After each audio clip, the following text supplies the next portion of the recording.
let's go ahead and tweet that out. Wow.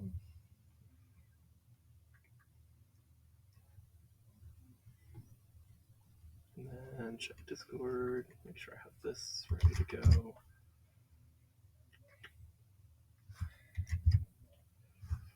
Boo, boo, boo, boo, boo.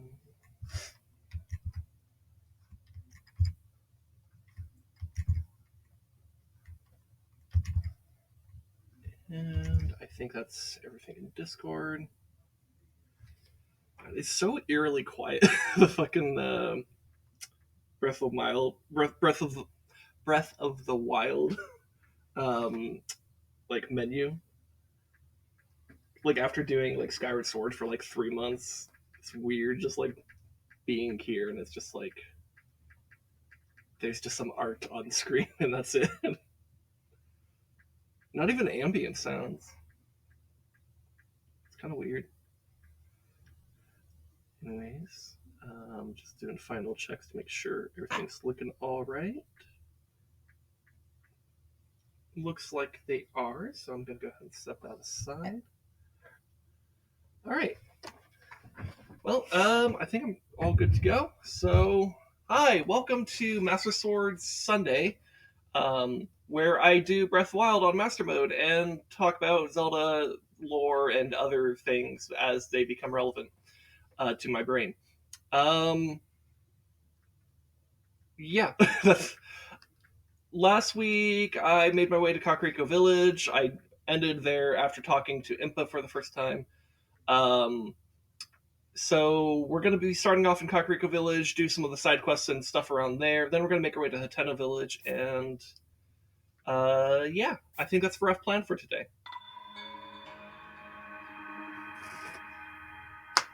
Yeah.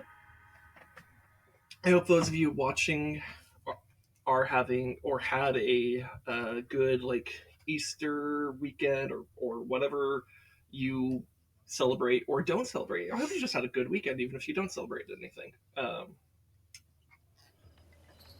So, all right. So one thing I did do off stream, I think I mentioned this last week, is but that I like don't want to spend too much time on stream cooking. I did spend some time off stream over here at this like cooking pot, cooking all of these meals over here. So I have a lot of meals that I could just pop for healing. Hey, Blat, how's it going? I have a lot of stamina foods. I have a good amount of speed foods. Some cold resist stuff, though I didn't do too much of that because I do have the doublet and I don't anticipate going into a cold region anytime soon. I just have it there just because it is kind of useful. I did have, I think, a mighty thistle that I turned into an attack thing. I have a couple armor things, a fair amount of sneaky foods, and then more just like random baked stuff that I picked up. I feel like there's one other. Oh, I also do have this hardy food that I will probably save for like some kind of like harder encounter, like if I were to come across a Lionel and I decided to fight it for some reason.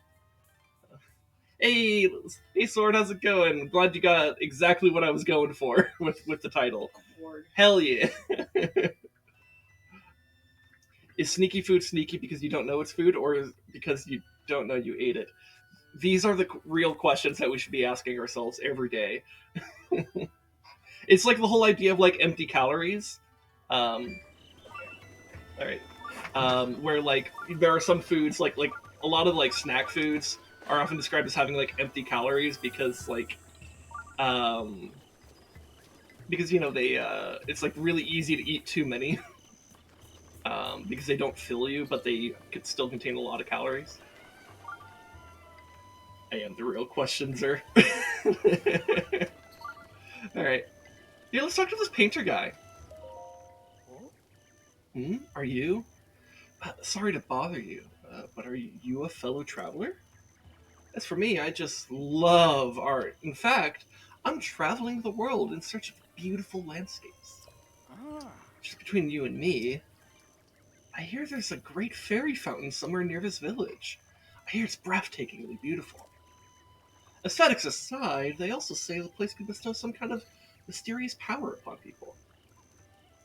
My problem is my favorite food has too many calories. Yeah, I think that's a very common problem. Food tastes too good sometimes.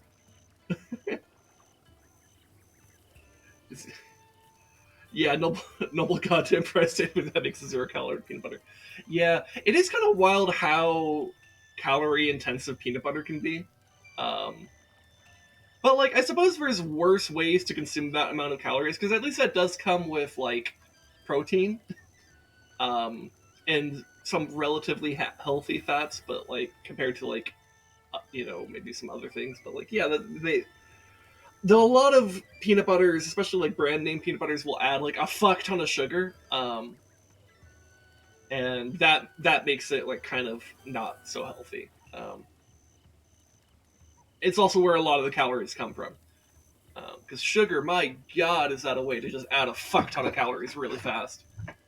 Um, to be fair, that's kind of the point of sugar, is that it's just like extremely efficient energy wise, where it's like you have a lot of calories for a very small amount of things.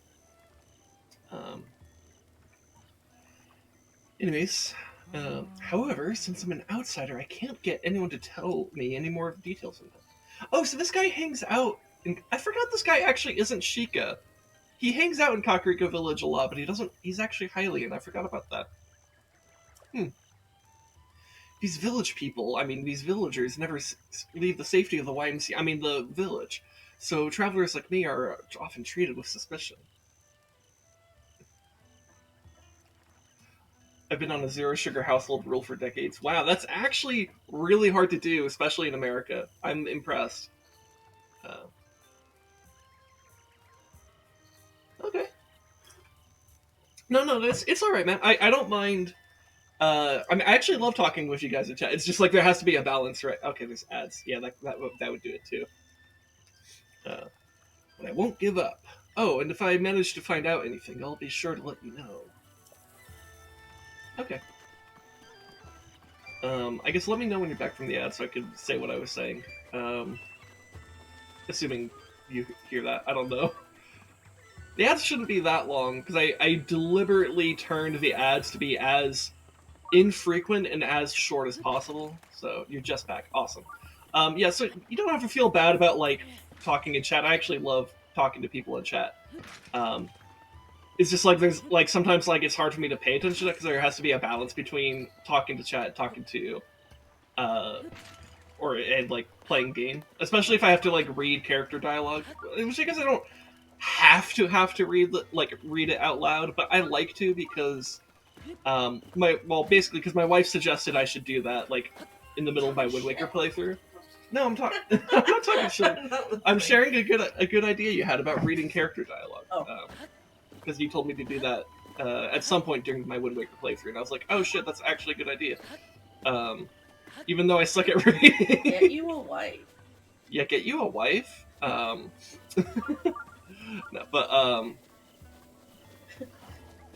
but yeah, it's. Don't get you a husband though.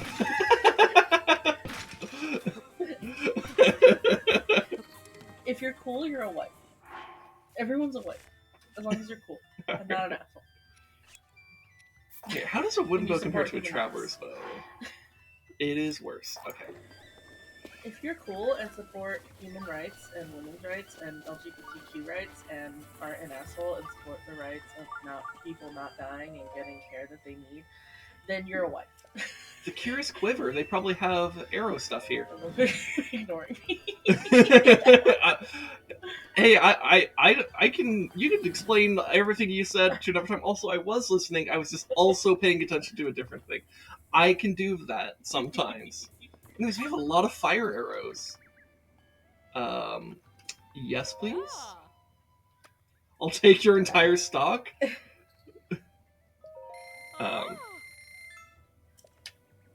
But yeah, this goes for anyone in chat, by the way. I genuinely love talking to you guys. I love having a back and forth with you guys about whatever Sinlife's been back there. Yeah, exactly. So like, I don't ever want people to feel bad about talking. Like you don't have to like shut up. It's to like let me do stuff. It's more of like kind of like recognize there's a bit of there's like a staggering effect that happens here, where it's like I will be saying something, you type something, I take the time to read that. I have to make my own response, and then you have to type your response. So like there's like this staggered approach that can make it really like stilted conversation sometimes, and that can suck a lot of time. And when there's also game happening, like that can there's just like it's not a bad thing. It's like a it's just like the mechanics of talking. Does that make sense? Need sugar for kombucha. I'm old and tired of fat shaming myself. Want pancakes? That's you know what? That's pretty cool. I'm glad. You know, everything in moderation, really. Like if you're willing to say, hey, I will eat pancakes, but I'm also willing to like eat maybe less of them or something like that, or whatever that works for you.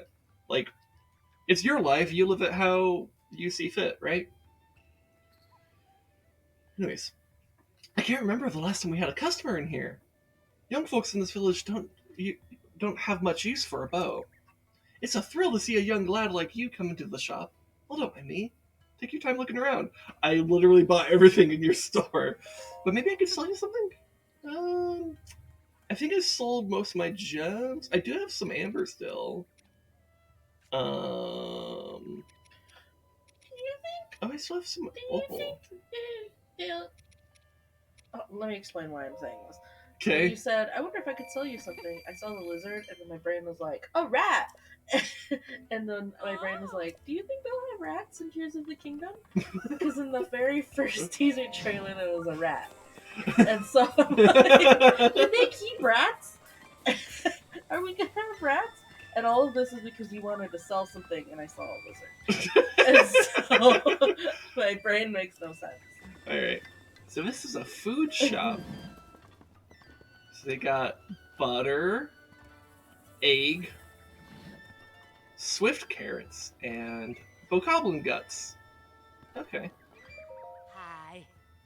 Hello, weary traveler. Welcome to Kakariko Village. Here we are blessed with the protection of the goddess. That's why Blat, are you okay? What? I've just read Blat's last comment. Oh yeah. So, like, well, he was talking earlier about how he has like for past few decades he actually managed to be in a sugar-free household with him and his partner, which is like pretty hard to do in America, like because like sugar's added to like fucking everything, so yeah. but you want pancakes? Well, so that's what he's saying. He decided like fuck it, I'm allowing myself to have pancakes. Good for you. Yeah. Like I think if you're if you're being smart about it and like you know it's like you're fine.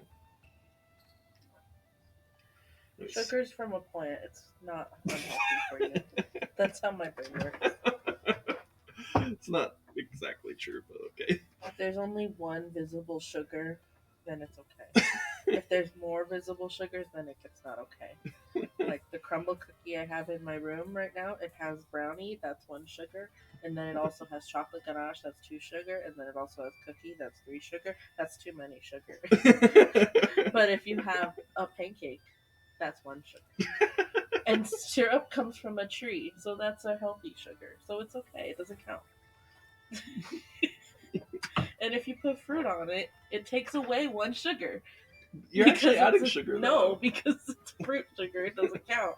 And it's healthy, and they tell you to eat fruits and vegetables, so it counteracts the other sugar. That's how it works. When you spread misinformation on the internet. Like, I had a soda earlier, and I was like, wow, I really want another soda. But it's going to be nighttime, and I shouldn't have sugary caffeine.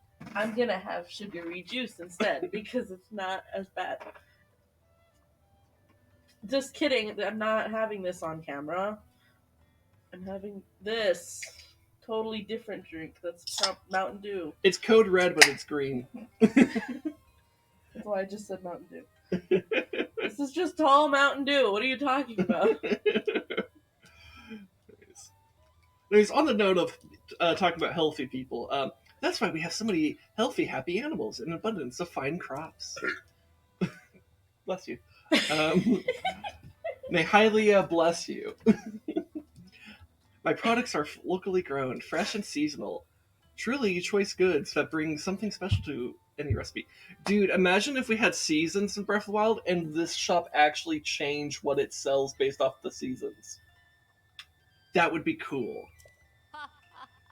Go on, grab one. Are you here for something else? Recommendations? Oh. Recommendations? Let me think. Well, everything I sell, really. But if you want specifics, there's always Swift Carrots. My mister grows them. They put Kakariko Village on the map. Actually, to be honest, there's one other crop. There's one other crop Kakariko is known for. Kakariko. Fortified pumpkins. Wait. What? I said, Look, if you get one Swift Carrot and 2 fortified pumpkins. no, my brain was on a different thing. I was like, I heard you say Kakariko, right? Because that's what it's called. And I don't know why my brain didn't process what you said or remember the name Kakariko. Because then my brain went, haha, funny joke, Kakariko. Because it says cock. And then I went, wait, it's still Kakariko.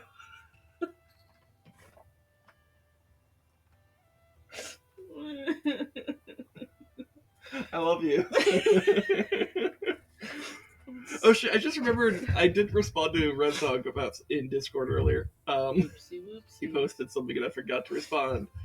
I was going to do that before I went live. It's unrelated to anything. We don't have anything going on Thursday, right? You're asking me and now I'm having. Sorry. Yeah, I should have done this before stream. Sorry. No. No. Okay. It doesn't look like I have anything going on Thursday, so that should work for me. And then let's put like a happy face, like a happy face with sunglasses. Hell yeah! Since you're in Discord, you should open and watch the video I just made. Okay, hold on. Let me open this real quick. It's a TikTok. Hold on. It doesn't want me to adjust it. There we go. Okay. Open it big. Hold on. I need to change the capture too. All right. You're going through a lot of trouble, and I'm glad.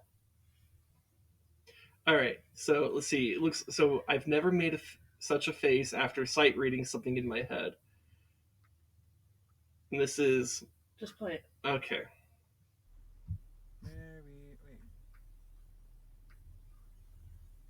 Wait, hold up. It doesn't even look right. Hang on.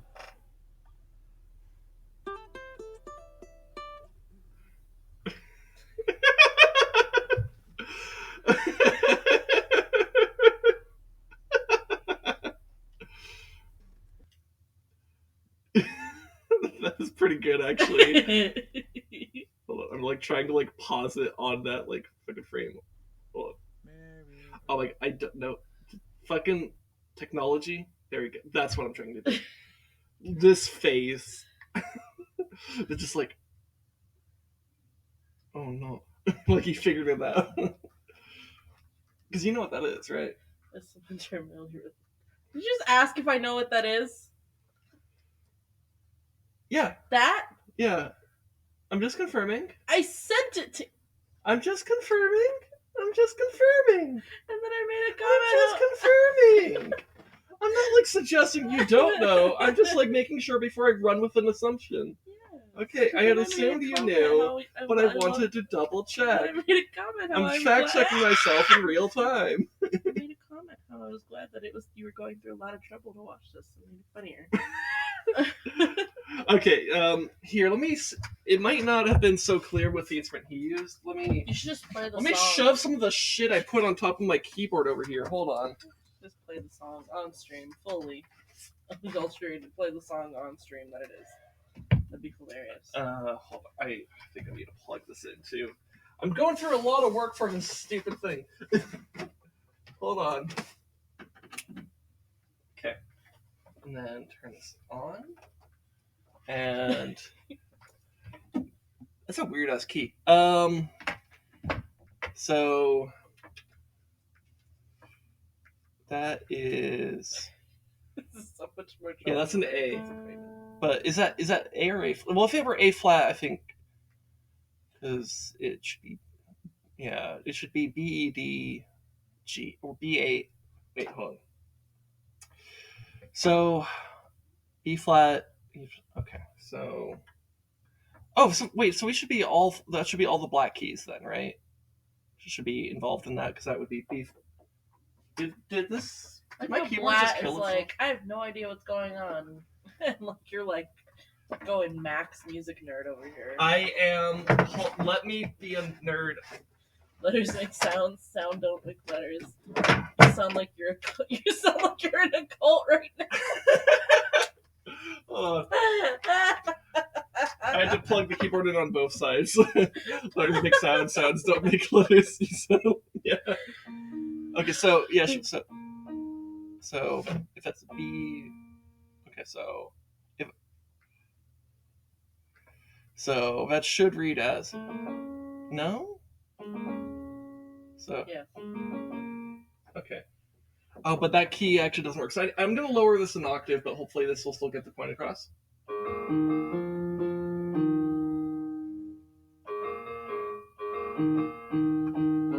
That's what the next phrase would be, or next measure would be, by the way. It's never gonna give you up, Blat. Yeah. It's the meme song. Sin didn't need to do this. You already said you didn't understand what's going on. Yeah, there we go. Anyways, that was a lot of work for a pointless, dumb joke. You're welcome. This is like describing colors to the blind. Blue is cold. You just blue is cold. Red is hot. Yellow is warm. Orange is soft warm. I'm just like I'm not. Green is cool, but like kind of sharp. And purple is like when you put your hand through like really watery slime. That's purple. So if you want fortified pumpkins, you'll have to get some from Wolken's patch. Ah. How do I describe black? How do you describe black? It's what if you're blind, that's what you see all the time. Black is cold and no movement. Black is the racist one. No. It's the one that you can't say. White is Privilege. Stop.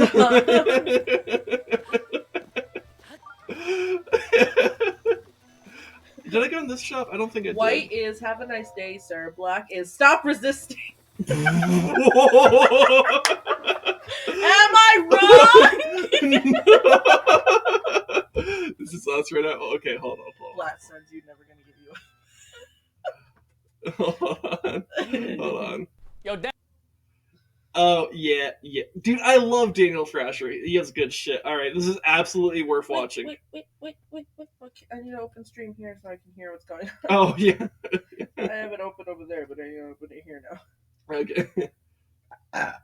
We all good? Hold on, it's not loading. Okay. You good? Yes. Alright, we're all good. Yo, Dennis. Yeah, check out this new speaker. All right. Piano. Sounds amazing, right? Play a little more. Piano. Harmonica. Well, it's 9 o'clock on a Saturday. Piano Man. Well, yeah, of course it's Piano Man, but doesn't the quality just sound amazing? Yeah, sounds amazing. Okay, you're not convinced. Here, check this out. Guitar. Yeah,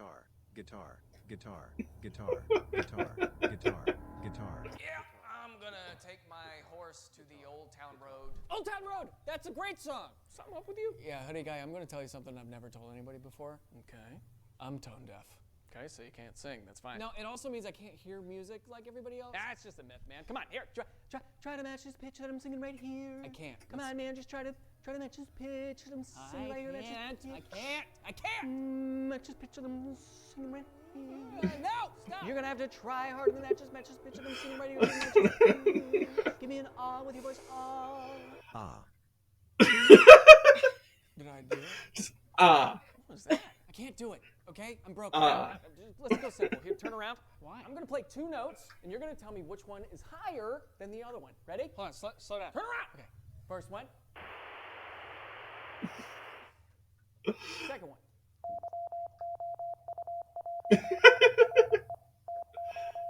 All right, here's the first note. Okay, we're gonna give you a little bit of that second note. I don't know. Just call it again. I love the way this guy does his Where's the skits. second one, man?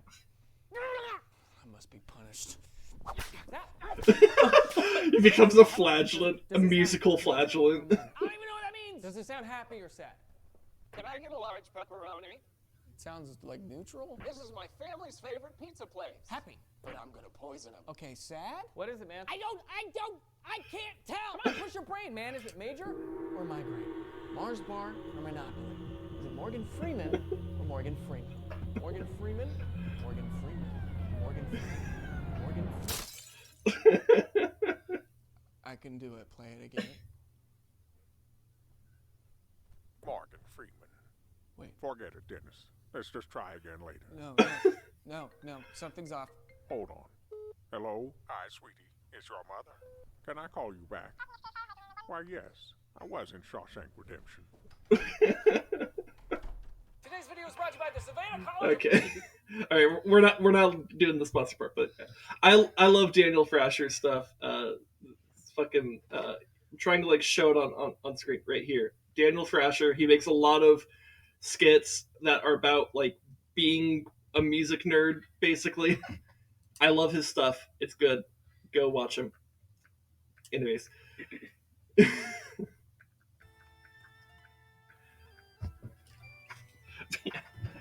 Yeah, I could see how that would feel that way.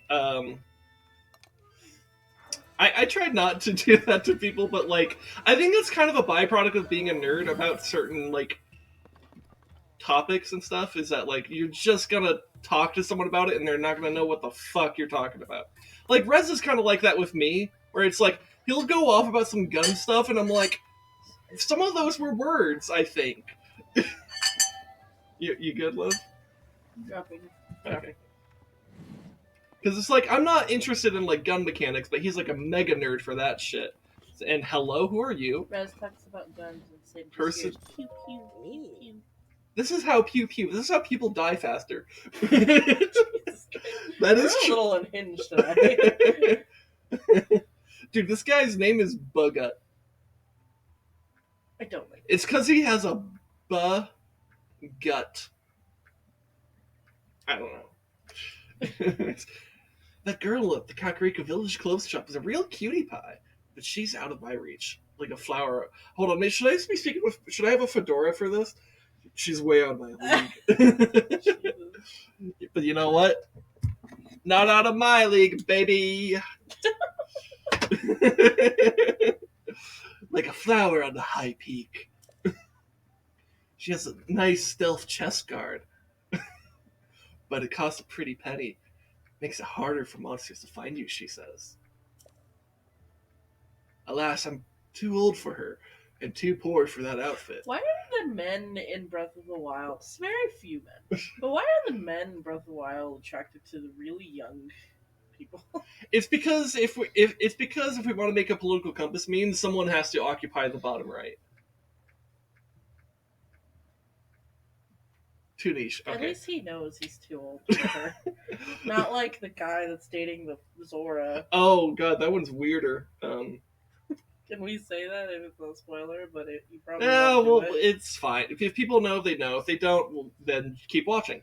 You know? Are you gonna do that quest? Why would you put them together? I don't know. I don't know. I'm gonna just do shit, man. I don't fucking. Societal norms for the people making the games are gross, and you're better for noticing. Yeah, I guess that's kind of True. I mean, I also try not to be too judgmental because I also am aware that, like, because this is a Japanese developer, right? So I understand their cultural ideas are different than mine. That doesn't necessarily mean is one is right or wrong. Though when it comes to this specific issue around relations with minors, then yeah, there's I think a very clear line.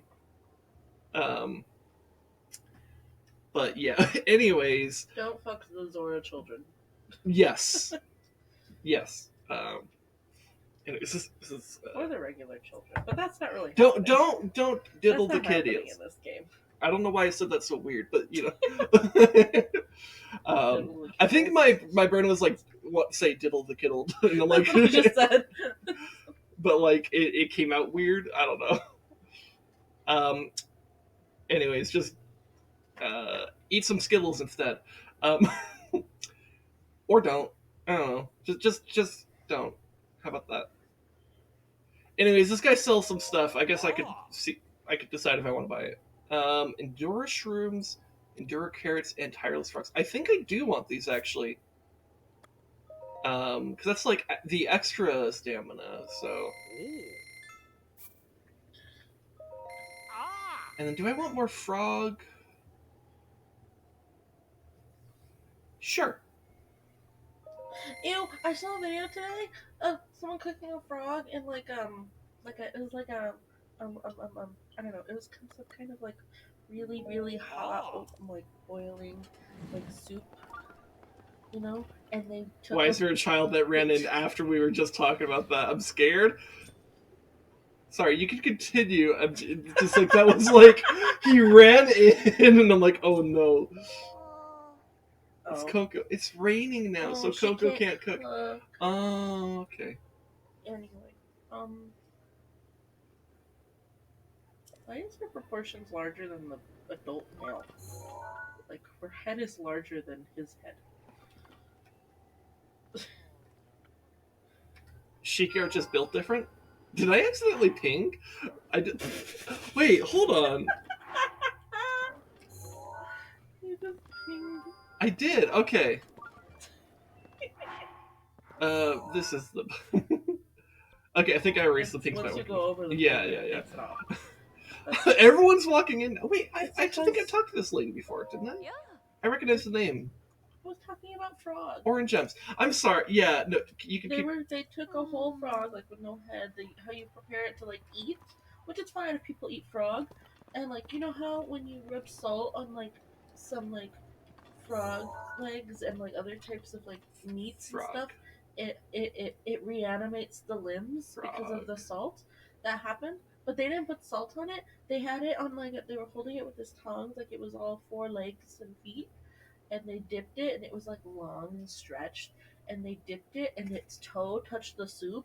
And this is like a dead frog, right? It had like no head or anything, and it was gonna be cooked in the broth. Mhm. They dipped it, and it was as if it was alive, and its toe touched the Oh, soup. yeah. And it was like no, okay. no, and it was like panicking like it was alive, and it was gross. It even reached. It was like Yeah, there are some types of foods that like that when cooked or prepared in like certain like they can still like chemically react to things because there's still nerves there even though there's no actual like brain connected, right? It's and because the tissue hasn't completely died yet, um it can you can still have those electrical impulses that happen in reaction to, like, I think soy sauce often activates a lot of those things. Yeah, so it'd be hilarious if Jeffrey Dahmer got punched in the face. How embarrassing for him. In the swamp. yeah, I know in Japan there are some like restaurants where they kind of make a bit of a show of like certain that type of thing that you're describing, where they'll pour soy sauce on something and it'll just like start writhing and reacting. Coco looks like a member of the Gorillas. I just saw that coming. Yeah, she does. I saw. I know you have a thing about like other VTubers, but I saw a video also from a VTuber.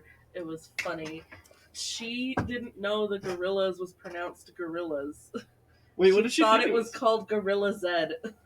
Gorilla And I'm said? like, is that because who is which place is it that says Z instead of Z? The UK. Yeah, she's not even from there. No, but if she So- learned English from the English, then she would have learned it as Z instead of Z, because She thought Z it- is an American dialect thing, and Z is a British dialect. Where did they even get Z from? It's not I spelled. You can't I spell the don't letter. know why they pronounce it as Z. That might have just been a way to make it Zed very Leplin. obvious. Because like, what? Zed Leplin. Zed Leplin. Yeah, I don't know. I imagine the logic of pronouncing it as Z instead of Z has to do with like making it more distinguished among the other letters, so that like you don't confuse it for something else. Because like a lot of letters kind of end in that kind of E sound, and you don't want this to be confused for Like that. E. Like what? Like E. Like E, yeah. E ends in the E sound, for example.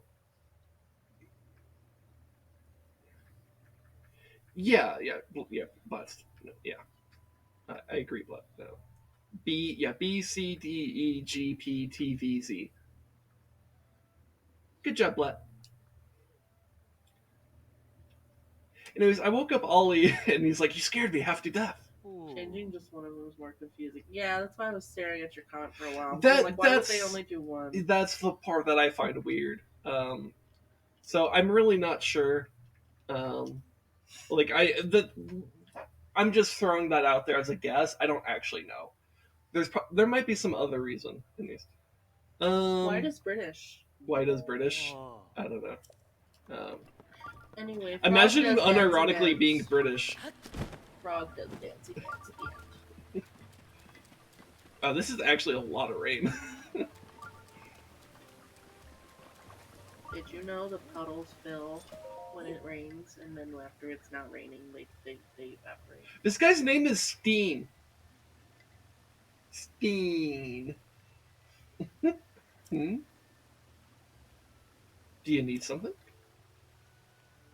I just stare blankly at him. Blink, blink. Oh wait, you have a mask. I'm just mask staring blinks. at him. Dude, imagine if the Majora's Mask blinked. Holy shit, that'd be fucking freaky. Just one eye, It winks. like a broken baby doll. I'm on board to establish a universal phonetic alphabet, a new one, not the existing one used by polyglots. It's hard to type and write, and I think it's ugly. Yeah, I'd be on board for that too. I also think it'd be extremely difficult to actually get everyone to collectively agree on that shit. But, like, yeah, that would be kind of useful, wouldn't it? I haven't seen you around here before, but there's something so familiar about that face of yours. Dude, this is so funny while wearing the Majora's Mask.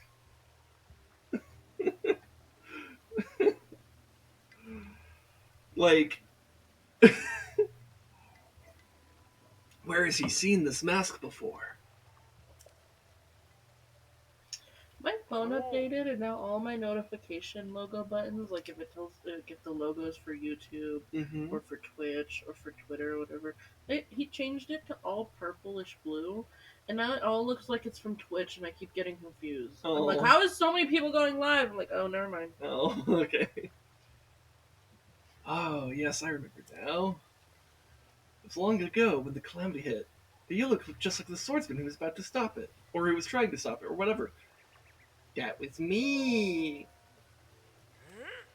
Is that what now? You're really the same swordsman from way back when? Haha. Young people these days sure do like their jokes. Pranked. Get pranked, old man! If you were really that noble swordsman, you'd have that legendary blade. Oh, I wonder The if sword you that get the seals sword darkness. And then talk to him. Yeah, remind me to do that when I get the sword, which we'll probably forget. But like, No, I'm saying if you would have had it before you talked to him. well, I'm sure if I come back to this village and then find Steen, he'll be like, "Holy shit, you have the Master Sword," or he'll be like, "That's a replica. That's not real." You see, the thing about that swordsman is He trained with swift carrots instead of the blade. He strengthened his body with a diet made entirely of swift carrots. This motherfucker ate rocks. He eats everything under the He is sun. vibrating. Why is his hand vibrating with that? He's vibrating. He's Angie. And he tempered his soul with the aroma of swift carrots, too. That's what my grandfather always used to say, anyways. So I suggest you stop joking around all the time. Instead, have a carrot and try to be more like the swordsman. Oh, hey, he gave me a carrot, though. I'll take it. Free carrot. Well, you'll find carrots over at the materials shop, and you'll have to buy some of the... Okay, bye. A Blat could dream. Yeah. That also trims the switching to a base 12 number system.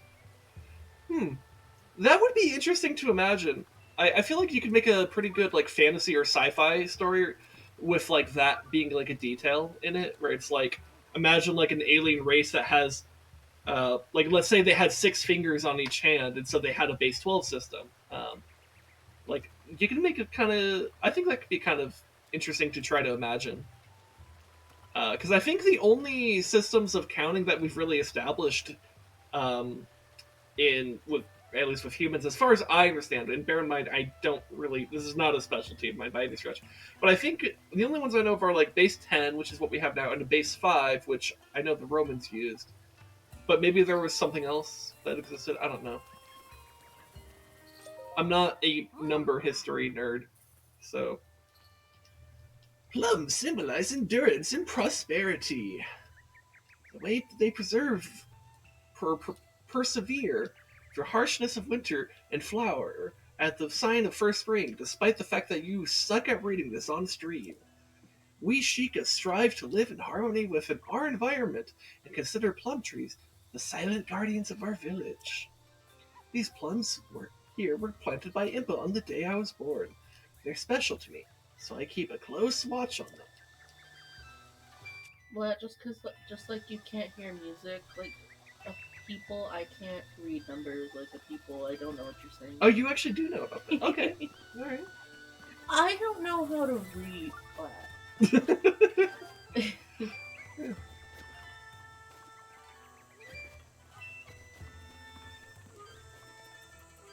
They go all the way up to base 60? Huh. Okay. That's interesting.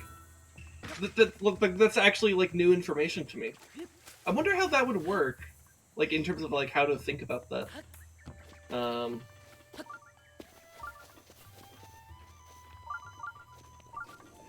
Anyways, I should probably walk inside this building instead of around it. It's a house. Anyways.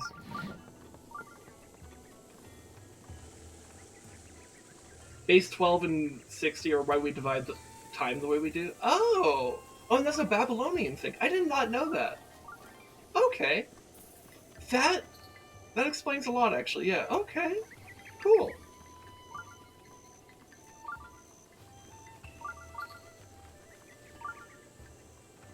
See, that's the plum lady.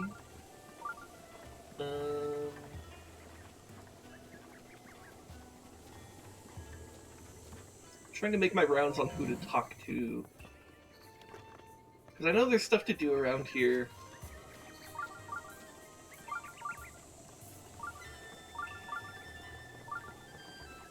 Oh, there's this guy. Are you the chicken guy, or is that a different guy? Ah, it's rare to see a young lad like you in a village like this. You aren't part of a Yiga clan, are you? Don't know why this is the voice I'm using, but that's what I'm going for. This is gonna fuck up my throat, though. I should stop. Like, it's weird and scratchy in the back of my throat. What? The voice I was doing for this guy, I'm gonna stop doing it. Because I was, like, scratching the back of my throat to do that. I'm just pulling your leg. You look so serious. I couldn't help but goad you a bit. We call those who swear allegiance to Calamity Ganon the Yiga clan. They, well, let's just say they don't take kindly to those who would stand against Ganon. Seems they're active again, ever since that big earthquake the other day. Don't worry. I don't think you're part of that awful Yiga clan. I can figure that I can figure that much out just by looking at you. This is the face that says, I am not part of the Yiga clan. The chicken sus. The Majora's Mask and the Nintendo Switch shirt tells me, no way you're part of the Yiga clan. Please don't hold it against me. Here, take this in exchange. Hey, yo, fortified pumpkin! Fortified pumpkins are Kakariko Village's specialty. I put my heart and soul into every one of them. They're delicious. We're all smart in different ways. I'll do numbers, you do sounds, Sin can come to, I guess. Thanks! Thanks for pointing out what I'm definitely good at. Thanks. I appreciate it. I'm good at existing, I guess, is what he's saying. Yeah. No, that was a good roast.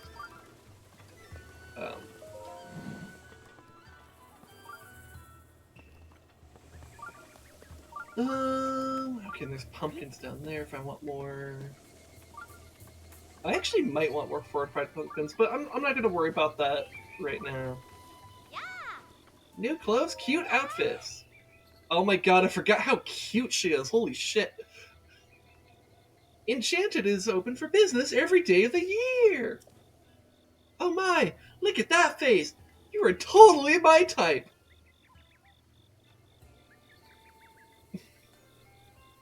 Hi. Oh, you blush. Oh, and you even have that Sheikah slate on your hip. Yeah. Wait. Huh? A Sheikah slate? Isn't that like an incredible thing that only incredible people can have? I'm not sure what all this means, mister. But it seems you're a great deal more important than you appear. Okay. Alright. Need some new clothes? Welcome to Enchanted, my high-end boutique. We exclusively stock the special garments of the Clary collection. In fact, that stealth chest guard over there is highly recommended. Oh, and we also buy anything you don't need. Just talk to me when you're ready. Clary collection? The Clary collection, as a high-end collection curated by me, Clary. But of course, I've personally selected each and every item in here using my flawless fashion sense. It's all huge. It's not hugely, but highly recommended. Each item that has its own unique features and abilities, so take a good look. Okay. Let's see. So how much is the stealth set? Isn't that lovely? It's a limited edition enchanted exclusive. While you wear it, your footsteps are nearly soundless, so it's perfect for hunting and stuff. But it offers very little defense, small price for the extra stealth. Ooh, that's expensive. 700 for the chest, 600 for the pants, 500 for the mask. So that's what, 1800 total? Okay, so 1800. Let's remember that. That's if I find myself in a position to hit 1800 rupees, I should come here and get that because that's actually pretty good. There's also the Hylian set here, which maybe be good to buy. Maybe I buy this instead because this is actual armor, and that might be good for traveling and stuff. Of course, I could. It might also be better to hold on to the money, because I know in Hateno Village, they have the soldier set, but I don't know how expensive that is, but it is significantly more armor than the Hylian set. Hylian set's pretty good, though. I think they also have it in Hateno as well. So how about this? I'm going to not buy armor, I'm going to save my money. If I happen to have 1800, I'll come back here and get this. If I don't, but I can buy I could buy the soldier set in Hateno when I get there. I'll do that. All right. And that's pretty much a full loop. Is there? I know there's supposed to be a guy here though, isn't there? Maybe he walks around? Yeah. Or is he not available till later? What were we like? The chicken guy. He might be inside with his chicken. I went inside. I didn't see him. Yeah, that's where I came in. Maybe I needed to like do the fairy fountain first or something. I don't know. I'm gonna go up this way.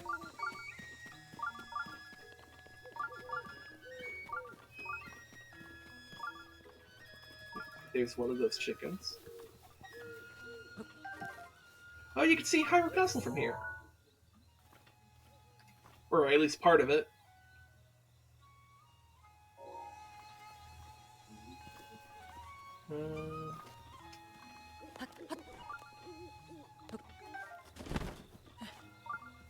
Anyways, we got a shrine. Let's go do this one. Naeg? Naeg? Naeg? Nog? Naeg.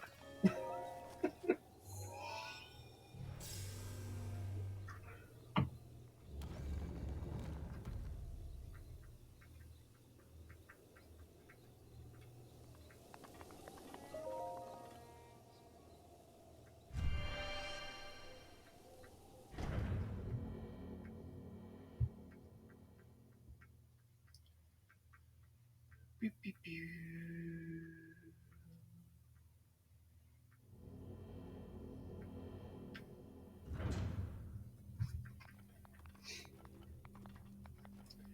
Oh. To you who sets foot in this shrine, I am Naeg. I share with you my knowledge and something about Hylia. Naeg's teaching. Okay. Well, we got 2 chests here. 8-fold blade, a single-edged sword traditional to the Sheikah tribe. Forged using ancient technology, it just may be among the sharpest conventional weapons ever made, and it only does 15 damage. Okay. What do we have over here?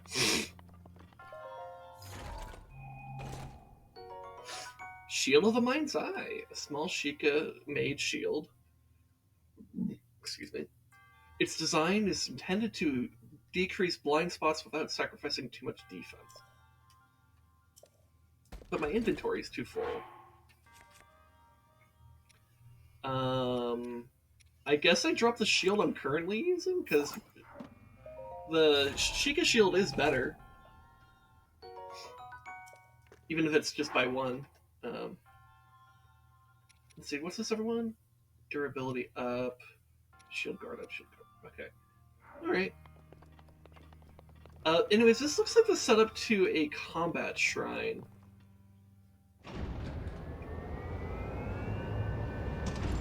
Yep.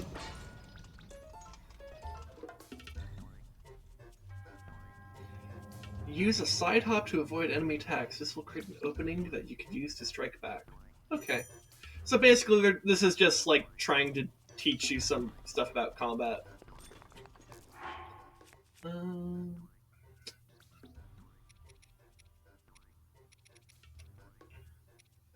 Yeah, sure. I'll use the stuff they gave me. Do I have any other armors? Right? It's just this. Yeah. Okay.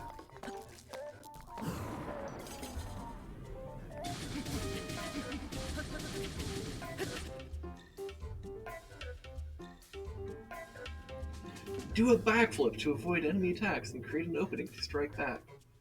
Do a flip! The backwards!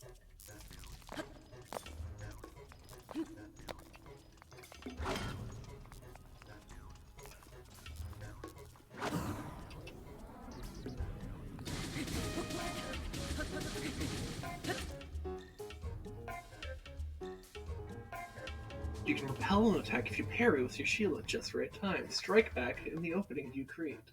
Okay.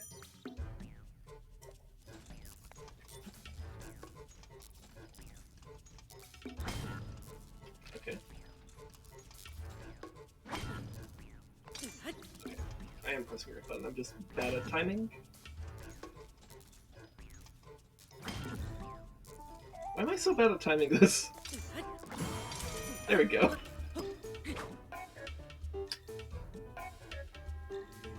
Build up your power, then release it to unleash a charge attack. Catch your enemies in this motion to... Pretend I read that in time. And he's got a guardian sword. A sword often wielded by guardian scouts. It's a blue energy blade, is a product of ancient technology. It's not very durable.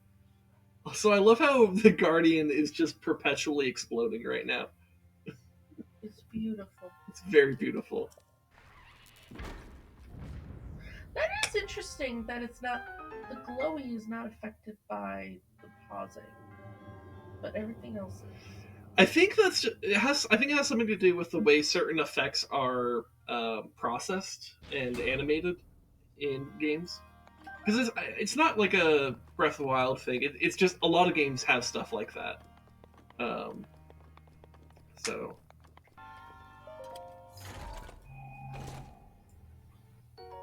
Opal. Okay.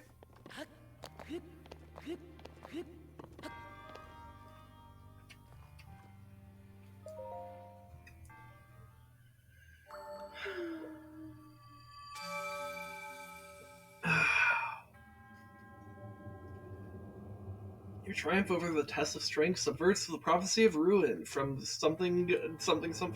In the name of the goddess Hylia, I bestow upon you the spirit orb.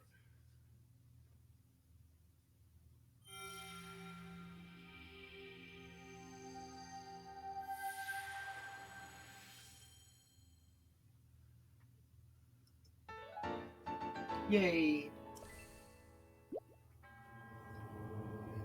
May the goddess smile upon you.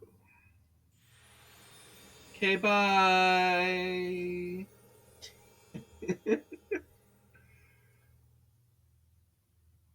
I do think it's interesting that they disintegrate in a green color instead of blue.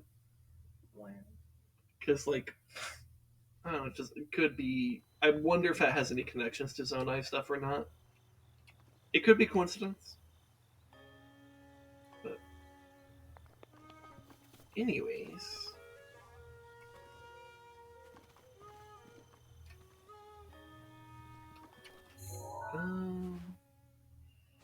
yeah. Anyway, so there's other stuff up here that we could go ahead and look at and try to find.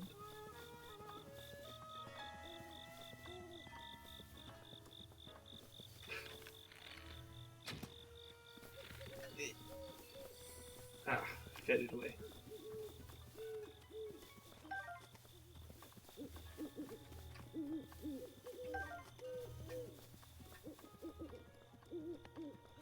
Oh, that's right, there's fairies too.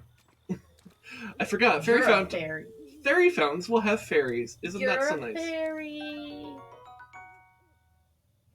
This fairy will fly from your pouch and heal your wounds the moment you lose your last heart. It's easily mistaken for a firefly at first, but it glows in the daylight of light, as well as night. I'm a fairy. Okay.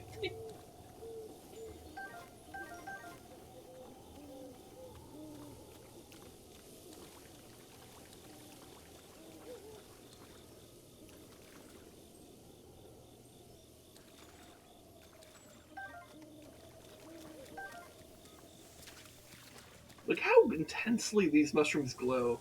It's actually pretty wild. They're so full of drugs. So many drugs, guys. Let's get some drugs.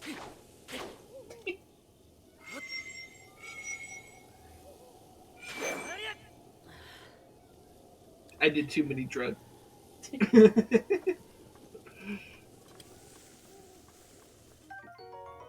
Silent Princess. There's no such thing.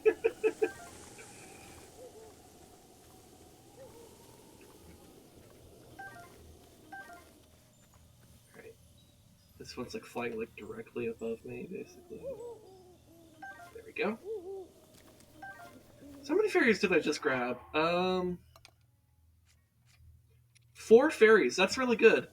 That's basically 4 extra lives in case I fuck up. Wah, wah. Wah, wah, wah, wah. Boy. Sweet boy. What was that? Please, listen to my story. I am the great fairy Kotera. Or Kotera? Cholera? I'm sorry. I'm gonna say Kotera. This place was once a beautiful spring, but as time passed, fewer and fewer travelers arrived to offer me rupees. As a result, my power has abandoned me.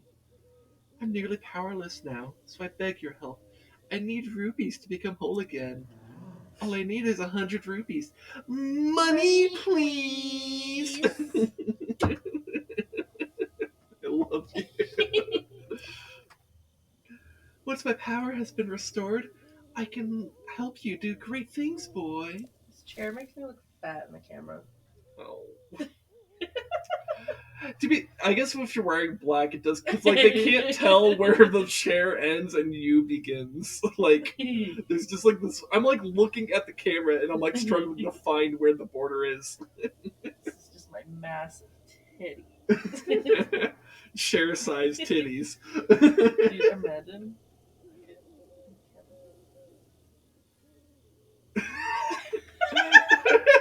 Twitch is like, no. It's even funnier with me watching in 160p. Damn, you live like this? Damn, bitch, you live like this. God, 160p. That is insanely low, actually. Anyways. Now, if you have rupees, hand them over to me. Quickly. In order for me to regain my power, I need 100 rupees. Well, I have 375. I could do it. My bandwidth is precious. I multitask. I love you, but I couldn't care less about the game. Fair enough. And you know, I appreciate that. So I just listen. All right, that's all. That's valid, actually. Thank you. You are too kind. Hey, you know, from even the fairies acknowledging how kind that is. The power. Pikachu. It's overflowing. The fuck, babe.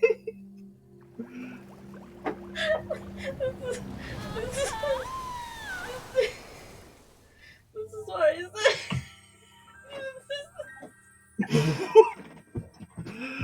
said. I don't know if I could show that on stream. It is on a line. You can put it in Discord, I guess, but The randomness of me just saying that.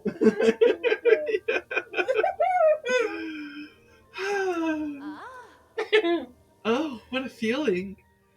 That first breath of fresh air with an eternity of decay. Or after an eternity of decay. It's just so intoxicating. Thanks to you, I've been returned to my former glory. And as they say, one good turn deserves another. I can help you, boy. Allow me to enhance your clothing. It's the least I can do, but I will need the necessary materials. With the power available to me, I should be able to enhance your clothing a little bit. Enhance away! You can only upgrade my pants. There's several jokes you can make here, and I think you know them. I don't need to speak them. All I need is 5 bokoblin horns. I'm gonna increase the power of my horn. I mean, my pants.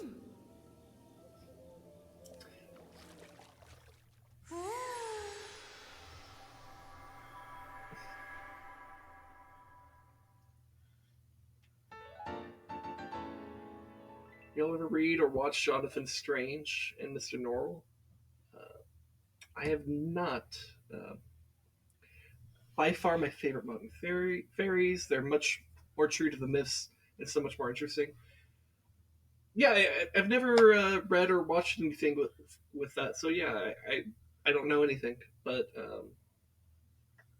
sounds cool if it's like adhering to like more traditional folklore about fairies and stuff like that. All finished, just a bit stronger now. Oh, you've heard about set bonuses, right? How a set of clothes that all have been enhanced twice could have a bonus, but only if you wear the whole set. Well, and not all sets have a bonus. I thought I would improve some other clothes for you, but it looks like that's not possible right now. Please come back here once you get some clothes or materials, or once you've restored the powers of my sisters. See you later. Oh, that's right, because like you have to the different levels of upgrade scale with how many fairies you've awakened, right? I don't remember. I think that's what that last line is about. So I think I can only upgrade things to tier 1. I don't think tier 2 is available until I awaken another fairy. Oh no, you have to collect all the MILF fairies? I know, I have to find more MILFs, MILF fairies, as they say.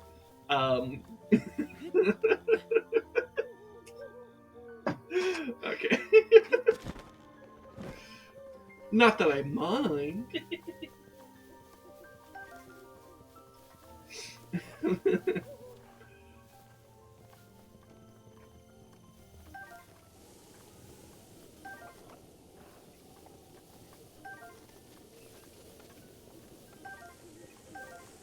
Iron shroom, that's pretty good.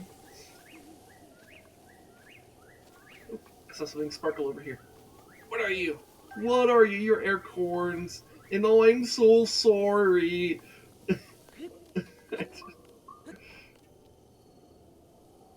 Where am I? Oh, there I am. Stamina shroom. Set in 1800s England. Alternate history with magic being real but rare. Okay. I could dig that.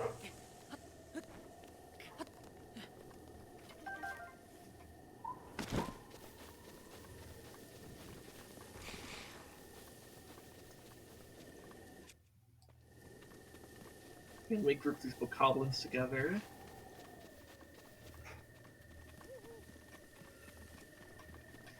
Here, have this.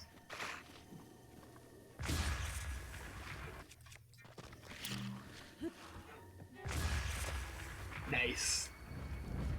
That's pretty effective.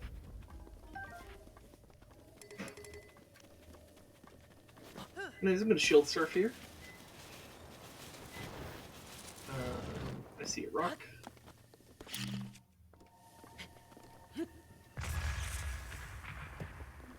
Oh, I got salt.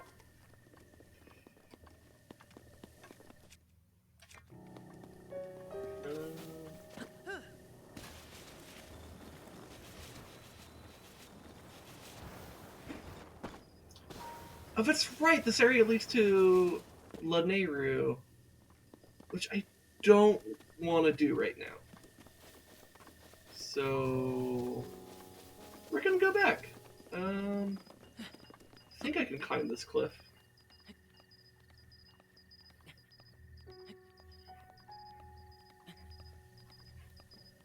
Actually, I could fast travel. I could literally just go to the shrine that I just did. On the fucking close up of like the corner of the mask there.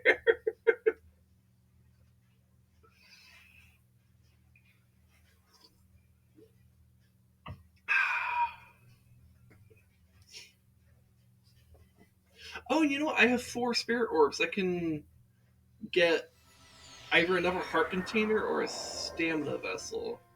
I think I'm gonna do stamina. Um, I'm feeling like okay in terms of my defense right now, especially since I just upgraded my pants.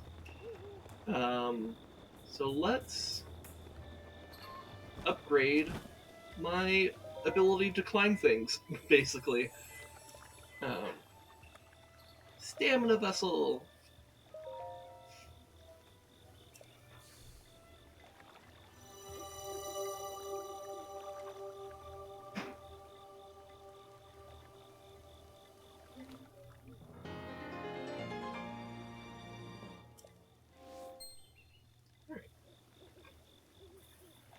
Go and bring peace to Hyrule.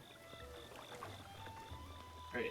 So where's this chicken guy? I swear, like, does he not actually exist right now? Like, I feel like I must have missed him or something. Bark, bark, bark. Hmm.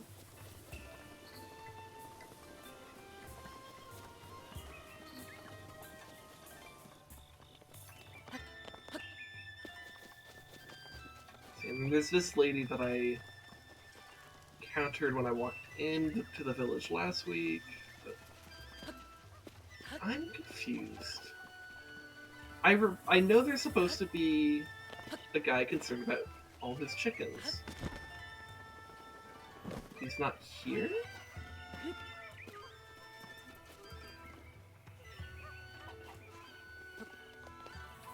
Hmm. I'm confused about that.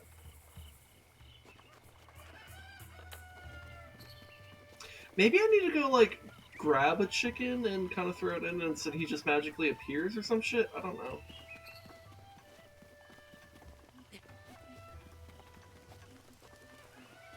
So let me grab this chicken.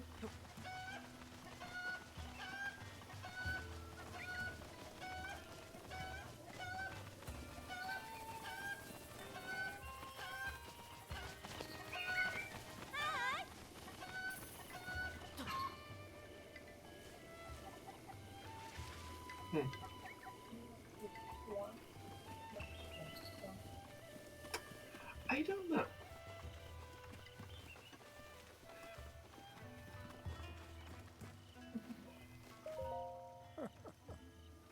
Hmm.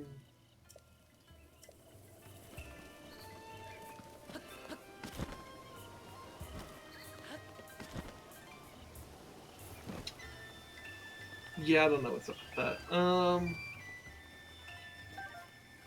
I guess, I don't know, do I have...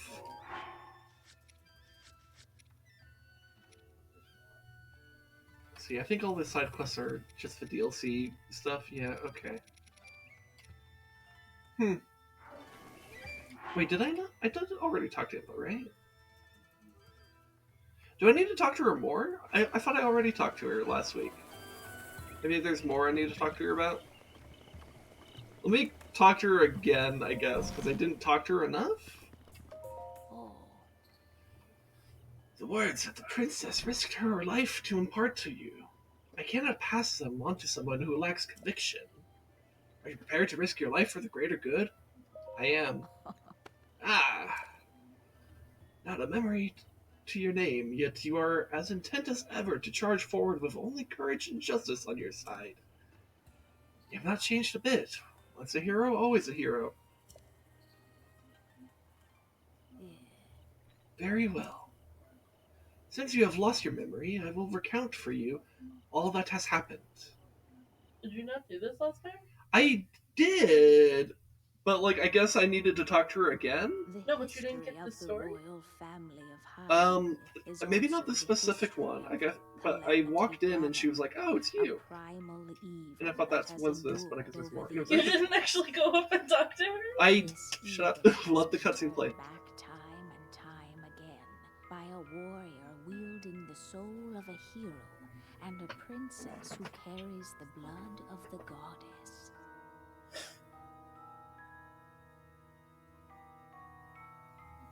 With the passage of time, each conflict with Ganon faded into legend.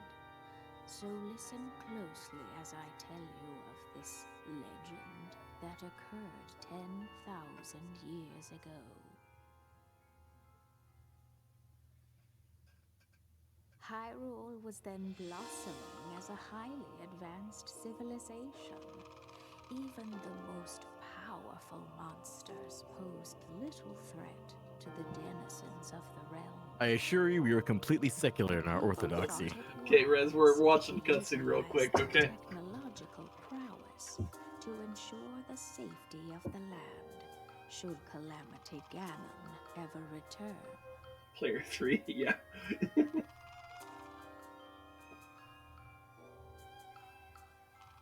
They constructed 4 mechanical wonders that came to be known as the Divine Beasts.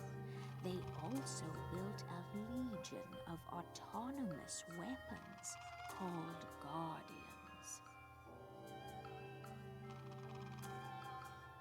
The Divine Beasts were piloted by 4 individuals of exceptional skill from across the land, and thus the plan to neutralize Ganon was forged.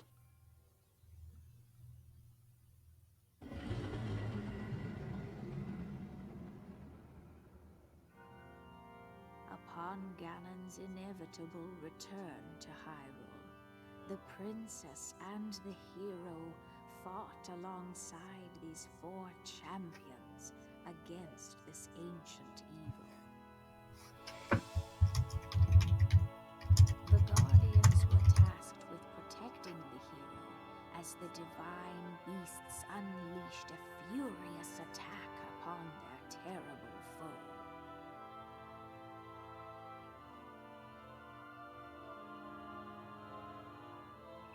And when the hero wielding the sword that seals the darkness delivered his final blow, the princess used her sacred power to seal away Calamity Ganon.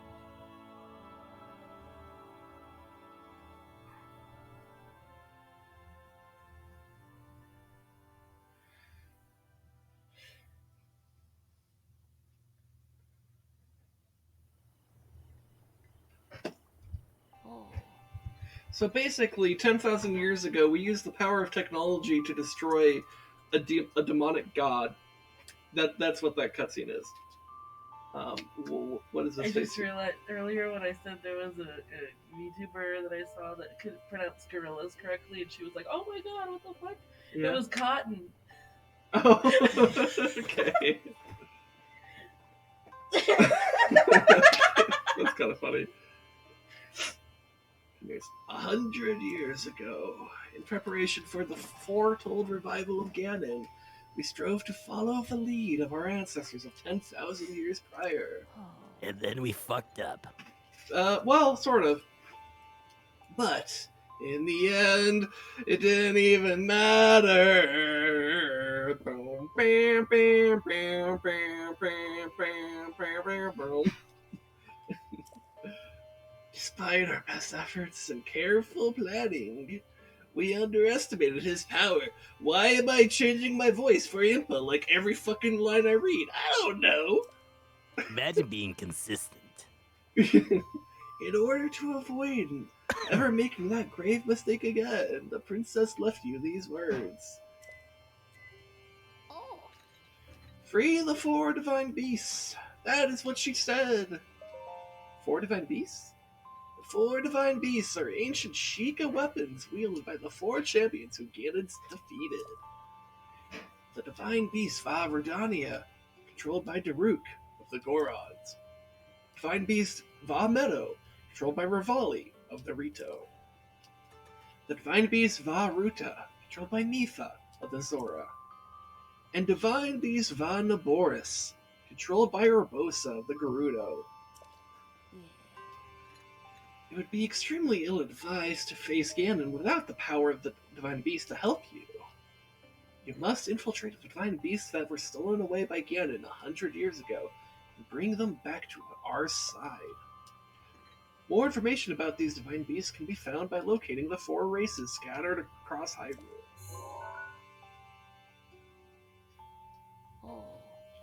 The Sheikah Slate will guide you on your way. You must go where it tells you and meet with each leader there. Alright.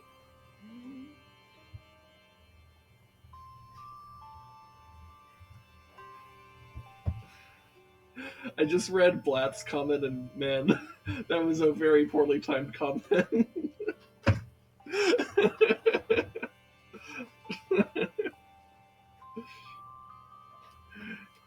Seems to me your Sheikah Slate is not yet complete. The device that Princess Zelda left you is your guide and also your memory. Now let's Also, see. it's out of warranty, so we can't fix it. Someone at the research lab in Hateno Village might be able to help you. Hateno Village?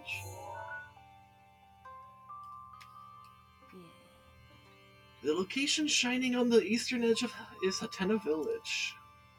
It is a small village, one of the very few places that avoided suffering significant damage during the Great Calamity. Alright. You are Princess Zelda's only hope, and Hyrule's as well. You cannot turn back now.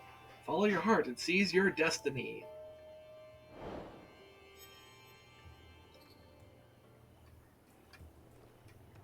Okay. Hi, Paya. Master Link. Whatever is the matter at this hour? Dark magic preys upon the land when darkness falls. Please, promise to take care. Oh, okay. Alright. God damn it, granddaughter, I swear to Hyla, you need to stop being socially awkward. Socially awkward.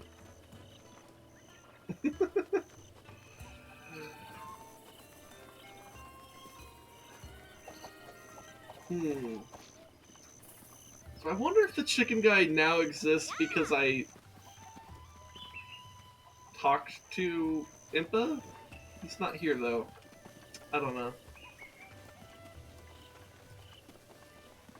Am I like fucking insane? Did I like gaslight myself into thinking that an entire character in the quest existed and they actually don't, and I just like haha trolled myself? Like there is a quest, right, with a fucking like guy and you find his chickens? Yeah. Okay. I'm wondering if it's because you didn't talk to Impa. Well, yeah, I'm looking around again. But didn't she say to go get a memory? It could be like, oh, you got a memory and then you come back and stuff is activated because you left the area. Maybe. I also assumed you were talking to Impa.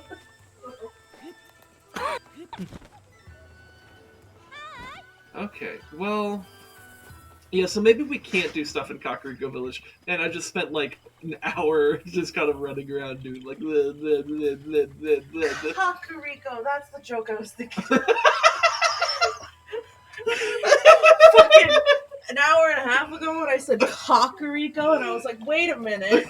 The joke I was thinking of was Kakariko. Oh my god, that's... I'm so stupid. The fuck that you forgot that. Fuck, it was making me realize I need to pee. Because that almost made me pee. Laughing there. If you and Rez want to just vibe while I go do that. Oh man. Because I'm stupid. Yeah, I'll just leave the screen on, I guess, since you're existing. Bye. Okay. I'm stupid. Hello. Hello.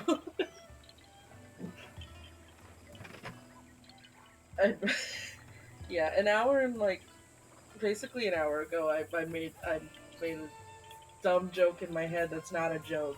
It's like Kakariko, and I was like, wait a minute, and I'm just stupid. I've been stupid all night. I'm always stupid. Get on my level. Okay. No.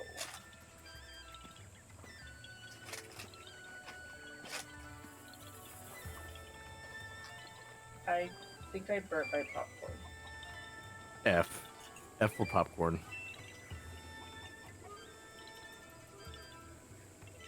Someone quick tell me if he's in tune or rhythm or whatever his cult calls it. Well, I have no context for that comment. And I don't think I was in the room when you made it. What context was that, Blat? I'm here now.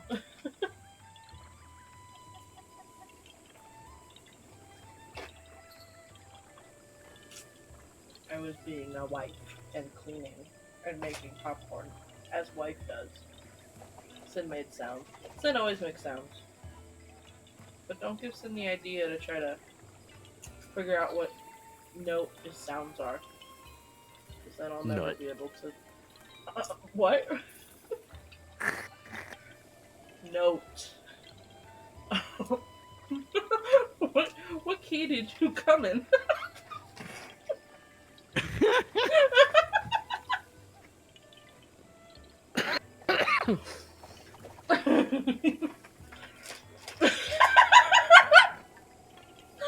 Oh no. My Introducing intuition Nut, totally thought the he was musical. doing- No, I thought of a really bad joke saying after I said what. Maybe I'll wait for Sim. It would be a really good reaction for me to make this joke. And Blat won't get it. And if you're the only one that gets it, right? Then, well, Blat might get it. But Blat was saying how much she doesn't understand music, so. Yeah. You know, I'm waiting for you to tell you this joke. Okay. I was getting context for Blat's comment, and then, then I said something about you figuring out what note your sounds are, Okay. and then Rez said nut, Okay. and then I was laughing, and I said, what key did you come in? And, or something like that. And then my brain, I didn't say this out loud, I was waiting for you, came in A minor. Oh.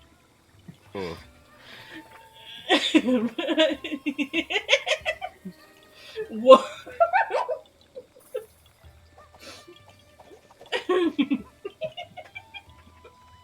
I mean, that's funny, but no. Well, it's like, whoa, Funny, so whoa, messed up. whoa, whoa, whoa, whoa. I'm like, what was the joke? I've been making really not good jokes lately. You don't say. Do you think you're gonna cancel because you said black, but you didn't even mean it that way? I'm gonna get canceled. Sin and gets I don't even canceled because stream. of their wife. Did I break Coco by parking my horse here? She's scared of horses. Why would you do this? Is she really? No. Okay. Destroy the child. No, yeah, this is the place where we all laugh at fucked up jokes. Like, like we're allowed to have some really fucked humor here. So, anyways, I guess yeah, just follow. Yeah, all right. Let's make our way to Hateno Village then, since I guess we have to do some story stuff. Wait, now this guy exists. Hold on. I told you. I thought no, you said I needed to maybe go do like a memory or something. I thought that, but then I said I realized you hadn't talked to Impa yet. Oh, So I think okay. that's what it was. I had assumed earlier you had talked to her and like, oh, maybe you have to go do other shit, but you didn't finish talking to her, so it didn't activate things. Sir Link, my Cuccos in Kakariko Village, my precious Cuccos of Kakariko Village. What's up, popcorn? No, it's gonna dehydrate the shit out of me if I eat that. I burned it slightly anyway. I'm a bad wife. They haven't come home yet. Did you say that I am not a bad wife? What? I said I'm a bad wife. No! I burned the popcorn. You didn't answer me. No, I'm sorry. No, you're not a bad Sam wife. hates his wife. No! Not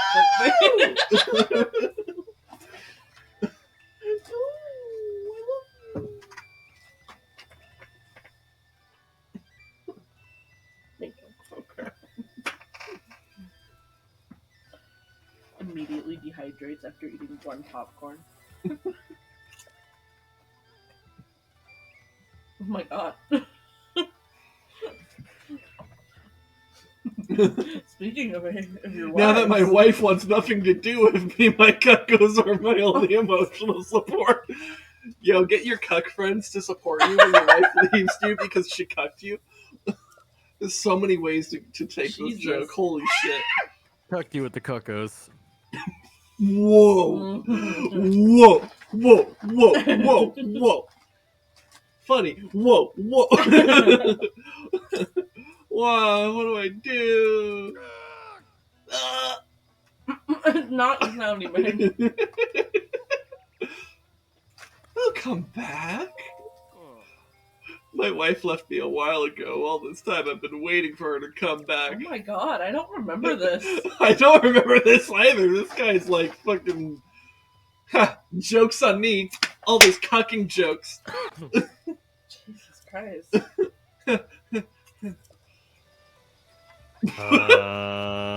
Holy shit. Okay, well, let's go find this man. His wait, there's a quest on the okay. What if this is just a master mode thing and all the jokes are darker and everybody's sadder? That'd be great, actually. All right, here's a chicken. Throw it at his head. Hey, Sin. What? Sin. Check memes and stuff. I found out what the soundtrack to when the cave is a natural formation.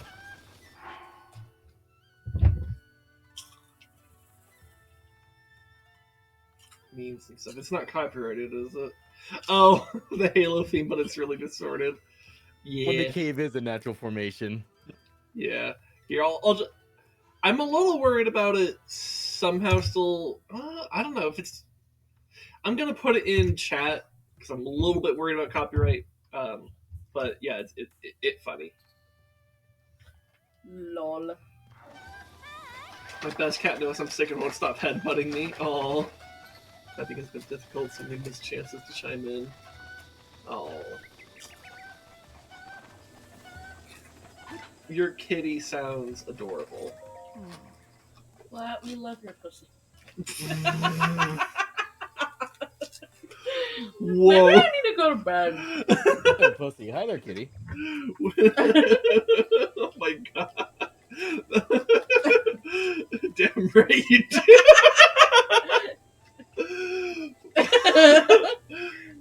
Could it be that my little cuccos have stopped loving me, just like my wife? Oh my god! Holy shit!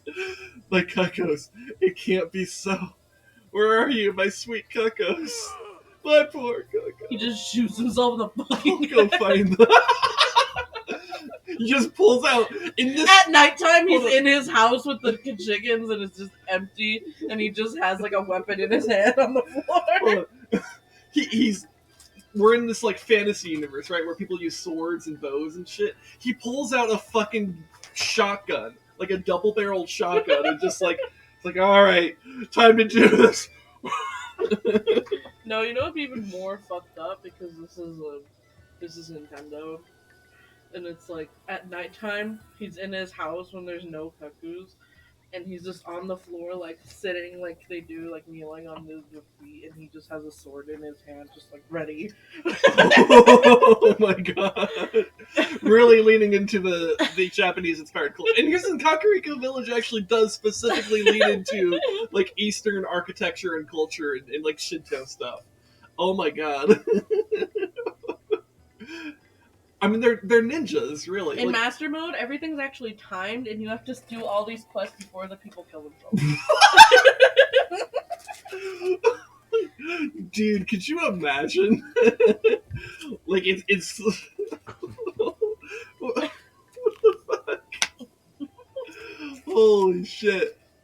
Could you imagine how dark that game mode would be, where like the world just gradually depopulates because like you're not helping them? Dude, that's like some majority. Okay, that would be a great like type of like.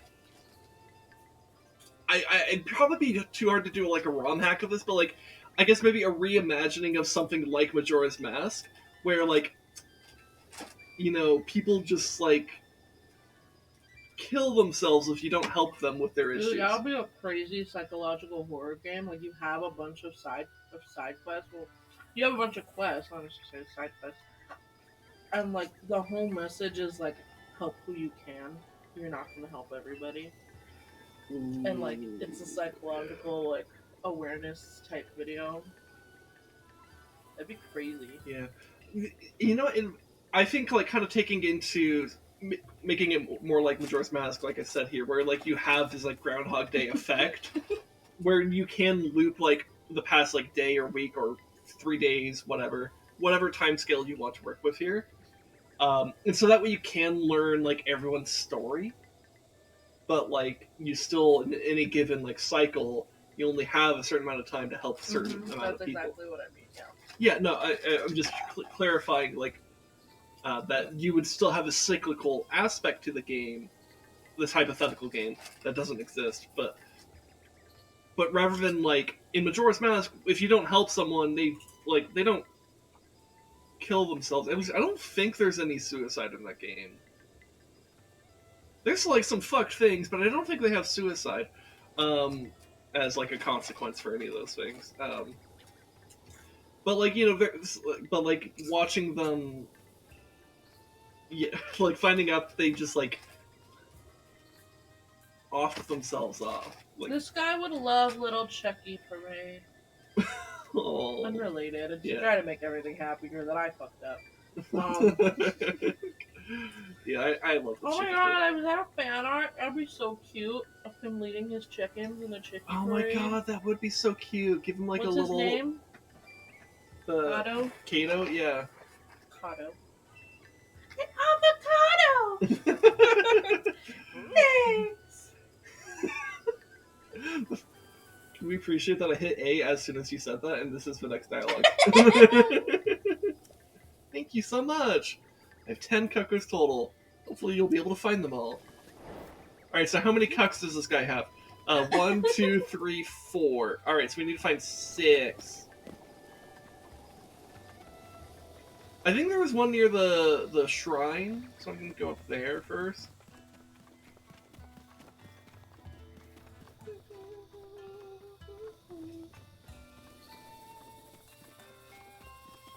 I think there's only this one up here, right? So.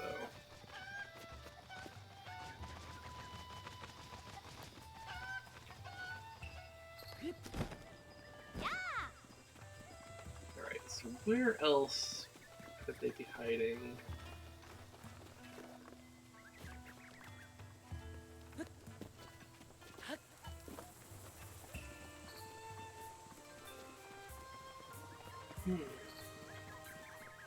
Is there one by the entrance here?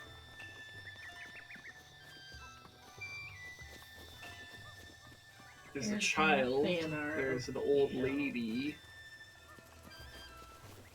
The tree branch. Anyways, what did you say? There's no fan art of Kato. Oh. Oh my god. What? Before you finish this quest, or I don't know if it's before or after, but under the images for Kato or Kato, whatever, there's a little strip here of dialogue if he walks into his house when you're already in there. Okay. And it says, Rolla, you came back. Oh, it's just you. For a moment I thought my wife had returned. Oh my god. Sigh. Dude. This dude is sad. Well, I know what I'm gonna do when I get the Gerudo outfit. I'm your wife now. Oh my god. My hot twink wife. Look at me. I am the wife now.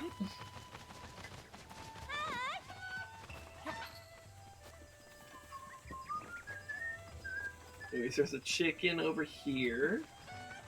This is what, the 6th one, so we need 4 more? Yeah! There's dialogue here that implies that chickens are real and not they're different from puppies. There's a time where you talk to him and says, of course, didn't you know that? A cuckoo that can't fly would be just a glorified chicken. How boring. No fucking way. What? Oh. Did you guys see me just glitch to the cliff there? No. Hold on, is that repeatable?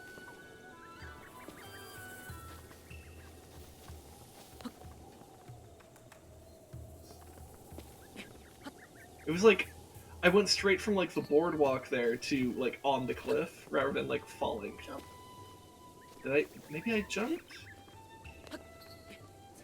No, I didn't do that. I'm gonna need to look back at the footage on that, because that was weird. Where are the ever chickens though? I'm like actually like not sure where they are.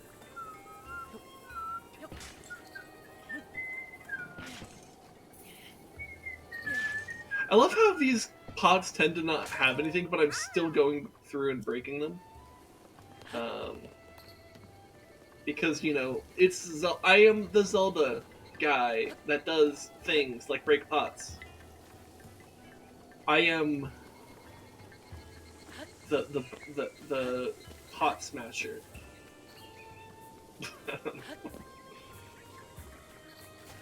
No, actually, if there's anyone that's a pot smasher, it's a fucking corpse. That guy's a real. He loves his pot.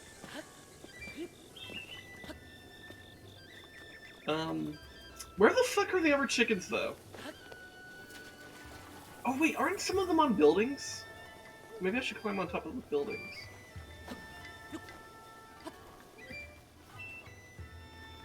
Oh. Not what I meant to do, but okay.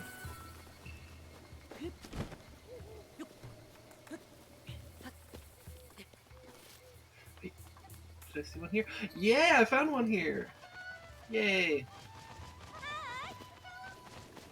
Okay, that's another one. So, 1, 2, 3, 4, 5, 6, 7, 8. Oh, I only need 2 more.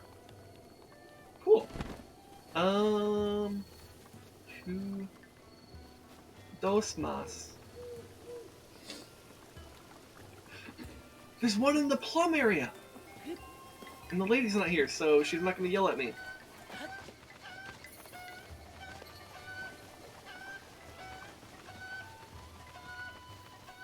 You're not gonna kill her trees. What? You're not gonna kill her trees. I may or may not.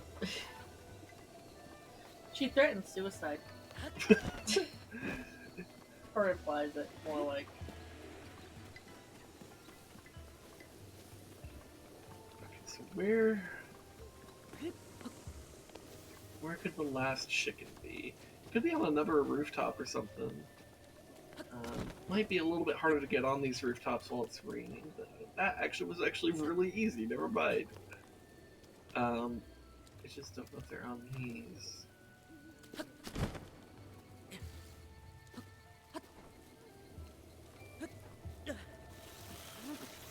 No.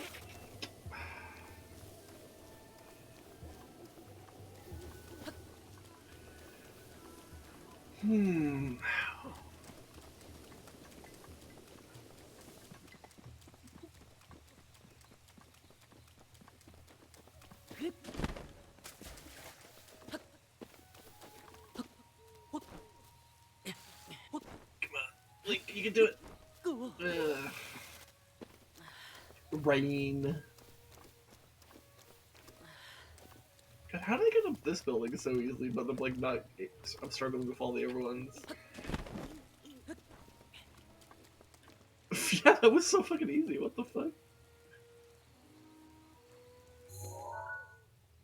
Anyways, trying to see if I could spot another Cutco.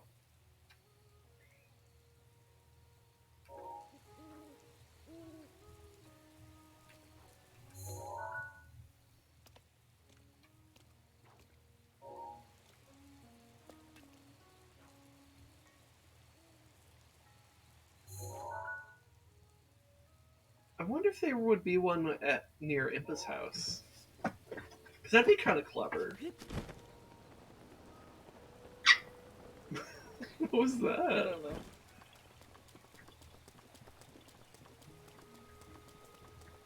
Like maybe it's on the backside? I know there's no possible chance that I'm pregnant. Okay. But sometimes I have days like today where I'm not hungry, but I want to eat so many things. And I just That's had every day popcorn, for me. and now I'm gonna go get. Rezdog is pregnant, not clickbait. See, Clicks when video? you're on No. birth control, you don't get pregnant, but some random person in the world does. That's what happens. That's how it works. Is there a day where we don't feel that? I think my wife's trying to specifically describe like weird cravings. So what was your example here that you used? What is it you said you were craving?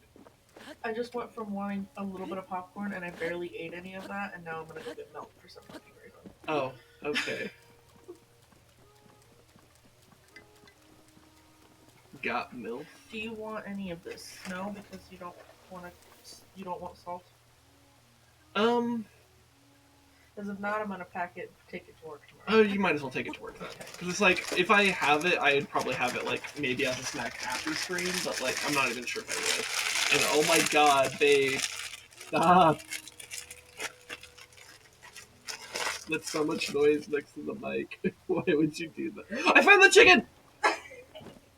I found it!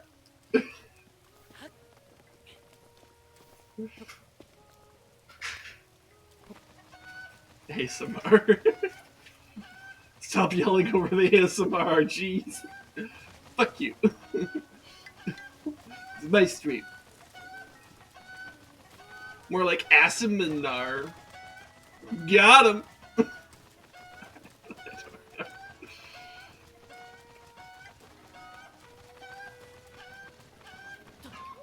Alright, I got 10. Yay! But the guy's not here. I think I bumped into him on the way back. Let's see. Flow in the coop. Hurry and let Kato know so he can breathe easier. Okay. I think I saw him go this way. Did he go in here? Nope, that is someone else entirely. Actually, doesn't he live here? No, that's where Dorian lives. Wait, no, what am I kidding? This is a fucking house. I'm fucking stupid. So he should live in here, right? Oh my god. Look at his fucking wall. He has a wall of chickens. Or drawings of chickens. Holy shit. Okay. Anyways, he's not in here, so where did he go? Where does it go? Where does a man go at 1 in the morning? Rez? What? Where I does wasn't paying attention. Where does a man go at 1 in the morning? Work? Where does Kato work? Your mom's place? Okay, cool. Where does my mom live? I don't fucking know. Where does Link's mom live? Where's her house? Where's the graveyard? Alright, actually I do know where the graveyard is. Oh wait, I think that's Kato over there. He's just going Actually, no. Link wasn't actually born. He was grown from the earth. Maybe. He's a literal Side potato. of whatever conversation is happening right now, hearing only Rez's side of the conversation is weird. Because I hear your mom's place, and then something else, and then I hear where's the grave. I'm like, what the fuck is happening? What are you doing out in the middle of the night? As for me, the Your first. mom? I'm doing Pivot's mom in Breath of the Wild. As for me, the first step to achieving great defense is training your legs. That's why I'm running at this hour. Training is the best way to learn the secret art of defense, after all. Secret art? Long ago, a wise master known simply as the Swordsman was enshrined right on this village, no less. It is said that if you overcome his trial, you will master the secret art of defense. I already did it, but thanks, man. However, no one knows exactly what this trial entails. I do. It's called, dodge to the left. Dodge backwards. Do a backflip. And parry. That's what that is. That is why I must stay vigilant with my training, so that I am ready whenever this trial presents itself to me. Alright, anyways, where's Kato? Because I realized you're not Kato. You're Ulkin. You're a different guy. Completely different dude. Where the fuck is Kato?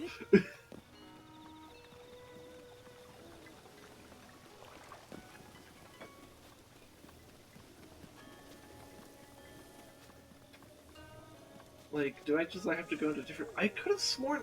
Is this house not the one with the... No, but of course it would be, because it's like He had all the chicken drawings in there, so like... Where would he go?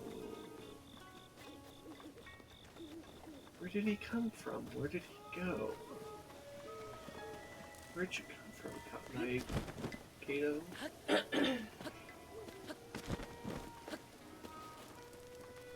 I don't know. Would he run up to the shrine for some fucking reason?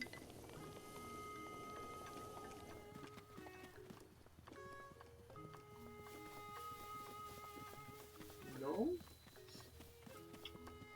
I don't know.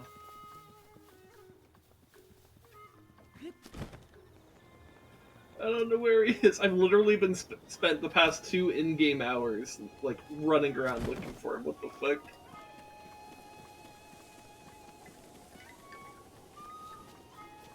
I'm so confused. Where did he go? Where is he? How does a man disappear like this?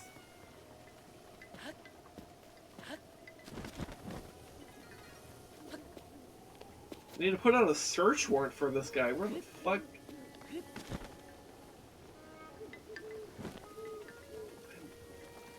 I am Confucian. America, explain. No.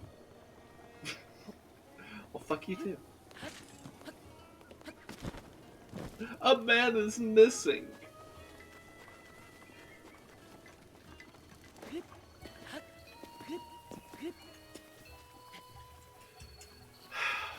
I don't know, what if he is by the graveyard? What are you looking for? Kato? The chicken guy? I found all the chickens. I'm looking for him. So I could tell him I got all the chickens.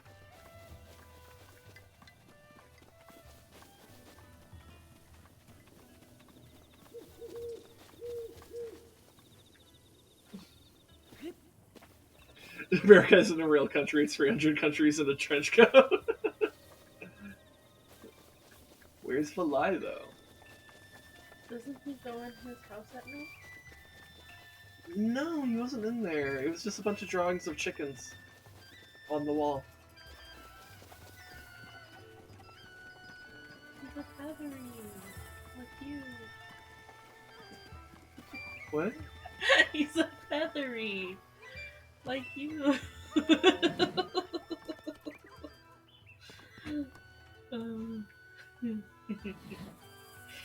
Sin's not a feathery, guys. I just tease. Wing. You're not helping your face.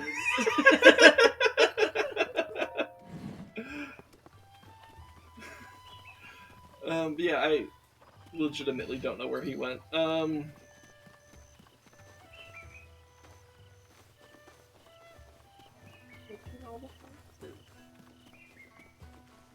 Go in all the houses. Why wouldn't he be in his house, though? No, it's not his house, it's a barn. Pumpkins are superior. Okay. They're waking up for the day. So he'll come out right now. It doesn't say whose house is who on the map. Some of them do that. That's as much as you can zoom. Yeah. Oh. Okay.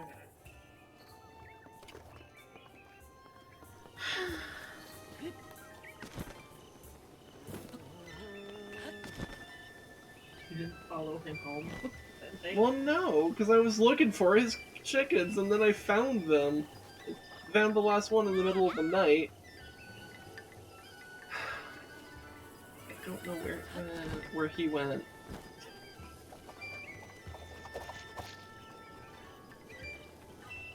If the house is Wait, right are there you behind Kato? the Oh my shed. god, it's just... He's one of the guards. I didn't realize he was one of the guards! Oh Wow, my you're a little god. Sheikah racist. They think they all look the same. You didn't even notice him. Wow.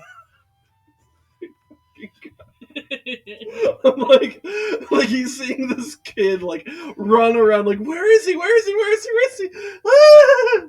And then meanwhile he's just standing right outside Impa's house the whole time. Oh my fucking god, I'm so stupid. Anyways, Kato, I found all your chickens. Recently, the Yika have been acting suspiciously. It's our duty to protect Lady Impa. But more importantly, Link, I can hear the sound of a Coco flapping its wings. Could it be?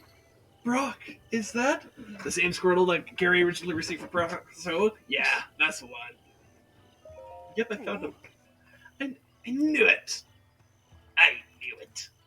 That faint yet lovely flapping of wings, that musical clucking. Ah, truly the epitome of joy.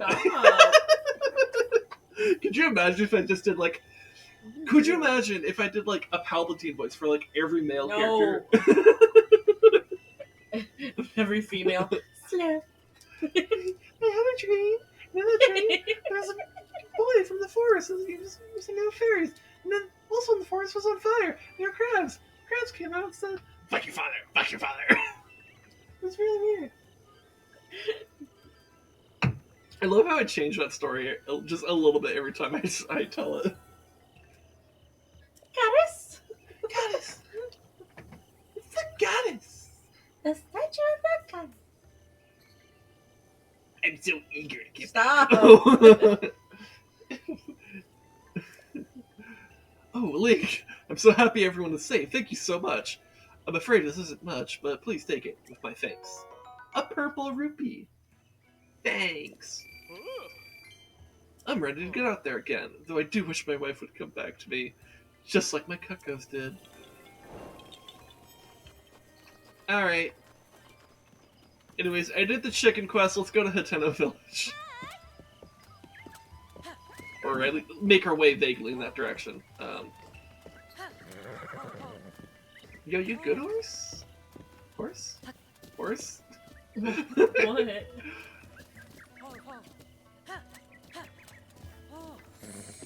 there we go. Horse was like a little bit upset with me. I'm not sure why.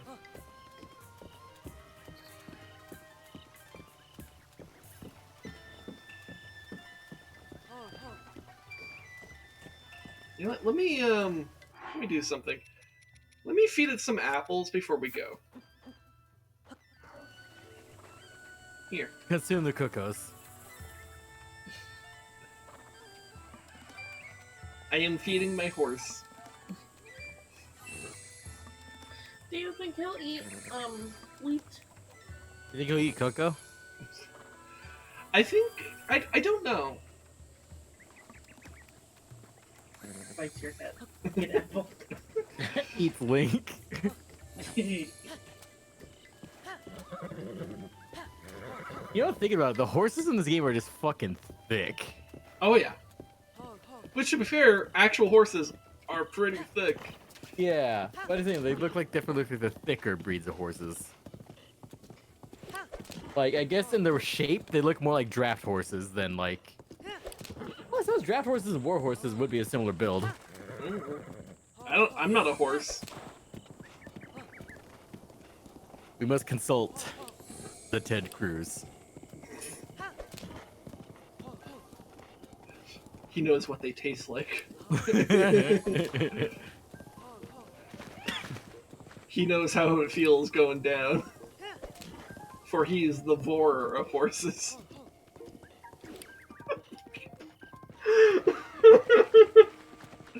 Oh no.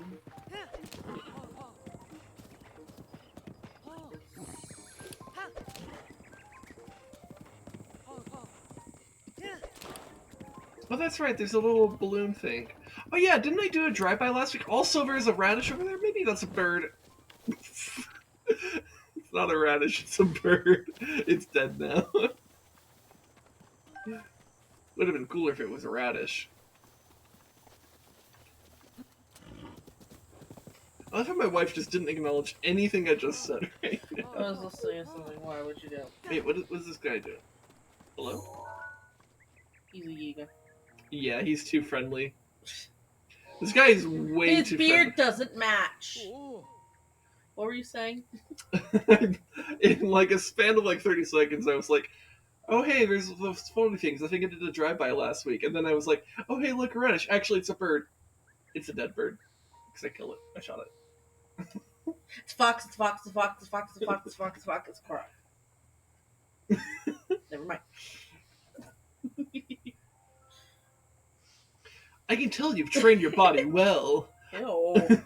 I'm I'm 17, 100. But that doesn't... You're familiar with both sword and bow, correct? That's a good skill set. Why don't you join the Yiga clan? Yiga clan? What? You don't know?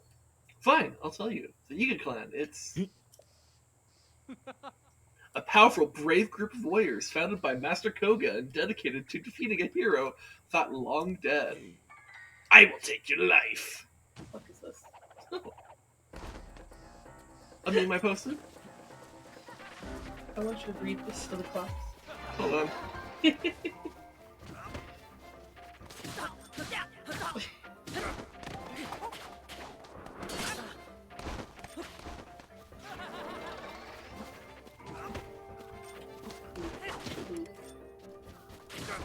Your horse is just like.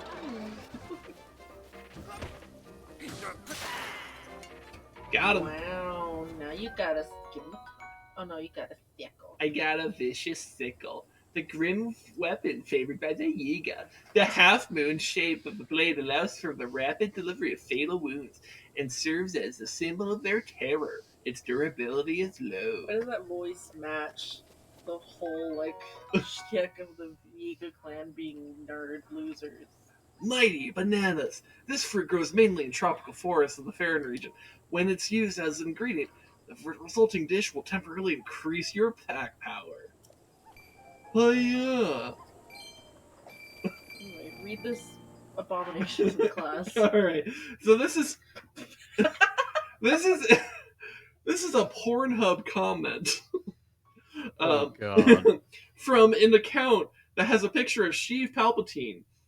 And the name of the account is It's Treason Then. I clicked on this thinking DP stood for Darth Plagueis. Instead I found myself fapping to this beautiful lady who is far hotter than anything Sith related.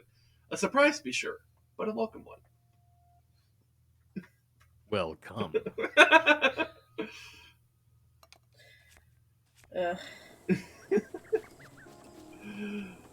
Anyways. Well, come on. As Come. you are. I think my horse is freaking out because of the balloons. Because of the cum? What's up there? Oh, you could just, like, jump up there. Probably. Yeah, I got it last week, so I think it hasn't Oh. properly respawned. Also, was that a rock that I can pick up? A croc? There's nothing underneath it. I thought Is there maybe. anything in the water you could throw? Jesus. Just like. I don't know.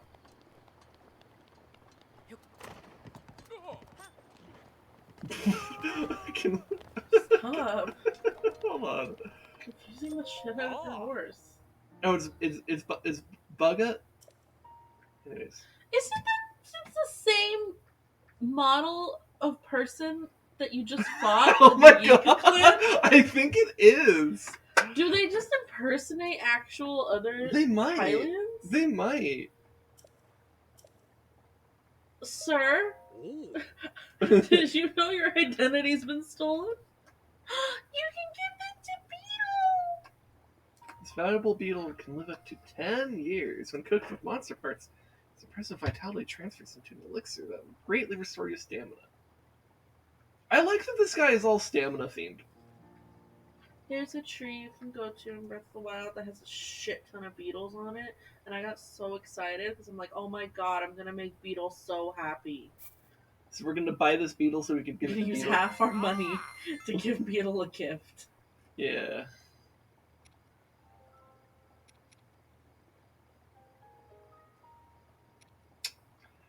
I'll save my money for the rest of it because I don't need the ever ingredients that badly.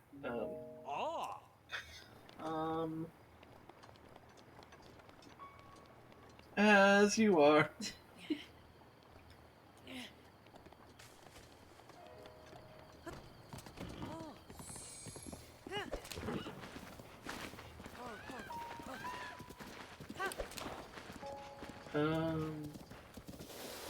Actually, hold on. What is the best way to Hateno? I should follow just this road. Yeah.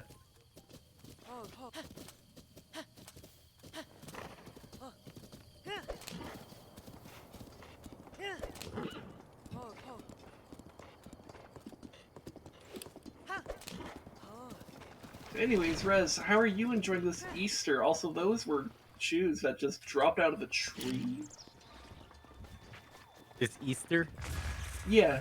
Do you do anything special for Easter, or do you just kind of vibe? I work. You work. Fair point. If you weren't working, would you do anything special, or would you just kind of vibe? I'd just be vibing. All right, that's Rez fine. hides everyone's payouts in eggs and hides them around the casino. You know, I guess that's a question I could also ask. Does the casino do anything special for Easter, or is it just kind of whatever? We're open. That's what's so special. No, literally, because our only competition in the area, other than like in this entire valley, closes Yeah. for Easter. Which is why it would be funny to hide the payouts in eggs. So literally, we just Everybody like stay finds open. them. Like, hey, you gambling addicted fucks, we're still open.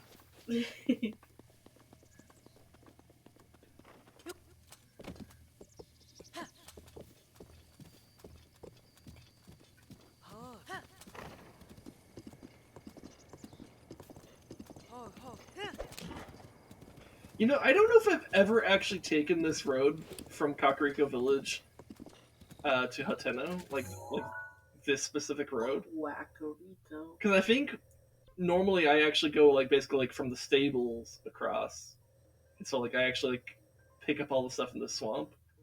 But I'm like, I don't need to, and I don't care. Like let's do the road. I can also do it on my horse, which is amazing.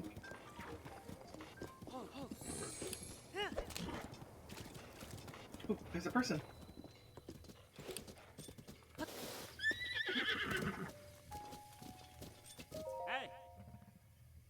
Hey, Hi, my name's Garrel. Come to see a Fort Hateno, I take it. That's right. Figured as much. It's well worth seeing. Fort Hateno here was the last line of defense between Hateno Village and the awful tragedy all those years ago. Everyone's got to come pay their respects at least once in life, right? Oh yeah, paying respects. Let's see. Search ancient gear. Okay, cool. Search ancient shaft. Cool. Search. No.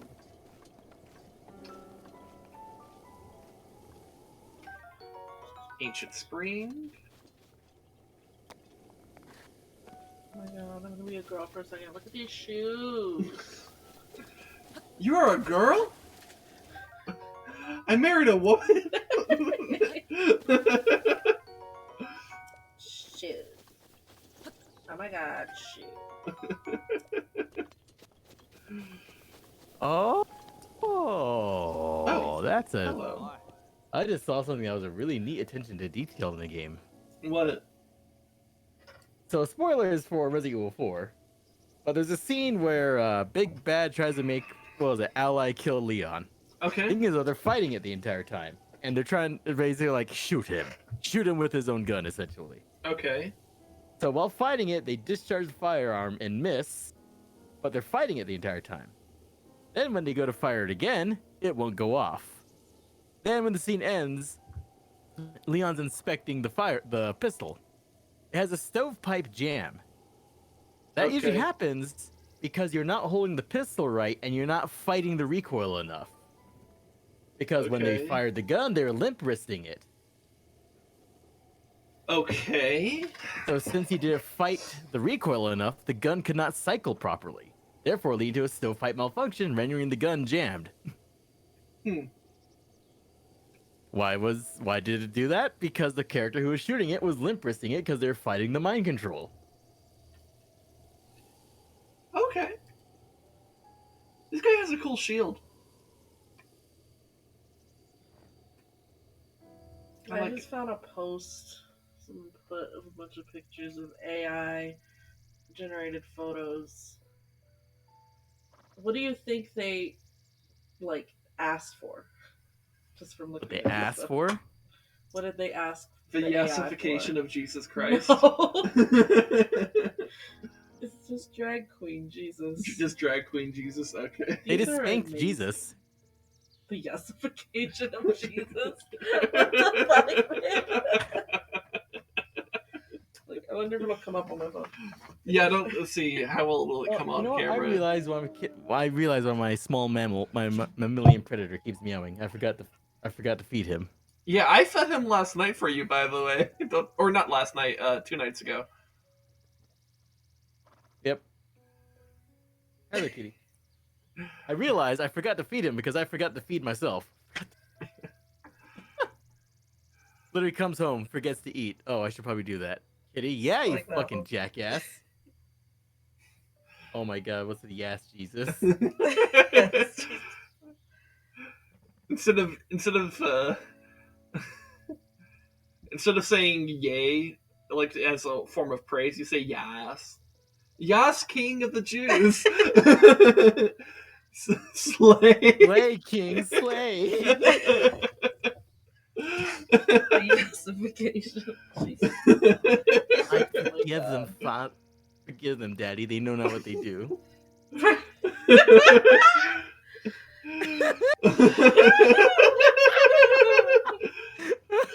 My cup runneth over. Oh my god, we're going to hell. Oh my god.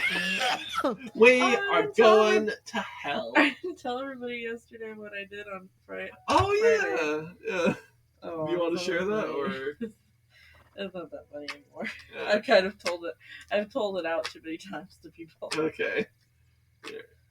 She made a Jesus joke. I It was made a funny. Jesus joke. My mom said I'm going to hell. Yeah. But she left too. So it's fine. Y'all are going to hell. That's exactly how they sound. Mhm. Anyways, we all know horses are special, but they're not the only animals that will let people ride them. Winks at you. I wouldn't waste What? I wouldn't waste my time on anything about a horse, but Good to you look know. like the type of person who doesn't discriminate. Oh my god. Did they change dialogue for Master Mode? And that's all he Like, has to say. He I doesn't- feel like there's things in here that I don't remember happening. And I've done all the side quests and talked to all the people. I don't Did you remember ride all the some of these animals? things. Technically, yes. At Lily Red, you can ride more than a horse, you know. I rode a bear. Have you ridden a bear? Yes, actually. Oh. Uh, I need to get some food and feed my cat because I forgot to feed myself. Therefore, forgot to feed my cat. okay. I should probably go do stuff too and go to bed. Oh. It's 10:30 Oh almost. shit, yeah, okay. Do you know the story of the warrior who fought here at Fort Hateno?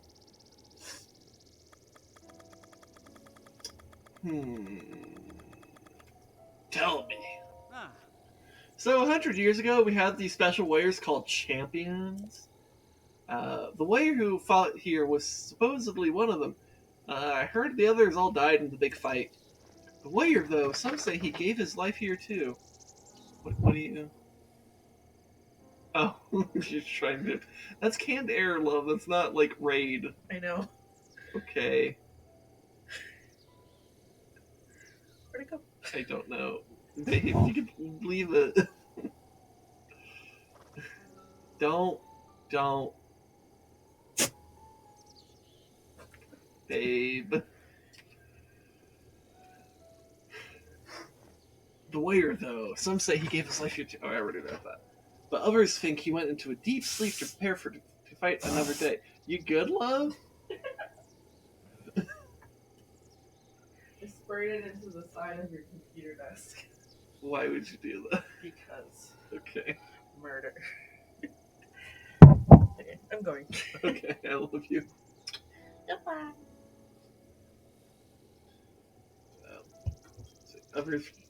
Others think he went into a deep sleep to prepare to fight another day, which would mean he's still alive, right? I wonder if I'll still be around when he wakes up. I'd love to meet the guy. Are you sure about that? Anyways, let's continue on our way to Hateno.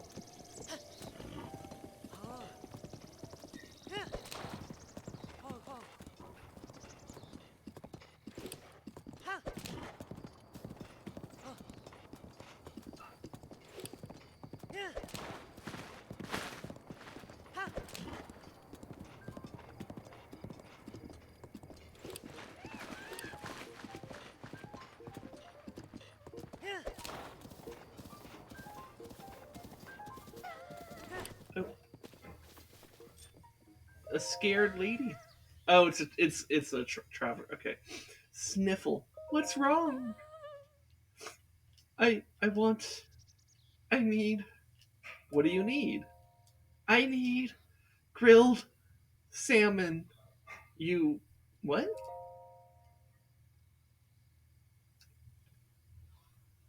And also, the hero's life.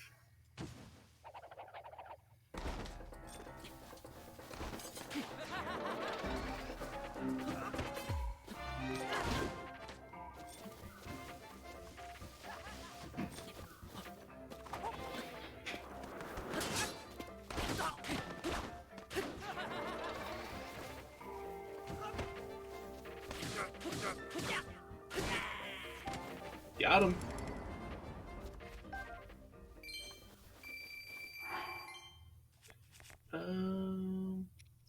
Maybe we could drop the focus spear. We don't need that anymore. Also there's a bunch of boxes with there's a box and some barrels next to a bunch of explosive barrels. Only one thing to do.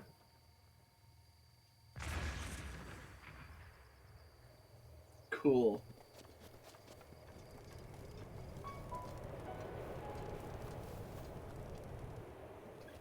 Okay, here's a baked apple.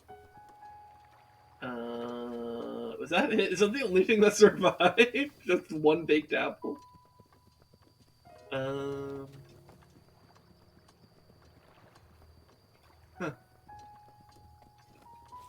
Okay.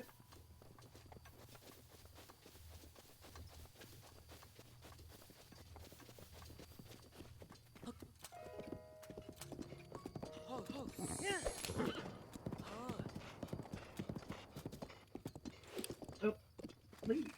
Yeah. Kalesa. Yo, she cute too. I do not know the purpose of your journey, but there's a place that I recommend you pay a visit to. Deep in the recesses of a mountain in Nehru lies a spring of wisdom. It is a storied spring to which I am making a pilgrimage. Oh, that's cool. Don't know if it's going to go so well for you, but good luck.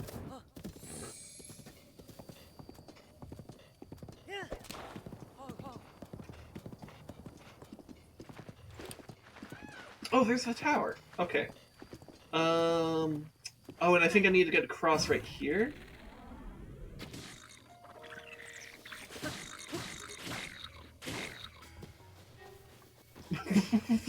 Get dunked on. Alright,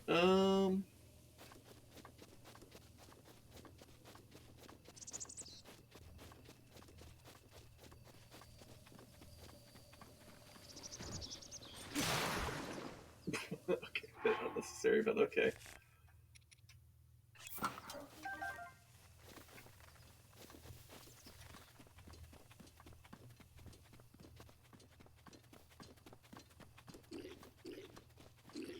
Oh.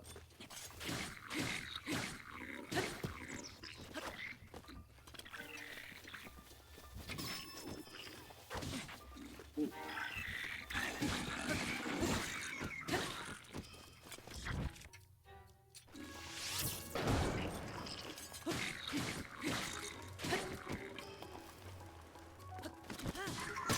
Got him.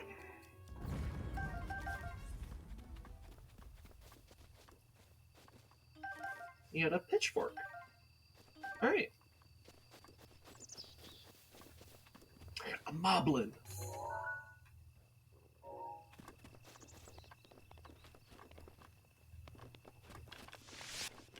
Actually, let me eat a little bit of food. Like a fish skewer, that'll do.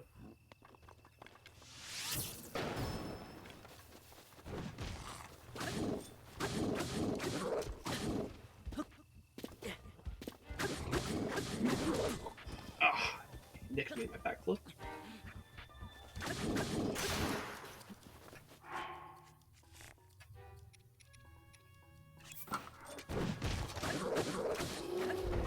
Why am I attacking Banjo-Kazooie? Banjo-Kazooie started this war. I'm gonna end it.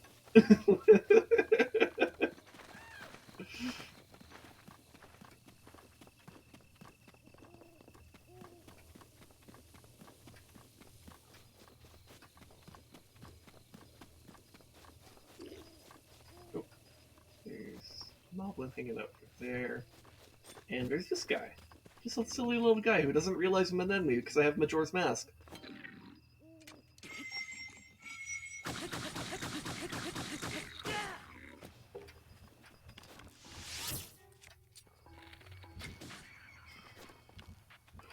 God, the way his body just slides.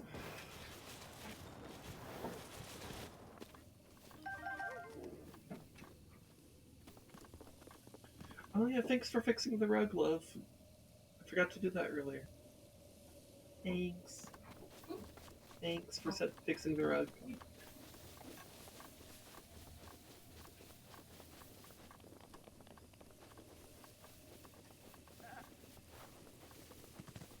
So I wonder if I could get a sneak strike on the Moblin here.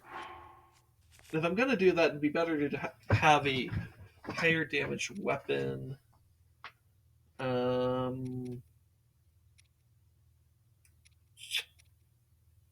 do just a normal claymore. Yeah.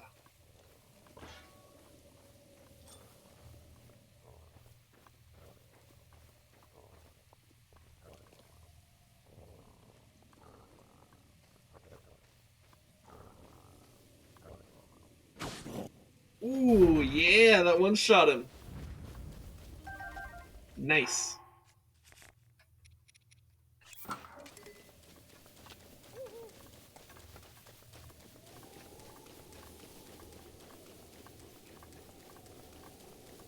What is that? Oh, that must be a shrine I pinged. Okay. Those bokoblins riding horses out here.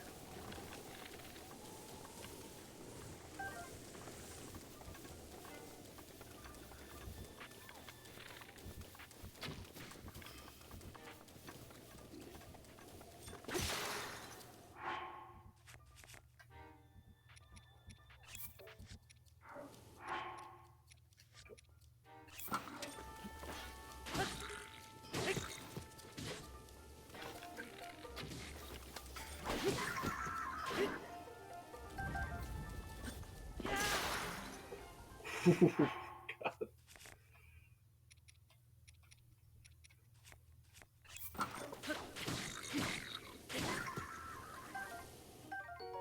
Look, a Hylian rice.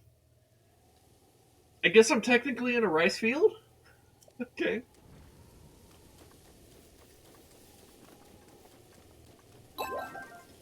Hey, yo, we got Corpse reading me? Hello? How's it going, friend?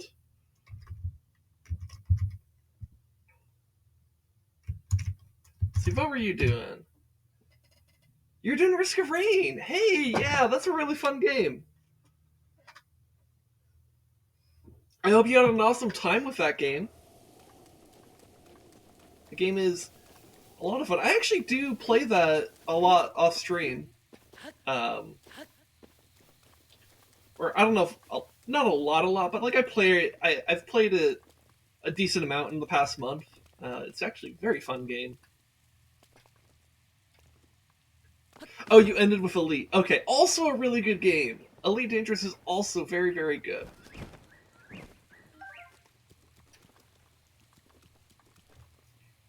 Also sick. Oh, that sucks.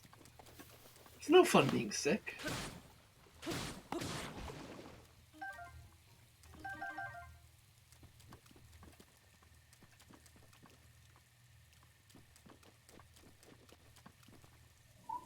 Wait, did I misread something? Oh, yeah, sick as in, okay, sick as in cool. Yeah, I, like, realized that, like, in real time, like, wait, I don't think you were saying you were sick, I think you were saying something was sick. As in, like, cool. Alright, yeah, alright, cool. Language is weird sometimes. But yeah, it's a really cool game. It's a sick game. as in cool. English is very much... English is like the definition of a bastard language. Was that a sleeping moblin? Ayo. Fucking... Sneak strike time?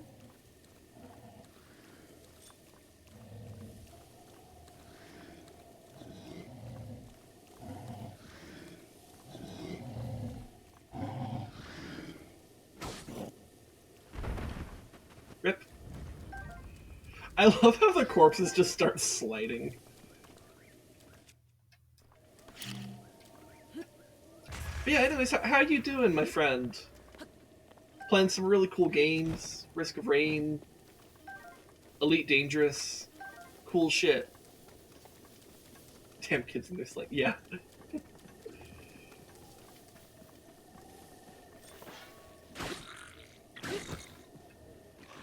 Bye.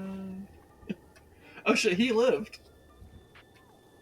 Well, he's at I'm not going to the bottom of that cliff. He can just sit there and think about what he's done. English is the language equivalent of unhinged, hinged lifelong quarters house, just full of shit with no business being there and no connection to whatever it's stuff between. Oh, okay. Oh, cool. Have fun getting your ring resized with your special person.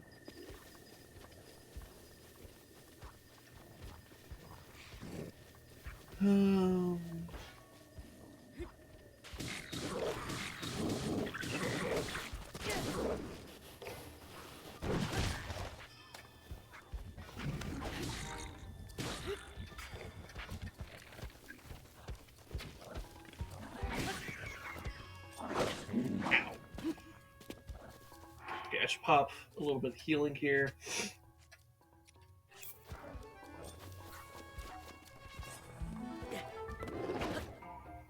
See, it's a whole can of beans opened on me suddenly. A lot of learning.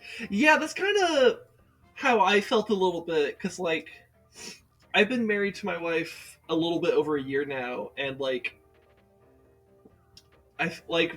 we were talking about basically the whole process of like leading up to getting married and stuff was like kind of this weird, almost fever dream experience of like realizing that like we actually want to do this and it's something we can do.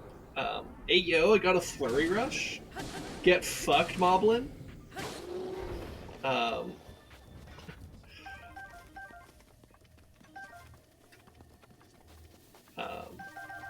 So I can definitely relate to kind of feeling like almost like dizzy from the whole experience that you're talking about.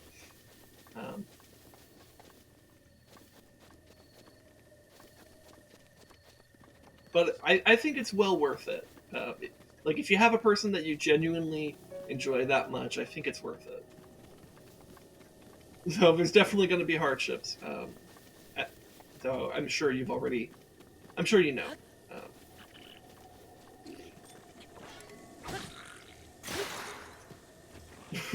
Jeez.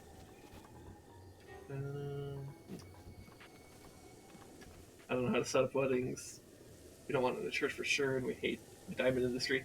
Yeah, like we didn't really do, like me and my wife, we didn't really do rings that well. We had rings, but like this ring, for example, is like a ring that I think her grandmother or great grandmother had or something, and like they just had it, and it's like, well, we could just do this, and she found, so like literally she just like found rings from her own family, and just like we just used those. But we didn't like have like a whole ring ceremony thing. We did like this ceremony where we had like succulents because we live in a desert, and like basically we kind of, it was this thing of like, I can't remember who did what, but like one of us poured water in, and the other one put like some soil in. And the idea was like, you know, treat the succulent is supposed to represent like our marriage and stuff, or marriage is like the succulent where you both have to put in work to, you know, take care of it and nurture it and stuff like that. But we had a very low key wedding. Like it was literally like at like a public park that is not too far from where we live. Um, and like it was free. Like we set up our own decorations and stuff, but like we didn't have to pay the park anything. We just like called to make sure like it was all cool with them, and they were like, "Oh yeah, you could do this. Don't worry." And we're like, "Awesome." And so the only fees we ended up having to pay were just like the fees for like getting like the license to be married and like the time for the judge, I guess, or something like that. So it was pretty. It was a very low key, inexpensive wedding, and that was exactly what we needed. Because like we're not rich. Like if we get rich someday, we might do a more extravagant wedding and stuff just to kind of celebrate our relationship and stuff. But like it's really liberating to decide what you want your rituals to be and signify. Nothing forces you to do stuff like and that's the thing. We both are very non-traditionalist. Um, we're not really like we both kind of realize like yeah, the diamond industry is a fucking scam. Also, diamonds are not even like the prettiest gem out there. Like fucking like rubies and sapphires and shit like that. I think are way prettier than diamonds.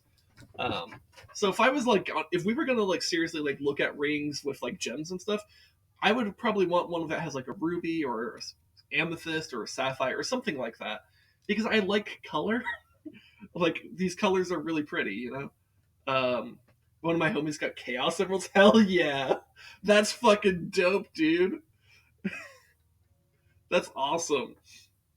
Um, but yeah, I think it's just like you do whatever's best for like you and your partner. Like you don't need to give too much of shit what other people think, because it's not their fucking relationship. It's yours. You know, it's your life. You live it how you want to, right? And sort of fuck everyone else's opinion a little bit. Like take it. Like I think it's worth taking other people's opinions into consideration, but like when you know what you want to do, like it's like fuck their opinions, you know. So like I get ruby, they get sapphire. Hell yeah. Um, that's I mean yeah, if that's what you do, that's awesome, dude. Um, just whatever works for you. That's really awesome to hear. I'm happy for you guys. Almost stabbed myself in the eye with the fucking edge of these glasses here. Um, yeah, cool shit.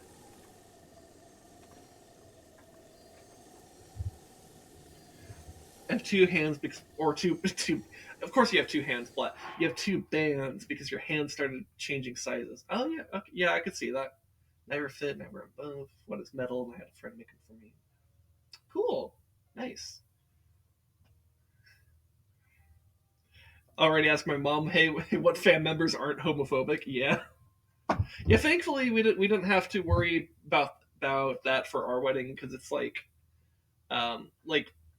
just to all outside appearances, uh, it's like it looks pretty heterosexual, right? So it's like it doesn't. Um, we didn't have to worry about whether or not people approved of the marriage, and also if we found out someone didn't approve of the marriage, fuck them. Like it's like yeah. Um, but I'm glad that's one thing that's kind of fortunate about the way we currently present and stuff, is that like we didn't have to worry about shit like that. Um, and thankfully nobody in either of our family was like too upset about like not having like the most traditional wedding or whatever. Like they were kind of fine with the kind of like very like almost like we basically kind of low-key had like a wood elf ceremony, because like we also had like these flowers that are behind me were at our wedding. Like these are wedding decorations. So except for these flowers. These were we added later. But like the whole like band behind me, that's from our wedding. And we had like flower crowns and shit. Um, so it was a very much like a wood elf wedding, except in the desert. And we had a lake behind us too, like or like a pond, I guess. I don't know. It was really cool.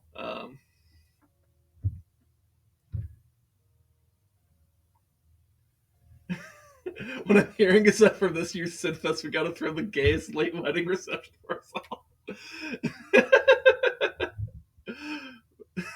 Maybe. I don't know. I don't know if I have the money to throw a feast for you guys, so. But that does sound fun. Anyways, I have a fire weapon, so I could set stuff on fire.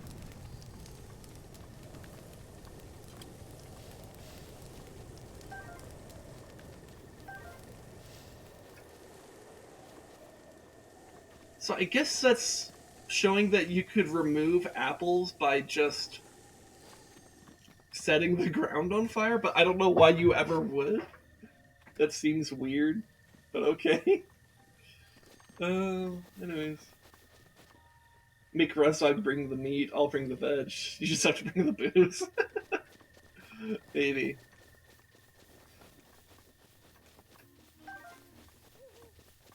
Here, let's burn this. Does this not burn? Oh, maybe I need to find leaves. Kindling and all that shit, you know?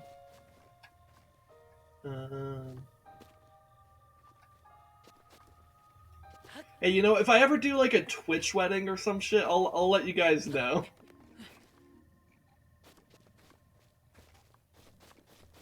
Oh, maybe these thorns can't be broken. Maybe they're supposed to be a barrier. That would make sense.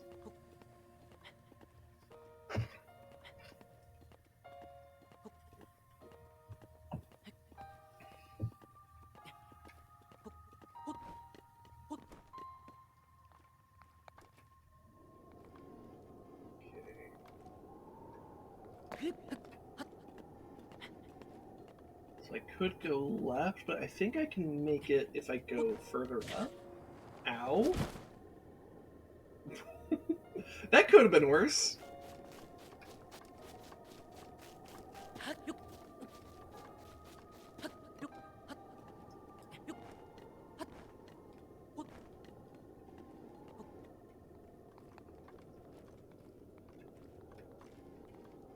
Yeah, go ahead and chill, man. Like, I'm happy for you guys. I hope you guys have a really enjoyable time with all that.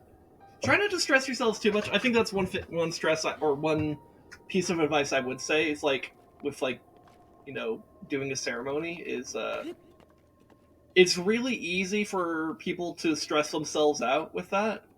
And like the day is not supposed to be about stress, it's supposed to be about love, right?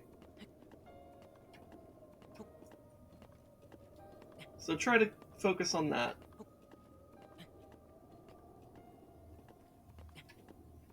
I think I need to get in the one that's immediately to my left?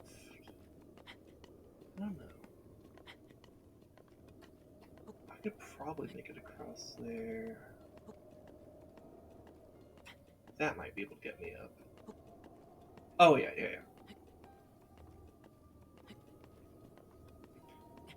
Put pics in the food Discord. Alright. I don't know if anyone has any kind of food related. What sort of food did you put in there?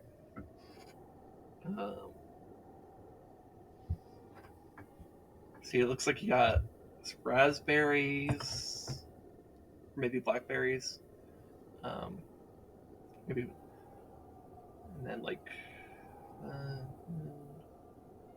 is it because of the bug? Yeah, I don't know if that's I mean, I don't mind, but like, if you're worried about like someone having a phobia, you could do like a spoil. There's like when you upload an image to Discord, there should be like a button that says like a spoiler tag or something like that, and it'll kind of like blur out the image and stuff so you could, if you're ever worried about that, you could do that. I'm not personally worried about it. I could, but I can't. Okay. Yeah, I mean, I don't care. Like, I'm not worried about it. So, and as far as I know, no one in the server is like deathly afraid of bugs or anything like that. to my knowledge. If someone made me aware, I'd be willing to like talk about it and be like, okay, maybe we could make a point of like having like content warning and stuff like that. But until then, I'm not worried about it because it seems like a not that serious a concern.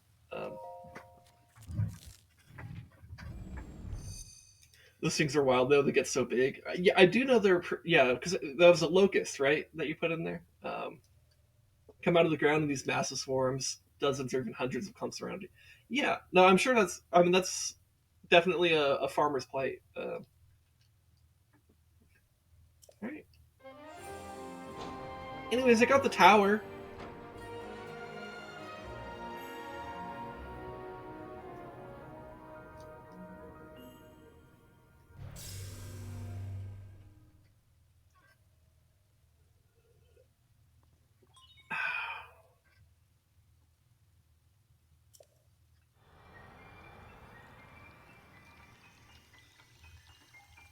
Time to get some blue.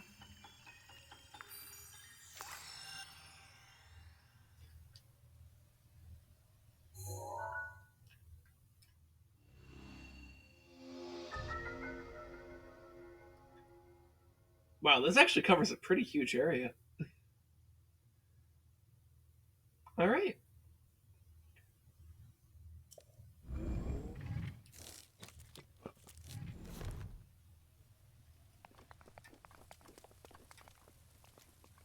Oh, hey. We got some of those master mode floating platforms. Nice. Okay, so I guess that's where I will go immediately next. Trying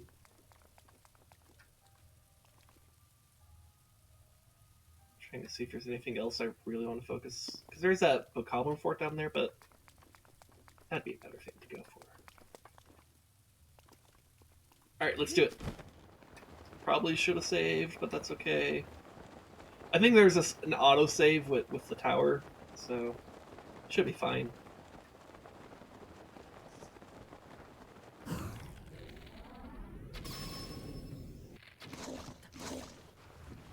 Oh. Rip.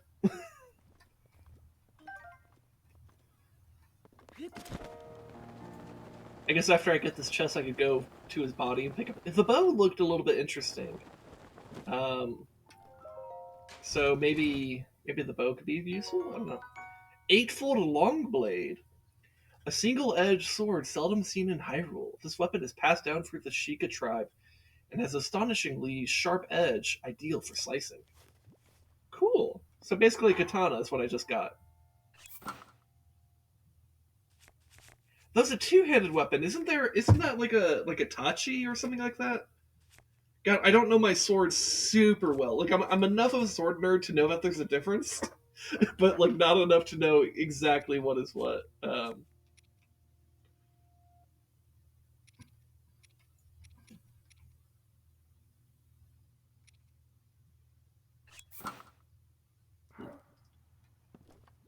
Anyways, all right. So where was the? I guess I would have fallen somewhere down there.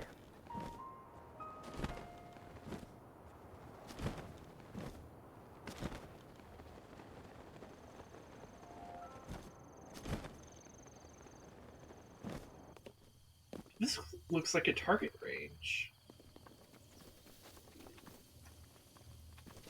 Oh god, I think the Boblin's body fell in the forest. Oh, that sucks. Oh shit, that means it could be anywhere. But you know, if that was a metal bow, maybe Magnesis will help me find it. Oh, I think I found it. A knight's bow. Nice. Let me drop one of these traveler's bows. Also, there's a lot of bokoblins around here. I'm glad I'm wearing the Majora's Mask. Because I don't think I want to fight all these people right now.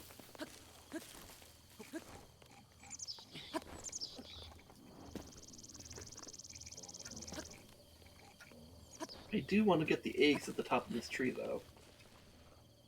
Or was it not eggs? Wait, what? I could have sworn I saw eggs. Am I stupid? I might be stupid. Ooh, but there is a radish here and some other stuff I could grab. Spicy peppers.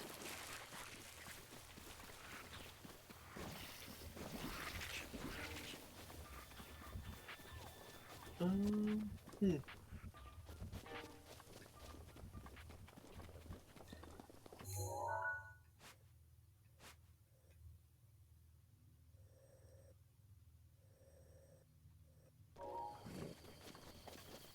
Here, I wonder how far does the whistle go?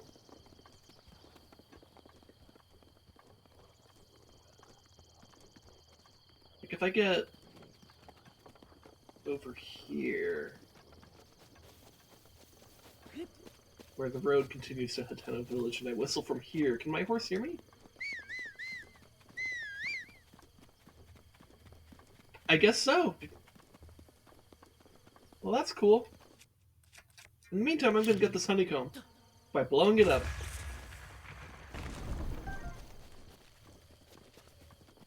Hey, dude. It's been a good long while since I was back in my hometown. I'd love to just kick back, but I can't. I gotta load up my body with vegetables and get them over to Dueling Peak Stable so I can sell them there while they're fresh. I hear that there's this guy named Sindef who's gonna have like some kind of big fucking like event where everybody's gonna need vegetables and other food for a feast or something. I don't know. I just heard it from this guy named Corpas.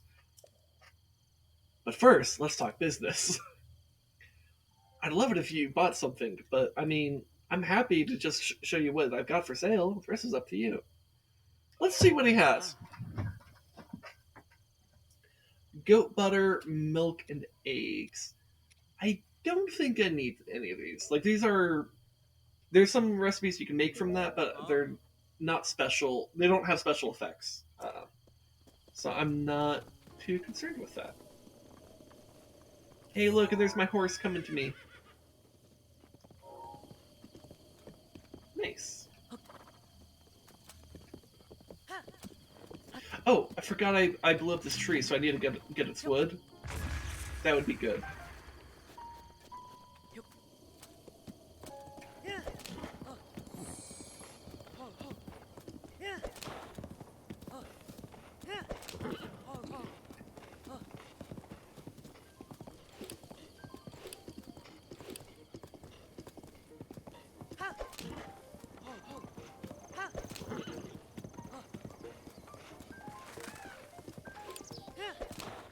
I love how they have all these bokoblins along the side of the road to, like, ambush you on your way to Hateno Village, and I'm just like, I don't care, I'm on a horse, I can outpace you, fuck you.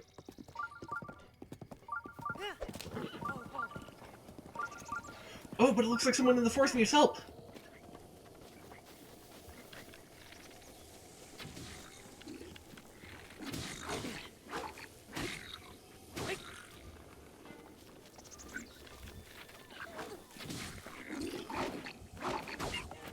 That somehow counted as a sneak strike, but okay.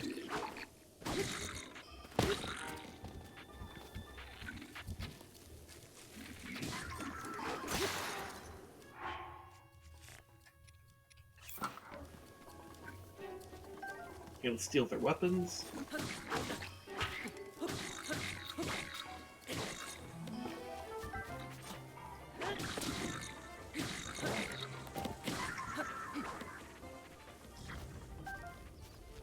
Alright.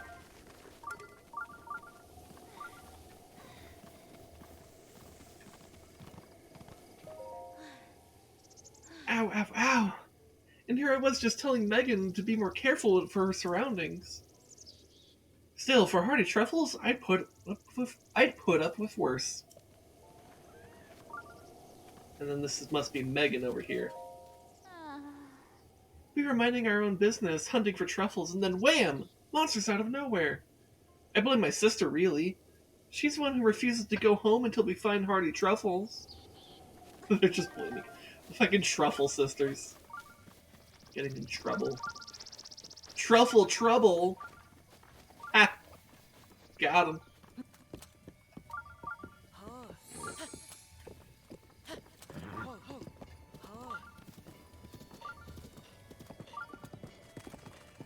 Alright, Hateno Village.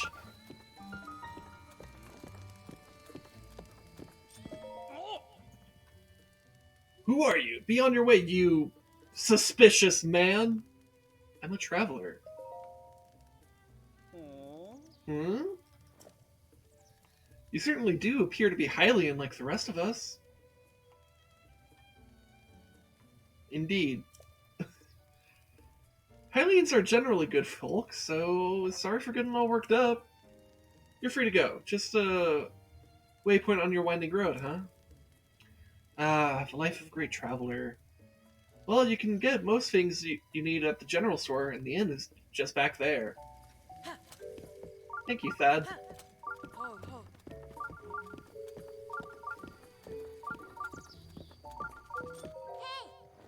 A small child.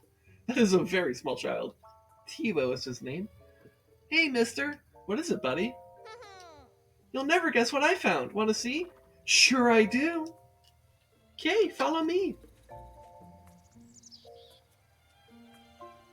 He's not moving. Oh, there he goes.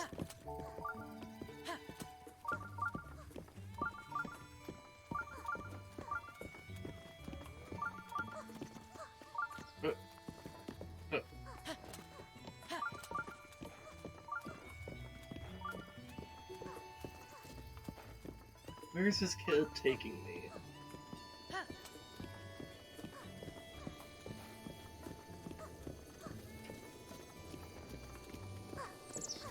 Oh, that's right. I forgot about this. Here it is. Neat, huh? Looks kind of like the statue at Chief's house. What do you think it is?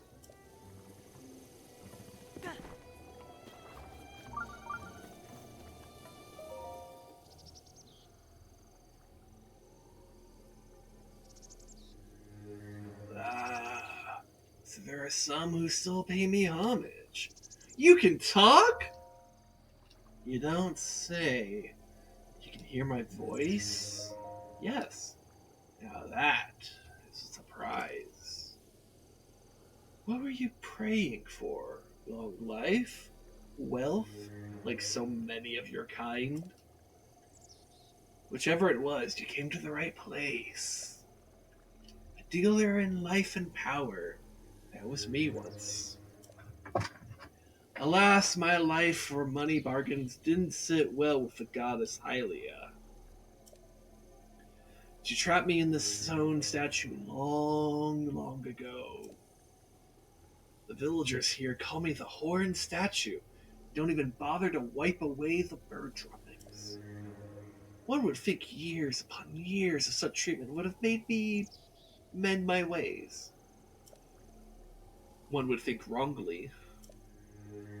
I've only been biding my time for the moment someone who can hear me appears, someone such as you. But I've said enough. Now then, shall we strike a bargain? Then stay that way. No further action on your part is required.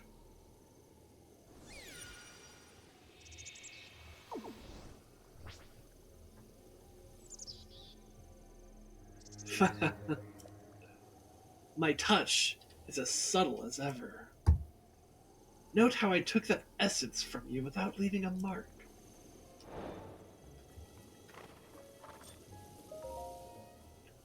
What's wrong then? Have your prayers gone unanswered? Give it back. Did you think I deceived you?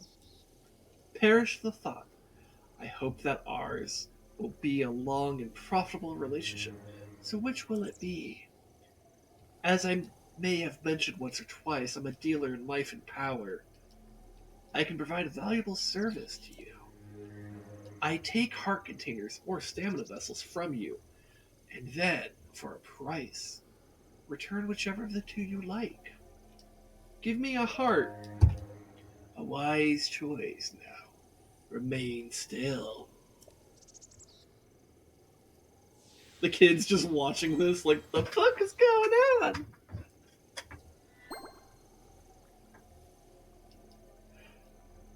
You look skeptical, not to worry. Money and life are all as one to me.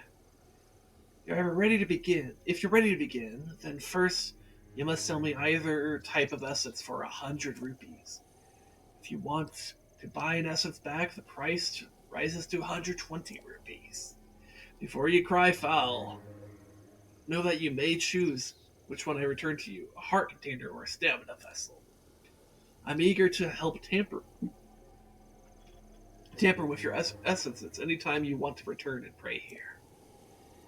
It's like a devil statue. So if you want to make a fucking deal with a demon, you can. Anyways, what does the kid have to say? Were you talking to that statue? Well... Wow, you talk to statues? Weird. Okay, see you. Kids are fucking weird, man.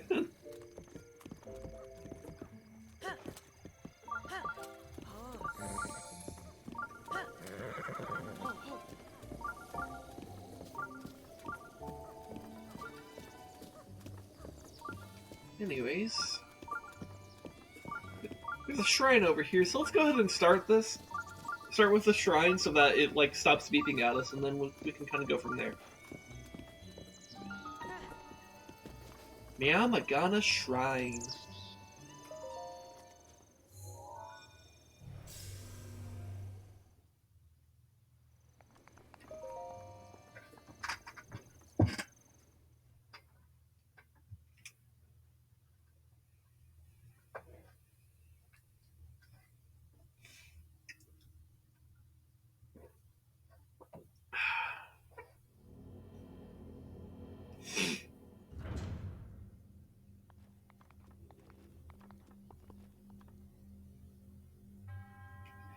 To you who sets foot in this shrine, I am Myahm Agana. In the name of the goddess Hylia, I offer this trial. Myahm Agana apparatus. Okay. Oh, it's one of these. Okay. We gotta do motion controls here. I know a lot of people hate motion controls, but I talked about this a bit in my Skyward Sword playthrough. I think the hate that motion controls get, I think, is a bit excessive. I understand, I think, where some people are coming from, but I don't mind motion controls too much. Though it is tricky. I think I need to shift the perspective a bit here.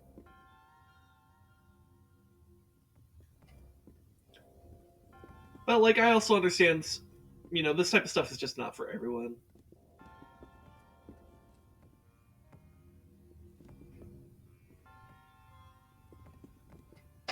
You gotta be delicate here. Yeah, because then that happens.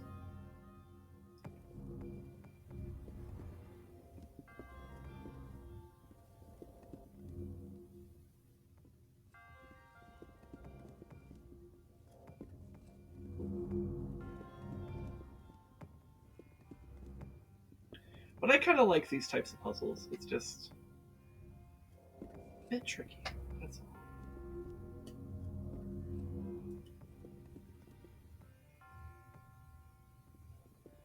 It does require a lot of focus. I will say that.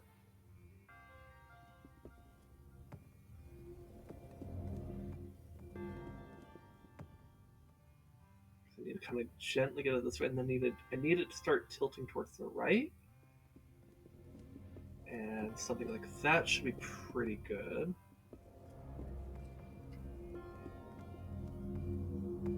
Ooh. Hold on. Okay, so I need to get the ball.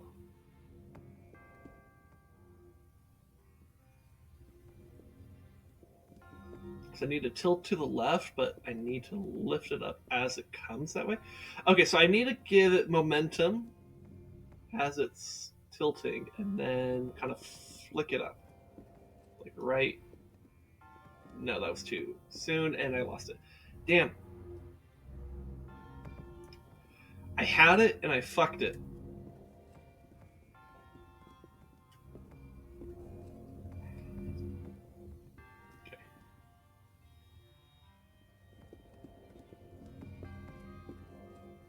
Jeez.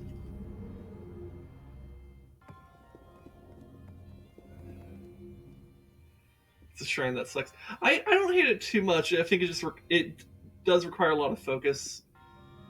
I don't mind motion controls as much as most people, though. But man, this one is... God, it requires a lot of focus. Okay. Ooh. It's very delicate. I assume the trick has something to do with flipping the contraption on its back, but I want to do this legit. If I can. I understand. That's... Got it. I need just like the slightest movement here. Okay, okay.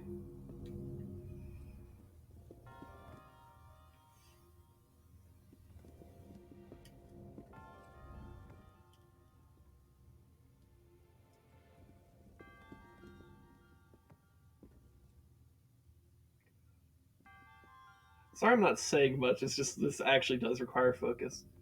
Set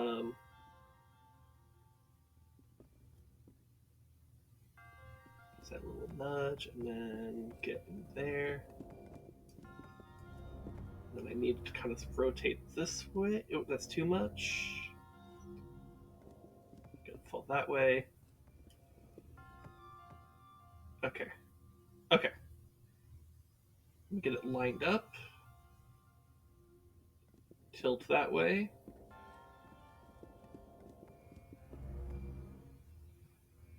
Oh, I did it too harshly. Ah.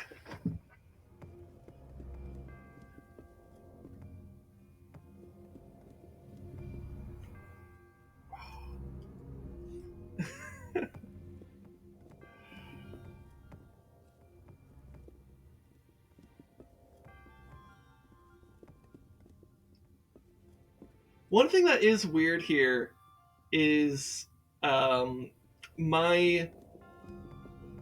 think in the process of like, because I'm like turning like the controller around and shit, right? I think this is kind of confusing the gyro sensors a little bit, and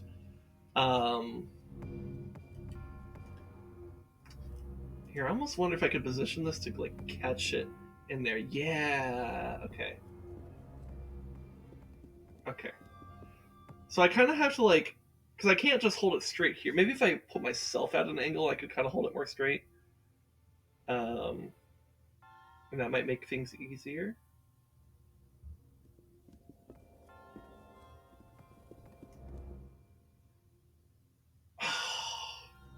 Okay, how did I catch it before? Like that? Okay, right here. That's roughly where we need to hold it to catch it where I want it. Okay.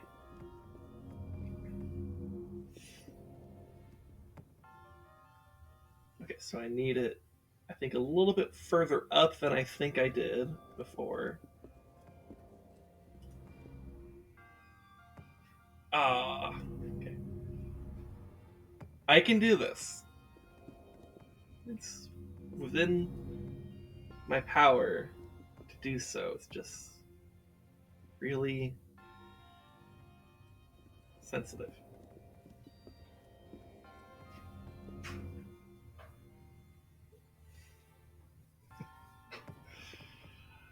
It's,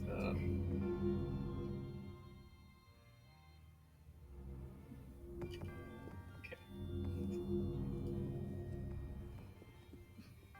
My wife is like just being a bit silly off camera and is a little bit distracting. I appreciate you, love.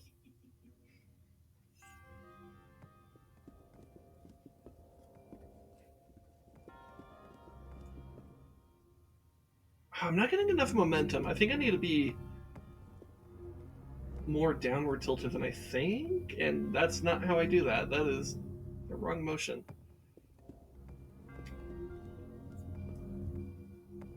That is... How am I fucking this so bad? Alright, okay. Okay, gentle. Gentle. Okay. Think of this less as a controller, but more as a thing that you balance.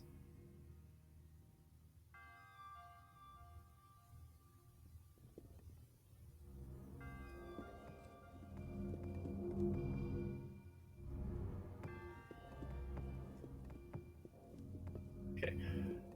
I'm actually kind of impressed I managed to fuck that and then catch it. Because my angle was off and I realized it kind of late in that. Um,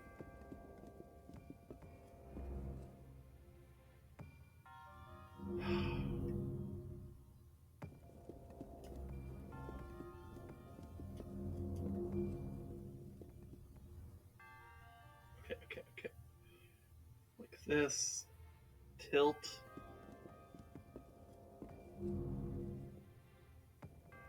Hey!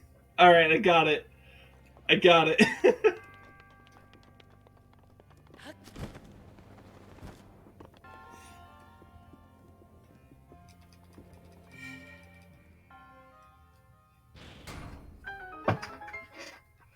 Oh wait, but I need to go get the chest inside the maze, don't I?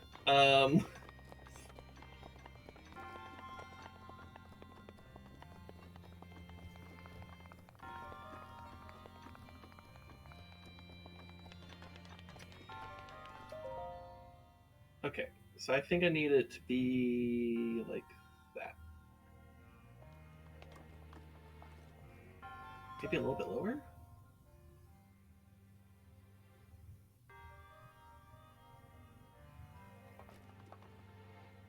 I guess I'll find out when I go over there.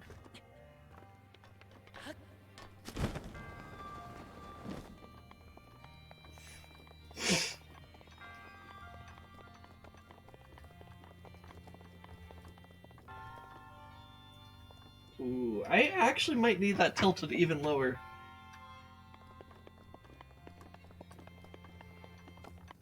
Yeah, let me go tilt that lower.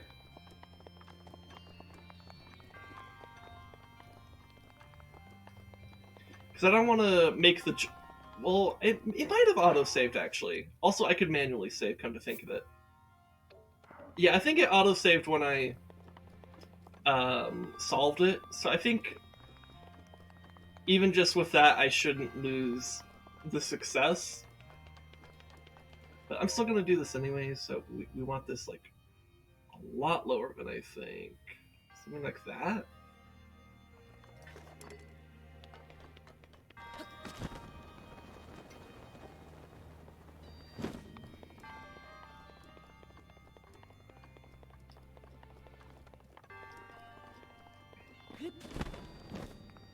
Yeah, that was pretty good. Alright, so what's in the chest? A phrenic bow. A bow passed down through the Sheikah tribe. Concentrating before drawing the string will allow you to target distant enemies as easily as those nearby. Huh. Weird. Wonder what that means. Let's get rid of this traveler's bow. And then we can pick up the phrenic bow.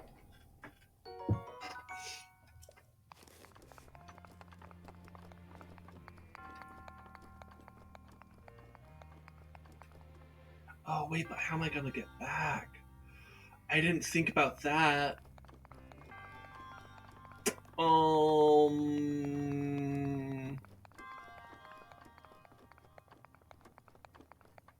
Okay, I should be fine if I jump from here.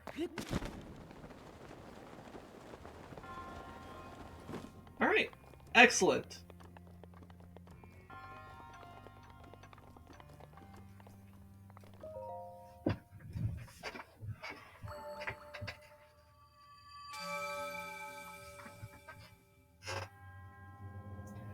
Your resourcefulness in overcoming this trial speaks to the promise of a hero. In the name of the goddess Hylia, I bestow upon you this spirit orb. Wow.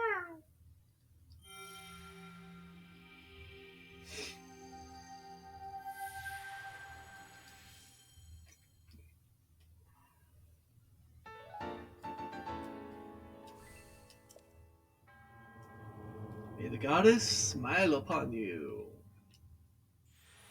Okay, bye.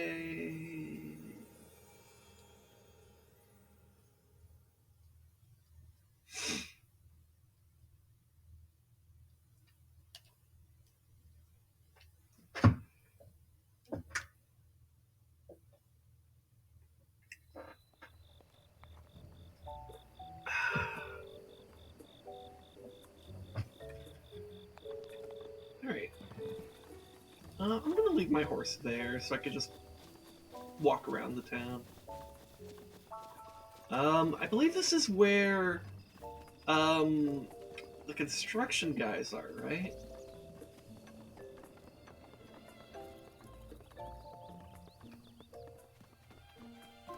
Yeah, there's one of them at least. Hi. It's Carson. Hello there. Another day, another rupee.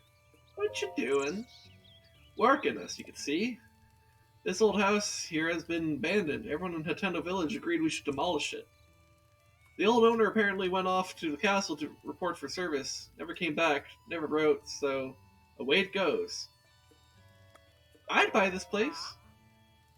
Well, I'm not into real estate, so I can't really help you out there. If you're really interested in this place, you're gonna need to go talk to the boss. Okay, where's the boss?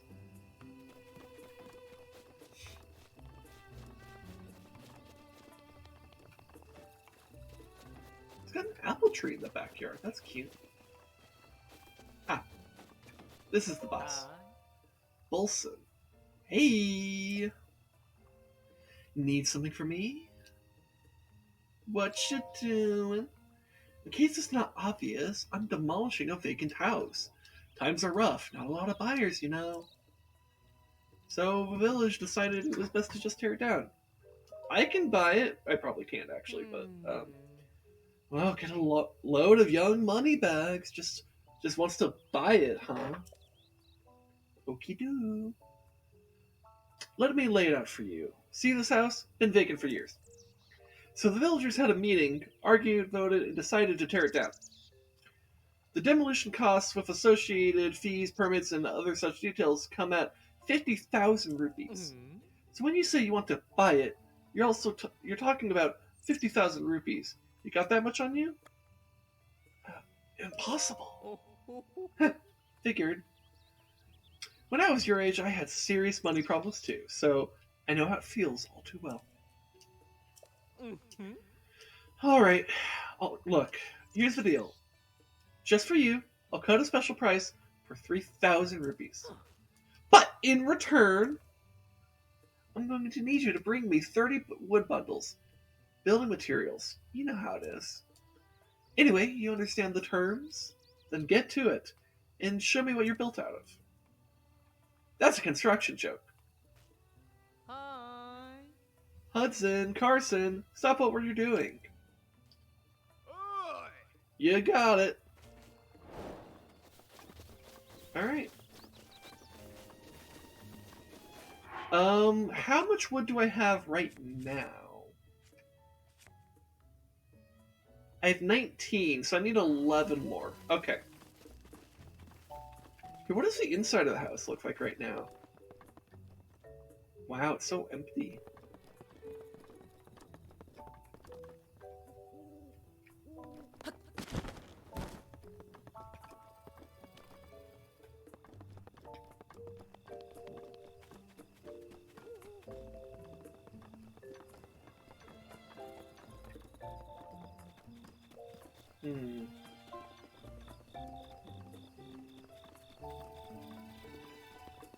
See, what does this say?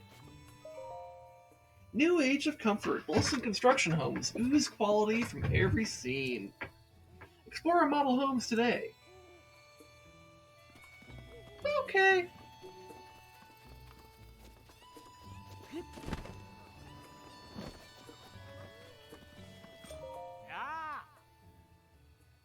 You've got the look of a traveler. Is this your first time in Hateno Village? Well, you're in luck, because you have a lifelong resident to show you around. Yes, please. Okay. Let's get you a good old-fashioned dose of Hateno hospitality. The shop is in my daughter's capable hands these days, so I've got a lot of time on my hands. I thought it might be nice to do a good turn for the village here when I was born and raised, so I volunteered as a tour guide. Stick with me and I'll show you around the parts of this place. In fact, in just a minute, I'll show you something real special. He almost tripped over me. This is the general store, East Wind, and they sell a lot of everyday goods and even some everyday greats. And now, on with the tour.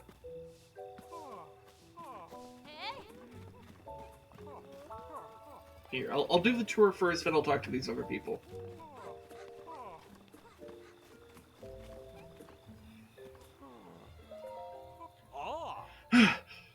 This is Kochi Dye Shop, known for their Hateno dyeing. They'll dye your clothes whatever color you like. And now, on with the tour. He doesn't need to exhaust himself like this, but that's what he's doing.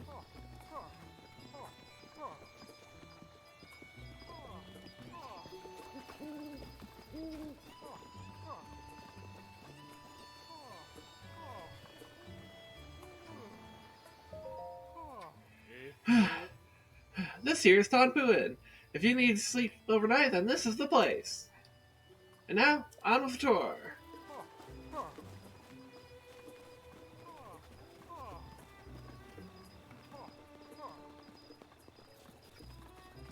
my god, he's like tripping over children.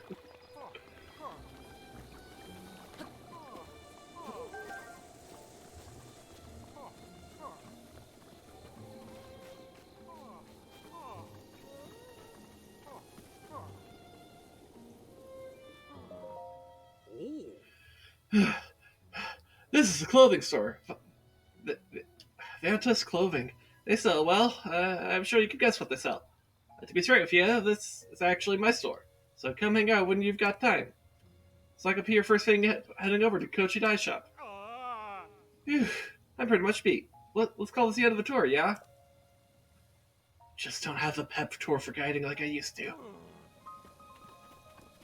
Or pep for tour guiding. Wow, I like fumbled my words there pretty bad.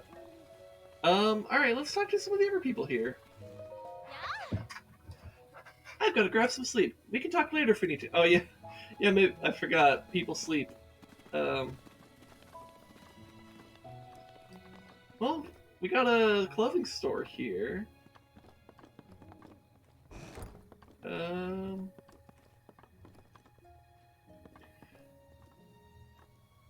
So warm doublet, which we already have from, the old man. Anyways, we got 200 for the soldier's greaves, 250 for the armor, and 180 for the helm. You know what? The soldier's armor is actually quite affordable. I mean, well, it's not affordable right now. Let me rephrase that. It's not as expensive as I feared, so I think if I just make some money, I can definitely come here and grab the soldier's armor, and it'll actually have pretty solid armor. Oh, this must be the shopkeeper. Yeah. Hello, Ventus Clothing is open even to those who travel in the night. Did you need something? Let's see what I could sell. Hold on just a second. Okay, let's see here. Thank you for waiting. Yes, would you like to sell? Go ahead and sell me whatever. So like for example, I could sell. Let's say I sold 3 opal, and I kept 1. That'd be 180, right? Let's say I sold 2 sapphires, so that way I keep like 1 of each gem in case I do need it for something. That'd be 520 rupees. My god, that's a lot. With that, I might be able to, and then I could like sell like, I don't know, like 8 of these amber. That'll be another 240 rupees. With that, I have 1,200 rupees. I think I can afford the soldier's armor now. Nice. You like this corner? Oh! Am I nestled too far in the corner? Is it hard to see me? I know it's a little weird, but I just feel more confident over here. Did you need anything else? No, I'm good. I think I just need to go check out the soldier set. So let's see, 180 plus 250 plus 200. Yeah, that is definitely something I could buy right now. Let's do it.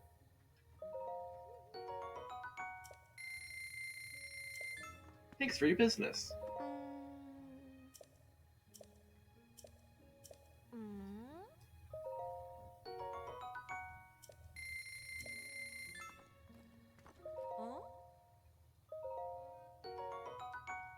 Alright. So now with this, I could have 12 armor. For when I'm actually, like, concerned about, like, you know, combat. Though I think for now, I'll continue vibing. You know, actually, it's a little bit because I upgraded the Hylian trousers. Those are currently a little bit better. But that's because it's upgraded. I think if these were upgraded, they'd be like, I don't know how much they go up to at upgrade 1, but they would be higher than 5. So I could also buy the Hylian set, because I already actually have the trousers. 120, 160. Yeah, it'd only be 180 more.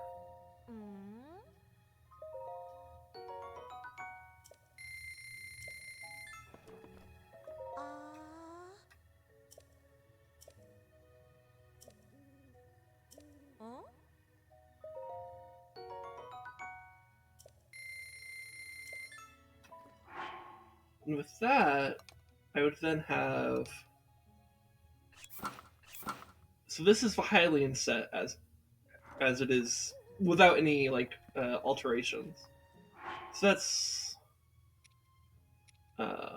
so that, with this I have 11 armor. That's actually pretty decent. And I could increase it to 13 if I equip the soldier set. Okay. I think it'll be important to note, like, with what I need for the upgrades to the armor here, because that will determine which one I focus. Because I might... Because, like, for example, I imagine it might be easier to upgrade the Hylian set compared to a soldier set, but I don't know. I do know the soldier set will be better if I upgrade it, like, by a pretty significant margin, so... But for now, I'll vibe with the vanilla Hylian set here.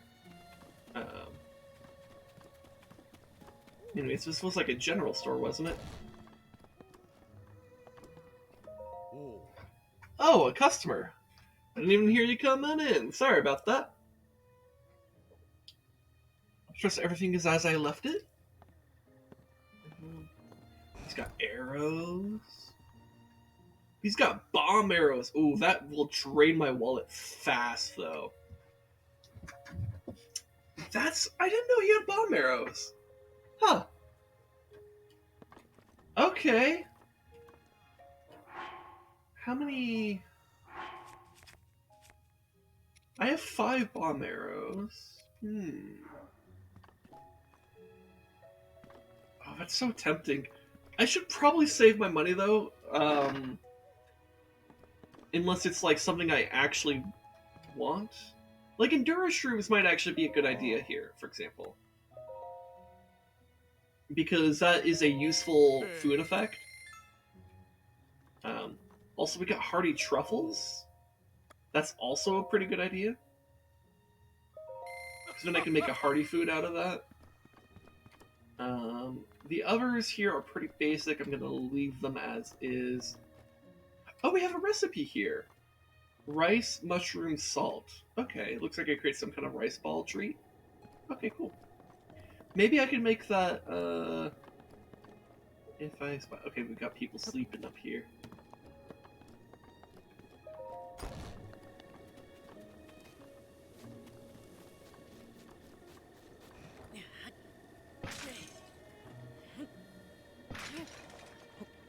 Oh my god, there was just casually an opal in that pot? Holy shit. That's wild. That was a very wild breath that pot had. I'm funny. Anyways, what's in the tower?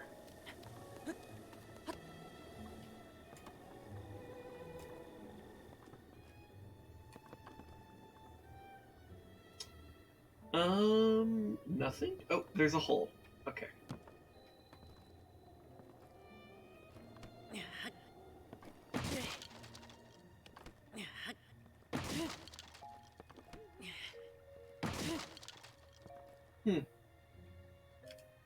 Well, okay.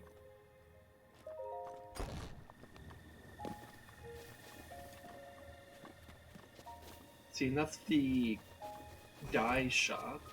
I don't know if I... What would I dye my clothes if I decided to dye them? Oh, excuse me. Should I dye my clothes? I don't know. It's a little bit unnecessary, so maybe I shouldn't bother, but like... Fashion could be cool. Maybe if you guys in chat have an idea for like... some kind of like fashion thing, you can let me know. And I could like try to dye my clothes in that type of thing. But I think for now I'll bypass the dyes. You're winning, Sin? I'm doing okay. Anyways, we got a grumpy person here named Manny. Night or day, don't matter. Gotta check everyone out. Ever stayed at the Tonpu Inn? Nope. If you're not staying there, then I'm supposed to check out everyone who comes into town. Right? Thought so. I know things have been peaceful recently, but the outside world is still pretty dangerous, yeah? So I gotta check and make sure any beauties or, suspicious folks have come around here. Beauties? If you're lucky enough to stay at the Tonpu Inn, you'll see what I mean. Say hello to Prima for me if you do. Not that she even knows who I am. This is tough. I have to give her something. What kind of gift do you give Prima at the Tonpu Inn? Or what kind of gift do you think Prima at the Tonpu Inn would want? Just take a guess. It's not for me, you understand. It's for my buddy's friend. Oh, you mean guy? Because he's not your buddy. He's not your friend. But he's your buddy's friend, which means he's your guy. Right? That's how that works? Corpse is Canadian, so he can answer if he's still awake in chat.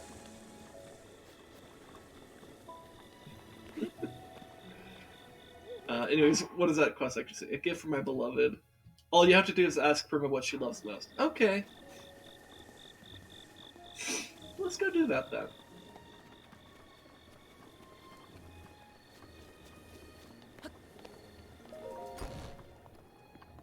So we're looking for a woman named Prima. Oh, there's a woman at the desk. Is this Prima? Yep. Good evening. Welcome to the Tonpu Inn. Regular bed is 20, or if you're looking for a more relaxing, restorative mind-body experience, you can have one of those extra soft downy beds for 40 rupees. No, I'm not here to talk. How do I need to like step behind the counter to talk to her about the thing? Sir, did you need something from me? What do you like? Why is he asking? Whatever, I'll just say something random. I'll tell you something I really like. Crickets! It's my dream to have my very own collection of 100 restless crickets. As if. Alright.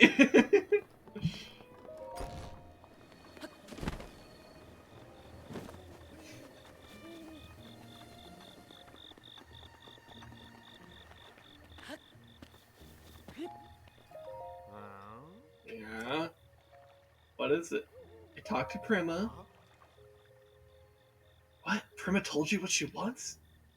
Prima never even talks to me. I mean, that's cool, that's cool.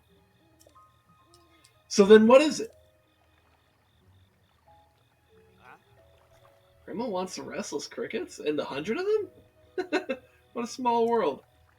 I love restless crickets. I'm a connoisseur of them. I think that's what that word means.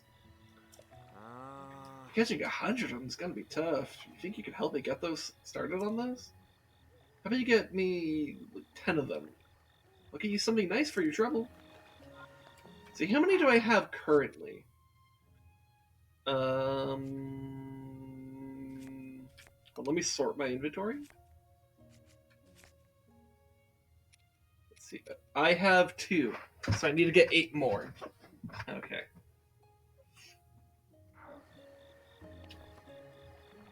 Well, if I get 8 more, then I could go do that.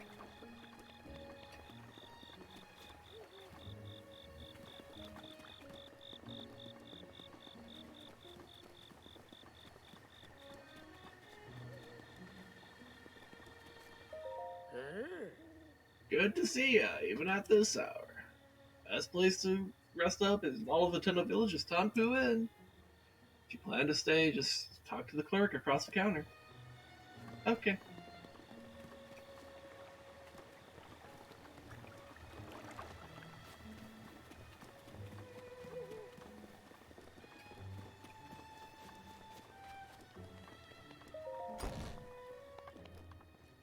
I just walked into this person's house without thinking. um, that's what we call a gamer moment.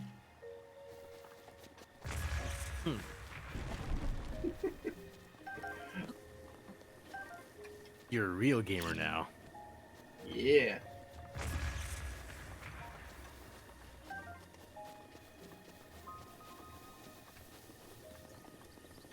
Let's see. Got a lever house here.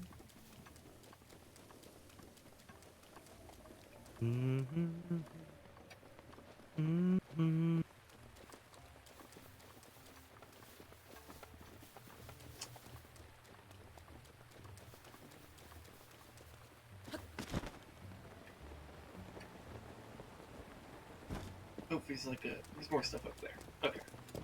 Oh, hello, person. Oh. I don't care much on rainy days. Me and my horsey don't like getting wet. Oh, okay. Well.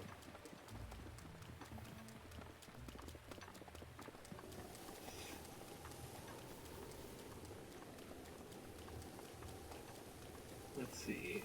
Can I go inside the windmill? Looks like I can.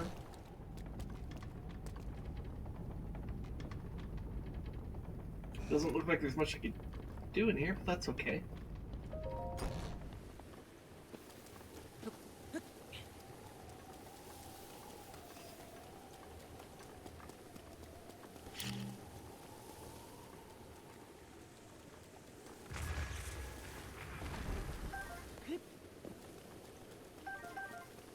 I love using bombs to chop down trees. It's the best.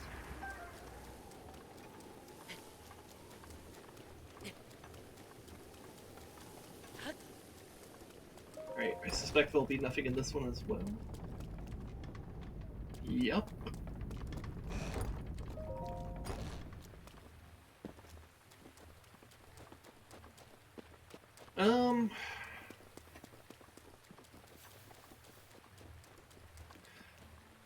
Well, I need a pee, so I'm gonna go ahead and just put us on a break screen.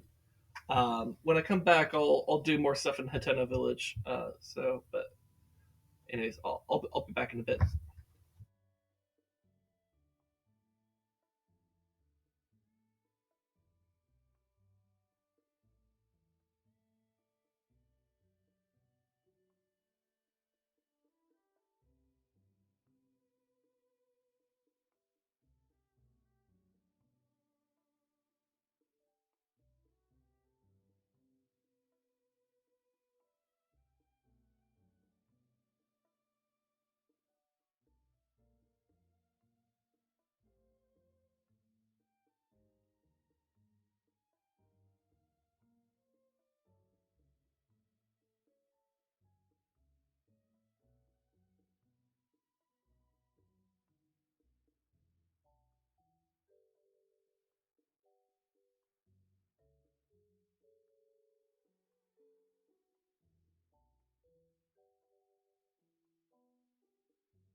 Okay, I have returned, Yee.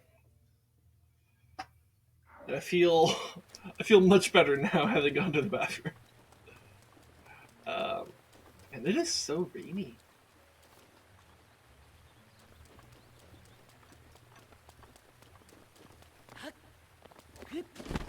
That's a pretty big tree. I wonder if that has like a Korok or something in it.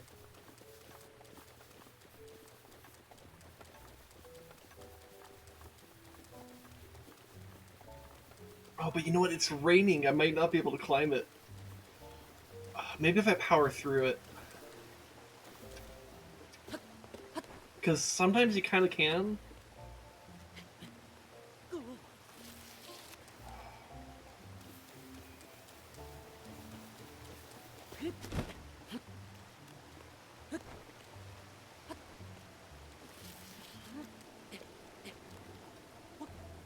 Okay, I think I kind of cheated it. Alright, I did it, and there's nothing up here. It's just a big tree. Okay, well, Big tree. big tree. Well, the people of the town are awaking now, so maybe I could actually talk to more of them. Even though it's raining. Oh. Even in the rain, still gotta check everyone out. What is it? Checking out? The weird, suspicious folk out there. So I gotta check everyone to make sure there's no one dangerous gets through. Volunteering my time and it's important service for the village. Okay. Well, okay.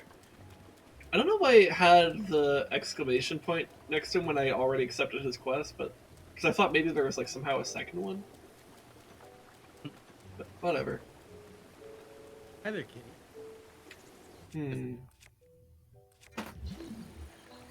Anything in the water? Aha, there's a chest in the water. Are you a metal chest? Yeah.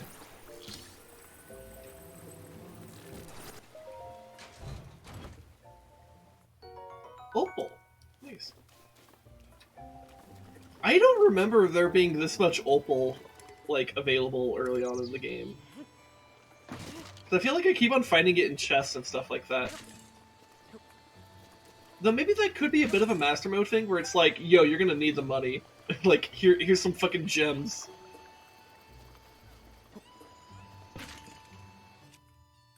Which, honestly, I wouldn't put it past Nintendo to do something like that. Not a bad idea, actually.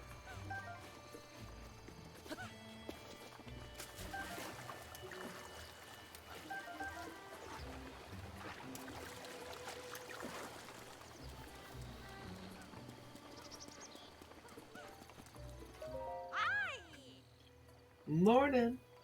Are you a traveler? In that case, follow me for a minute. Okay.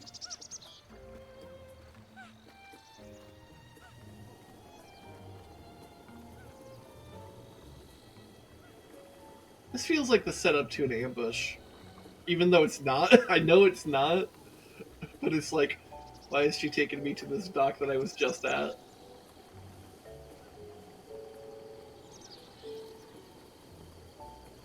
This feels suspicious.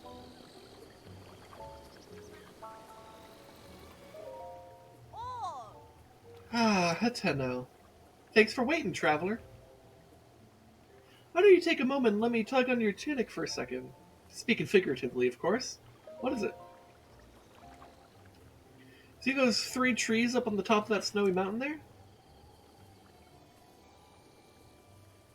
I found a small letter stuck between the pages of this old book at my house. It said, when the 3 summit trees become one, turn your back to them and head towards the sea. A trial encased in stone awaits you there. Don't know what that means. But maybe it means we got to head to Afromsia coast, which is just east of those 3 mountains. Or 3 trees on the mountain. For the trial encased in stone bit, I wonder if you would get some kind of treasure for doing that. But I have a child, I can't just go off on a journey across the mountains.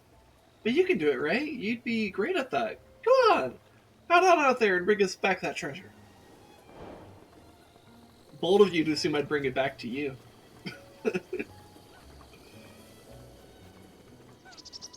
Oh, who's this guy? Yes, good morning indeed. Are you some sort of traveler? I could just say no. Like, no, I live here. It's been 20 years, Uma. Actually, I guess he's supposed to be like 17 or whatever. Well, do we actually know? Because we know from the memories that Zelda was 17 when the calamity happened. But do we know that Link was 17? I think everyone kind of assumed they were the same age, but he could be older or younger, though probably not much younger, if younger at all. Like, I would not guess him being younger than 16, for example, right? But he could also be, like, 20. Like, I don't know. Anyways. But maybe there was something, maybe there is some piece of, like, dialogue I forgot about that says, like, oh, they're the same age. And I'm like, oh, shit, okay. I just don't recall that. Anyways. Well, I'll be. The village has grown to be quite a lively place. I suppose that's on account of things being so peaceful in general. Peaceful? Oh yes, when I was a child, this whole region wasn't in a state fit to be sown, much less harvested. Harold Castle and Castletown had been destroyed, and all of the lovely folks there fell victim to, well, back in bygone days we called it the calamity. But words often fall meaningless when we try to describe tragic events of certain magnitude. Oh. There's the children. Hey, hey, hey! Yes? Have you seen this one? Ba-ba-ba, Bolson. Foo-wah, foo-wah. Shakeen. I could say I love that bit or never seen it. What should I say?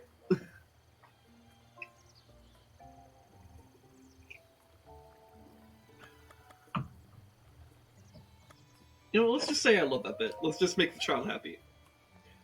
Of course you do. That means you have good taste. I just pushed her out of the way. It's true. I really saw her. Oh, oops. Sorry. Who did you see? There's a girl staying up at the Hateno Ancient Tech Lab. I saw her come outside. She was right over there. It's true. When I tried to tell a grown-up about it, they said the only people who live there are an old man and an old woman. She was a Sheikah girl, I swear. No one ever listens to kids. Anyways, what other village people are there to talk to? There's more children over here. Aren't there people in the farms? Yeah. Oh. Hey, traveler, right? I could tell.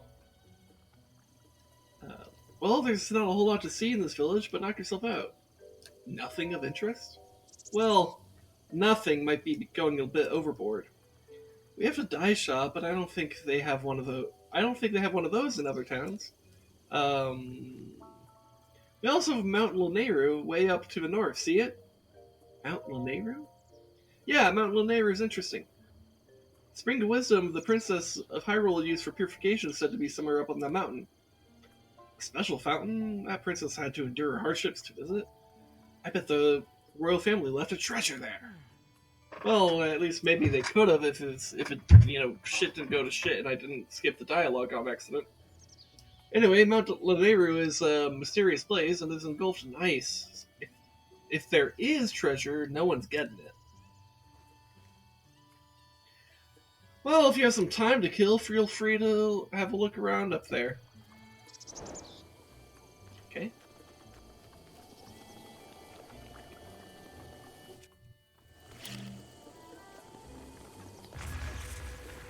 I love how I'm just like going up to every apple tree I see and just blowing it up. It's fine, they grow back. Don't worry, ribs grow back. No, I don't.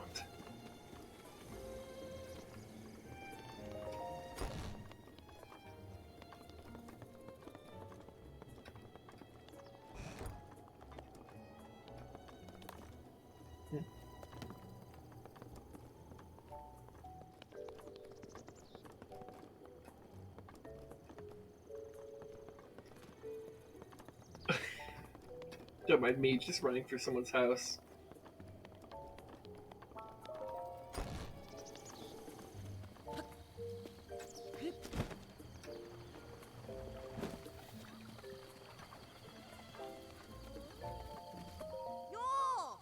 Hey!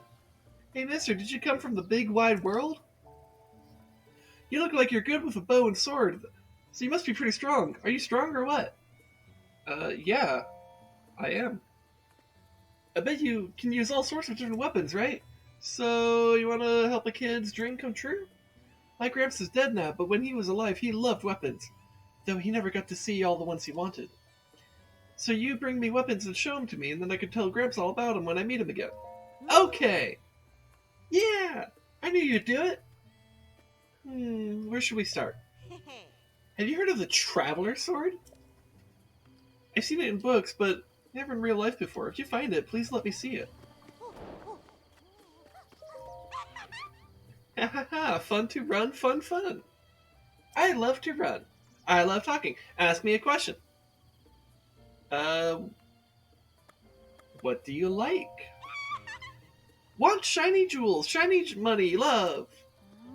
Huh, mister? You have sapphire? Sell it, be rich!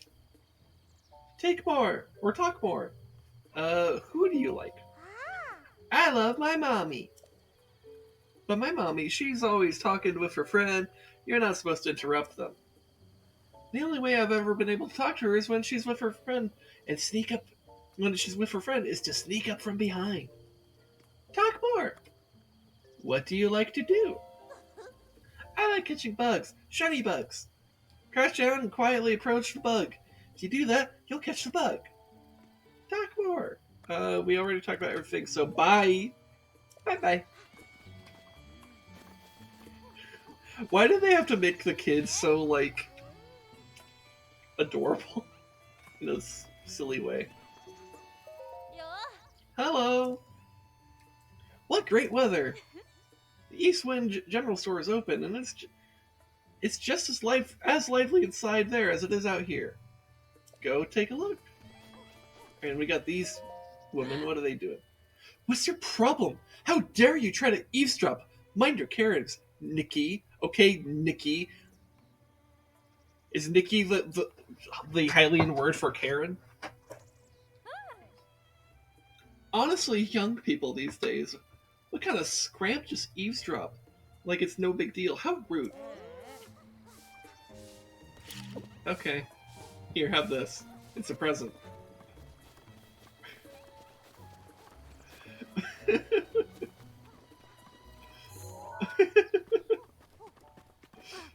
Oh, they decided to stop giving a shit? Okay.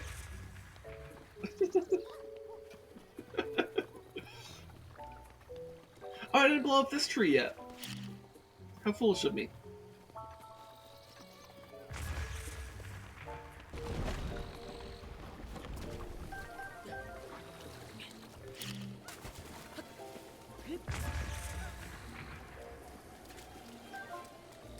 Alright, how much wood does that bring me up to? 23. Alright, so I need 7 more if I want to do that one thing.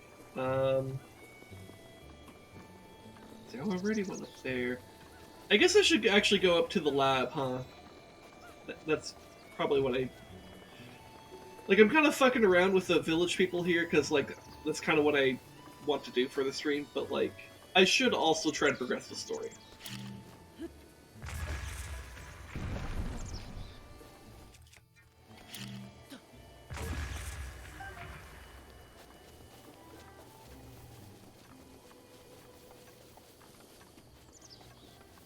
But I think I needed...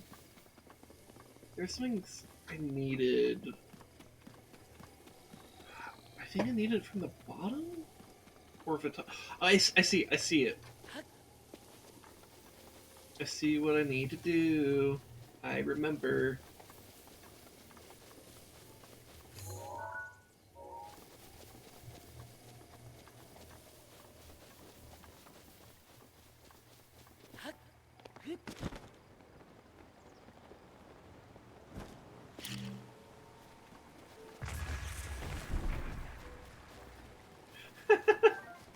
I managed to make the the tree just fall on the torch here. Alright, so that's that one gave 2 wood.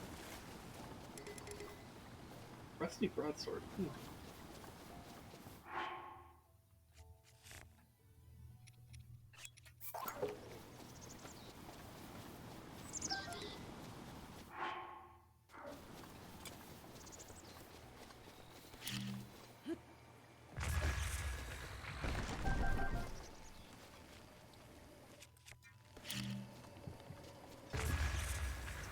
See, how much wood does that bring me up to? 27. Only 3 more. Okay, so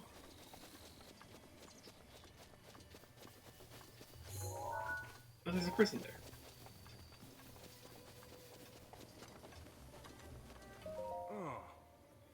This man looks like Jesus. Rez, are you still in the call?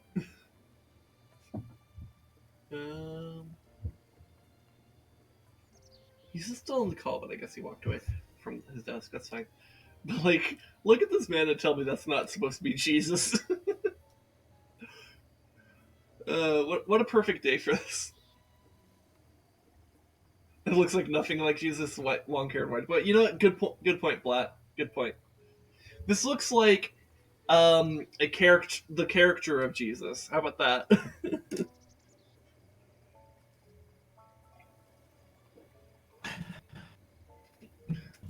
Oh, there's Rez. Hello. Rez, would you say this man looks like the caricature of Jesus?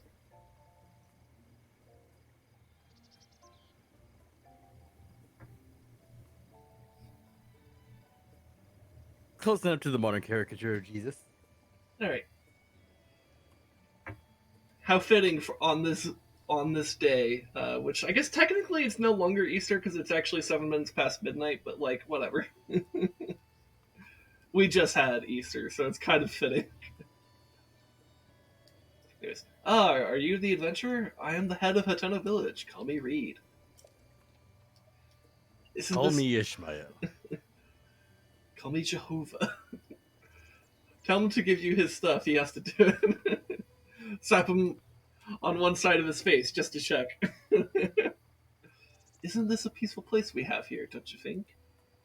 I could just be rude and say not really. No, it actually is quite peaceful here. Yes, we're finally feeling a bit of recovery from the great calamity. Our village is pleasant, peaceful. This land is peaceful, its inhabitants kind. It has plenty of food to go around. Please stay as long as you'd like.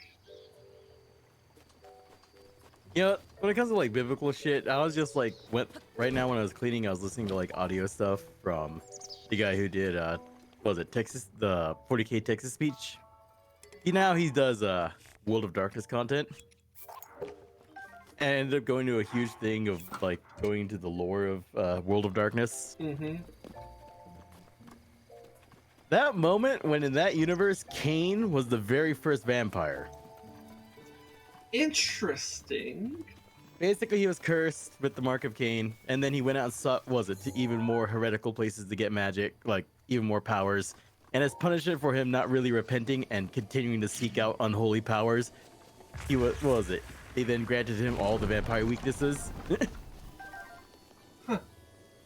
Wait, so is he actually a vampire, or he has the powers and weaknesses? He is of a the vampire? first vampire. Oh, okay.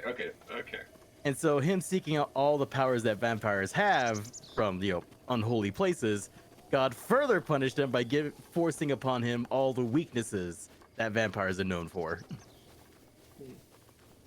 Okay. Interesting.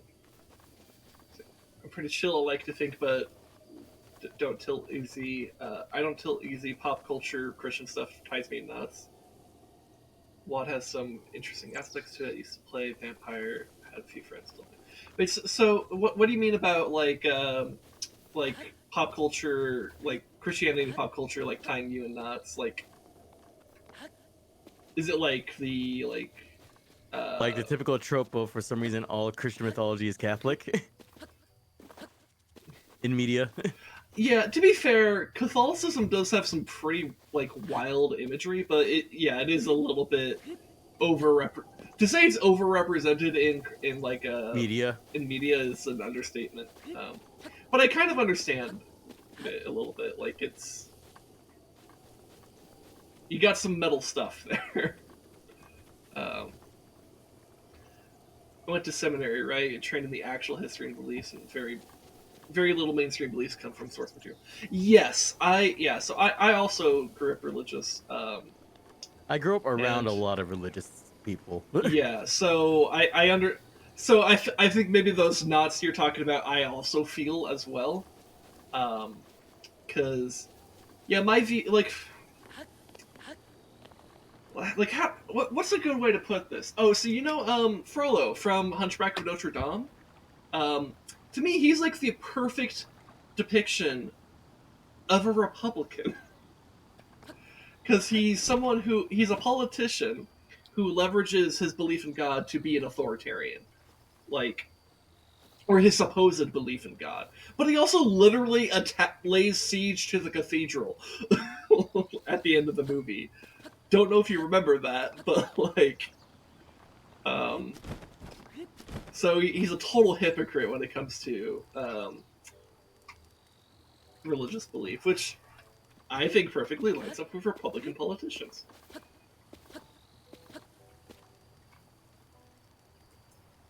Anyways, Me just has a distaste for larger organized religion. anyways. You just said call me Jehovah and Jade hugs. Okay.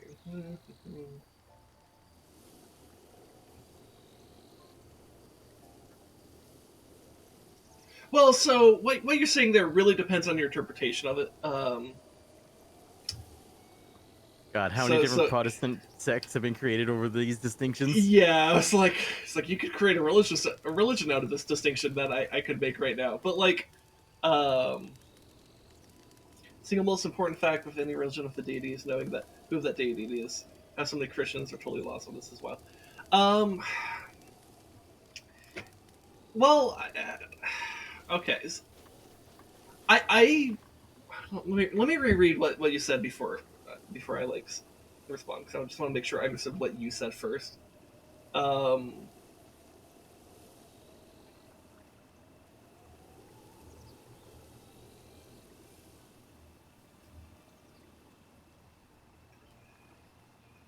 Okay, so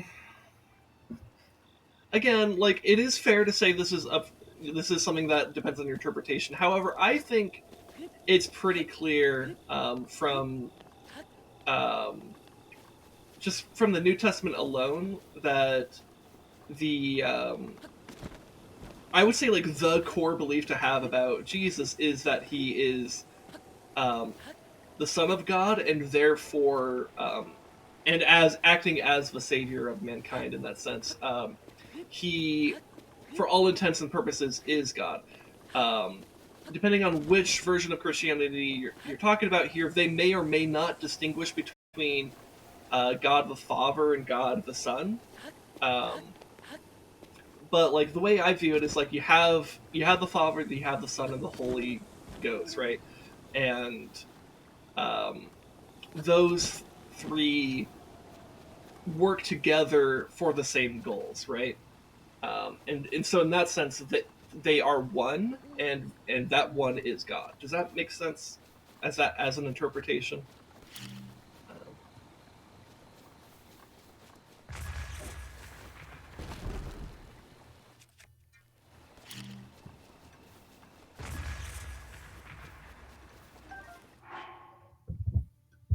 But yeah. I was going through World of Darkness stuff, and so Cain is the first vampire, and there's very specific terms, because in that world, depending on what, quotation marks, what generation of vampire somebody is a quick indicator of their expected power level. Okay. So like, you know, Kane is like literally Gen 1 first ever vampire. Literally basically absolute only meant to ever be in lore because they're basically a godlike being by comparison. And then second generations are similar. And then the third generation on up are other vampires in universe refer to them as antediluvians. Basically, there was Cain, then there was 3 second generations that he created, and then there was 13 surviving third generation. And those 13 survivors of the deluge created the 13 different clans of vampires that exist in the setting.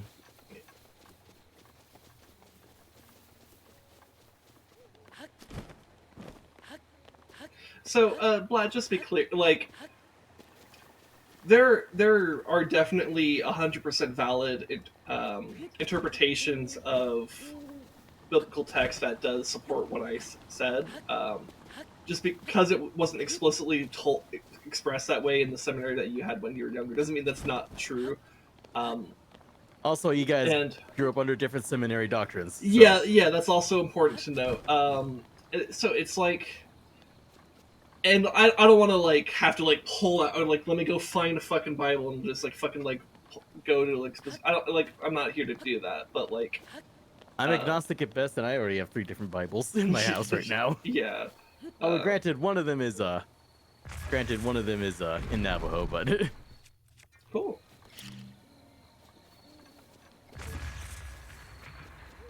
How many wood is that? I could go turn that in. Okay, and you know what? Let me go turn that quest in, and then I'll do the other thing.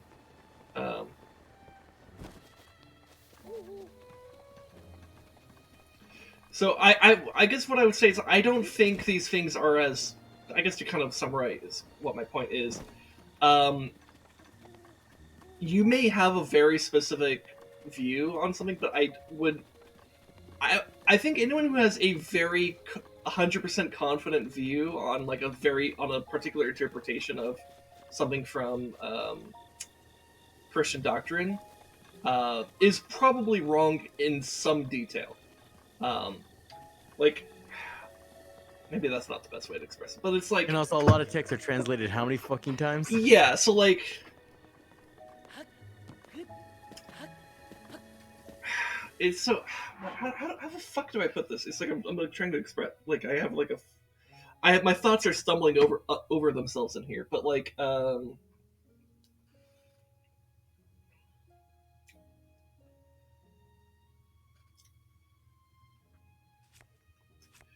So...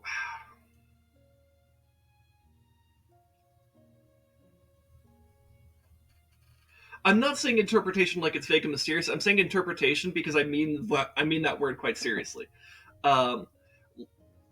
Like any you can take a I mean, just think about how many fucking like stupid arguments of definition exist out there, right? Like we will argue about lawyers make careers about arguing about this shit like this of how a word is said. Yeah, and I think I don't think. I think cutting, especially when it comes to religion, I think cutting off certain viewpoints because it doesn't fit a certain definition that may or may not have been true like 3,000 years ago is kind of silly. I think you need to have, if you want to really try to get at what matters, like try to have a more open mind and try to see connecting tissue and themes throughout any set of like religious texts and stuff, right? Rather than sticking with like a hard line idea from a very specific passage, because that is what leads to horrific misinterpretation that can lead to a lot of real life harm, right? Like the fact that like the a lot of ultra conservative like Republican politicians and stuff love to hyperfixate on the parts of the Bible that don't even actually talk about homosexuality, but like sound like they do, because they're talking about like when a man lays with another man or whatever. Like they love to like zero in on that like it's fucking actually gospel, and it's just not. Like that's not what that's about. And So then there's a lot of and shit it- that they quote from like pre-Jesus, when Jesus was a yeah, well, nullify all yeah, those old things. well, yeah, like on like literally one of the things that one of the big things about like Jesus's role in the New Testament is how much he had to correct the Jews at the time on how fucking wrong they were about so many things. Like when he was like out in the field and he fed his disciples and like they ate and they're like, oh, that's against the rules, and he was like, dude, the fuck you think this is?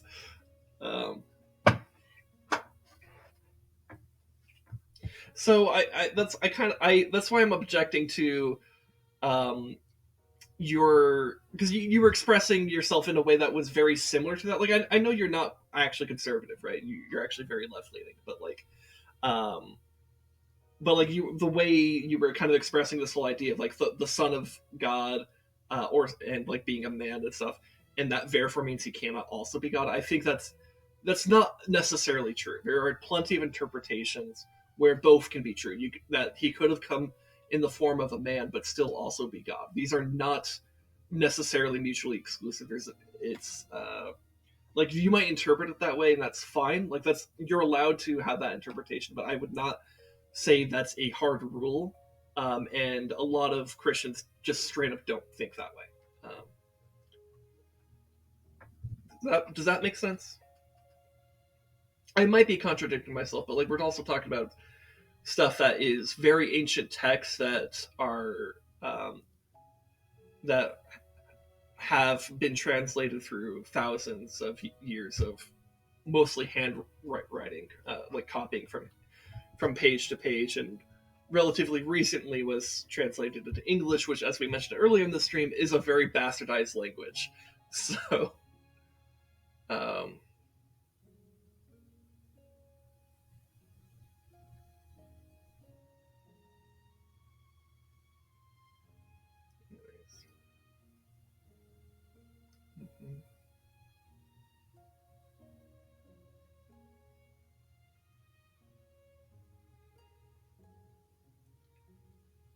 okay. What do you mean by that? What do you mean by like nothing you're talking about is lost? I'm not entirely sure what you mean by that.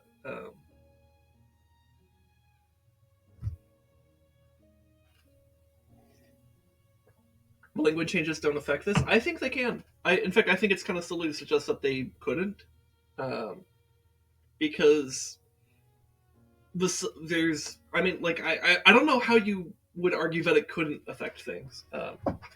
I guess that's. I think it would be such a natural consequence of the process of translating for over, literal thousands of years. I think it would be far more likely for there to be mistranslations than for it to be fully accurate. The entire. I mean, shit, we have mistranslations from modern languages to modern languages. Yeah, so that's kind of my point. That doesn't necessarily mean like you're right or wrong. It just means like this is why I'm advocating for like being more open in your views about certain religious beliefs, because you might be surprised what is more valid and in terms of like God, I lost how to end that sentence. I'm sorry that this I lost my flow. But like you'd be surprised how much. Yeah, I can't remember how I was ending that sentence. I'm sorry. Because their language and definitions aren't lost, we use a new language to convey old meanings. Okay, but let me also point this out.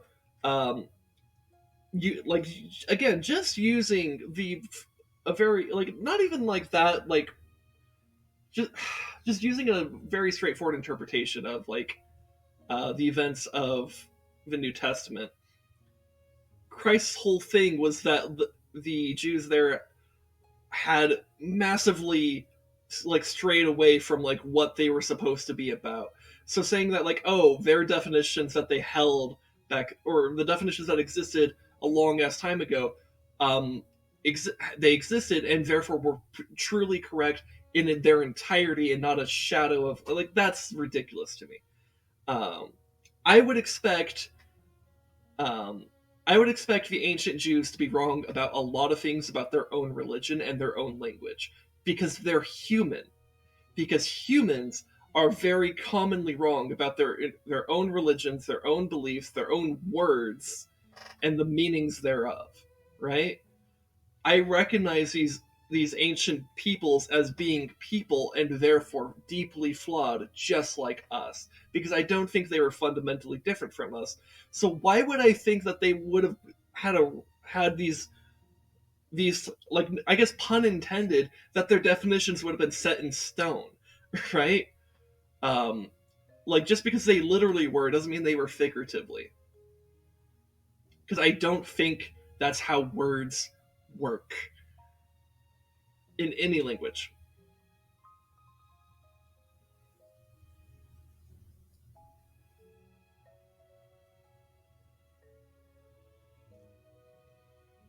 Was Jesus right about what he said within the text and giving everybody benefit of the doubt? Was Jesus right about himself? So, no, I think you're misinterpreting what I'm saying. Then, if you think I'm chasing an argument, I'm not advocating. I don't even know what you mean by that. Actually, um, I'm trying. All I'm advocating for is having more, like having more open-minded mentality about this and recognizing that people thousands of years ago or centuries ago or even today could be totally wrong about things that might seem really obvious because that's very normal.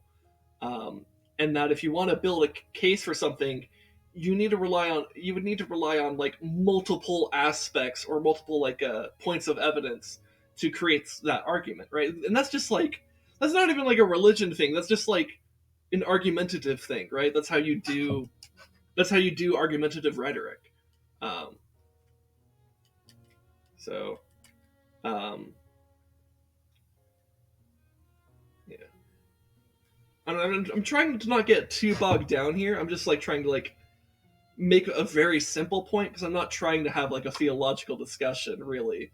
um, because like I'm like I'm interested in religion in term from like a I guess like for the same reason why I'm like interested in like Zelda lore. I do find religion fascinating, right?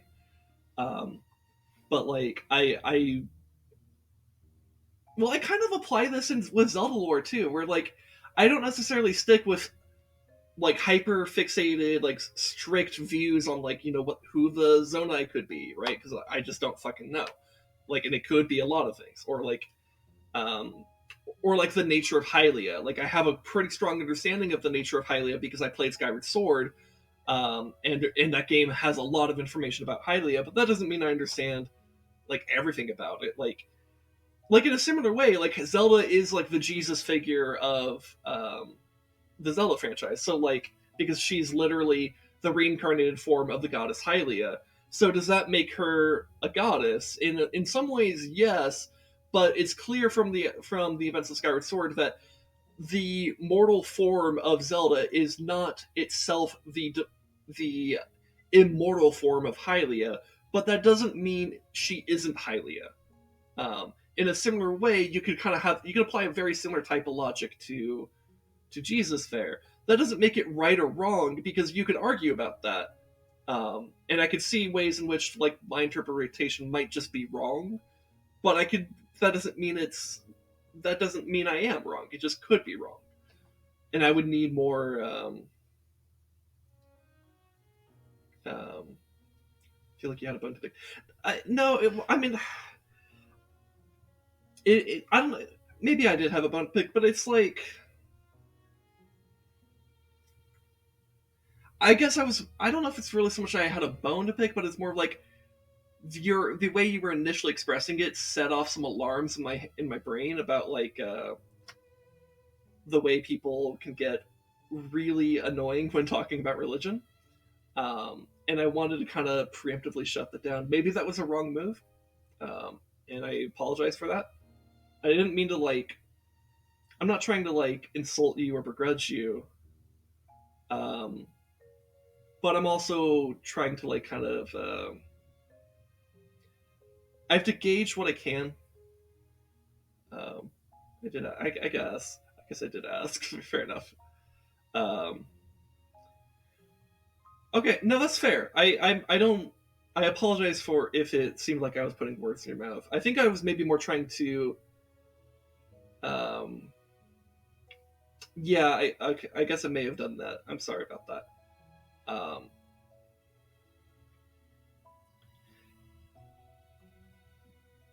yeah. Okay. I don't know. Let me, because it's like. Let me scroll. It's like, because you were saying.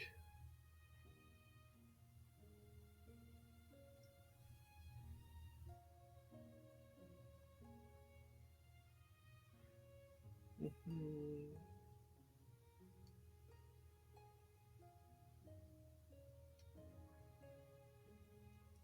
Yeah, I guess I guess maybe part of why it got awkward is that you said some things that like I'm not really that confident are true, but you spoke it so plainly like it was true.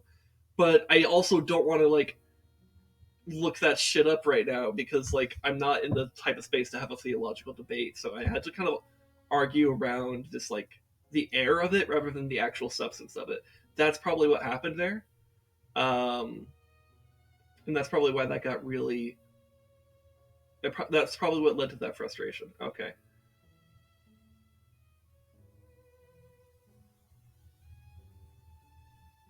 Yeah, I mean, like I think I'd be open to an argument in a different setting. I think that's what or like about this in a different setting. I'm just yeah, this is a poor setting for it. So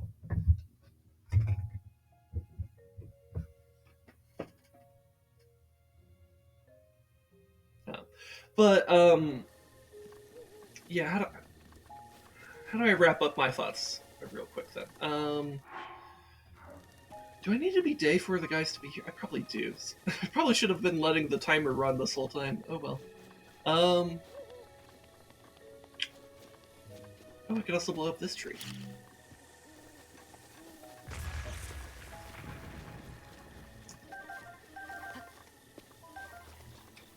Trying to figure out how to wrap up my thoughts. Give me a moment while my brain just like works its cogs. Because I actually think it's easier to talk about politics than it is to talk about religion. And there are some reasons I can talk about on screen. There are some reasons I will elect to not talk about on screen, at least for the time being. But suffice it to say, I think I find political controversy way easier to deal with because it's something that I think everybody should care about because it affects everybody. Whereas someone's personal interpretations of religious beliefs like doesn't fucking matter. But also can become deeply personal and very and so people can get very standoffish about that, right? Um,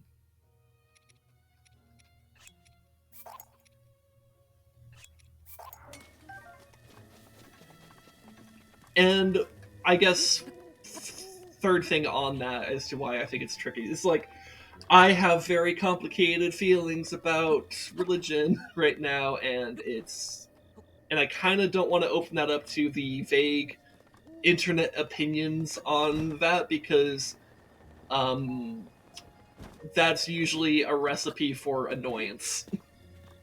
um, but anyways, you treat it like lore mythology brings the temperature down. Yeah, and that's why I was trying to talk about it more in this like kind of like disconnected way. That because I'm not trying to like lay out what I personally do or don't believe because that's not what I'm talking about here. I'm trying to talk about what I do know does or doesn't exist within the very, very wide tent that is Christian theology.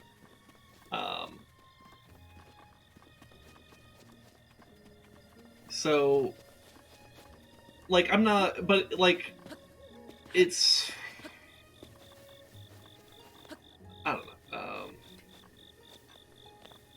And in that terminology, I agree with you. Okay. I guess I'm a... Oh, wait. So that... What... But that's an important distinction. Okay. Okay. I guess I'm just a little confused about your initial statements then.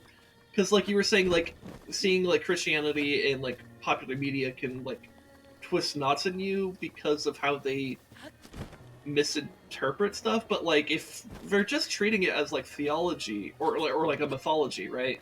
Like, lore. Right? So, like, I guess I'm wondering why that bothers you, because that confuses me.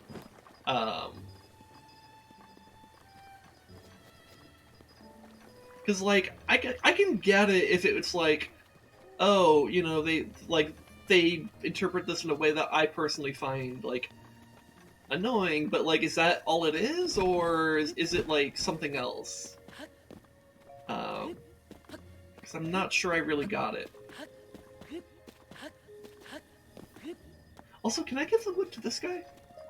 Oh, what you doing? I'm on lookout. By the way, are you gonna buy that house? Eventually. You're pretty studly, aren't you? Come again? You'd be a great hire for our company. What's your name? I'm Link. Well, too bad. Can't hire you. Why? Because your name doesn't end in son. Oh, that's right. These guys discriminate. They're like... I don't know if this is... It's not racist. It's like... Namesist? Because they only hire people who have the last name of... Or have, like... Their name ends in son. And that's kind of weird. Boss Bolson has a strict hiring rule. Need a name ending in son. No exceptions. That's too bad. Builds team unity, he says. Anyway, you got some stuff to do, right? Should be going. Okay. Okay, so I guess I do need to wait for Bolson to wake up.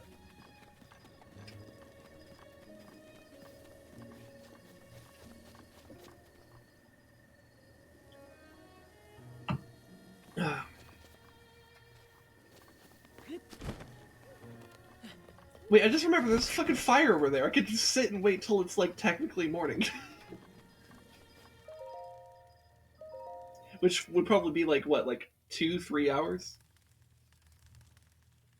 In-game?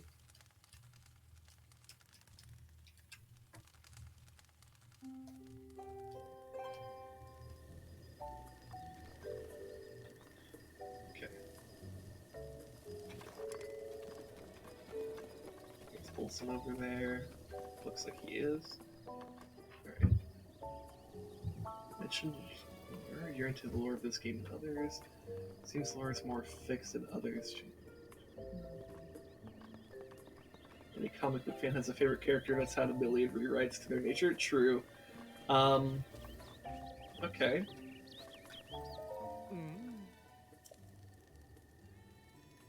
I sometimes joke with friends who are Nintendo fans calling Link Zelda because of the theme song. Or when people nerd out on Star Wars and I say I'm not that into Star Trek. Alright. Okie do, I'll grab them for you. All I needed to see, good faith wood. You're obviously serious about this, now I know it. So as promised, I'll sell you this old house for the low price of 3,000 rupees. Once you've got that money together, come grab me. Alright, cool. So all I need is a lot of money. Things change, and as I said earlier, the evolution of faith is fine. It fascinates me, actually. Okay, fair enough.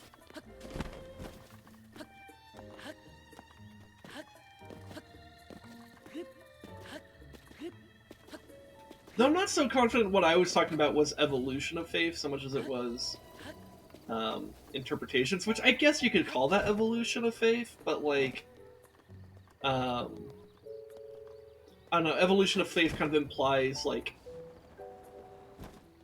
new stuff being added, and I don't think what I said necessitated that. Though obviously, additional stuff would obviously, like, I don't know, like, anyways, carry on with what you're saying. Historically, I feel confident I can lay out the case that it is, but that requires that be done.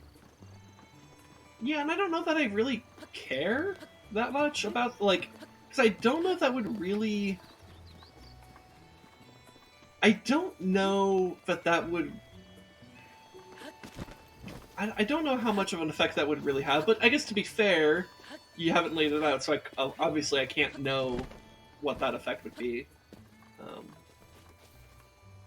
It's more of a gut feeling that I have than anything.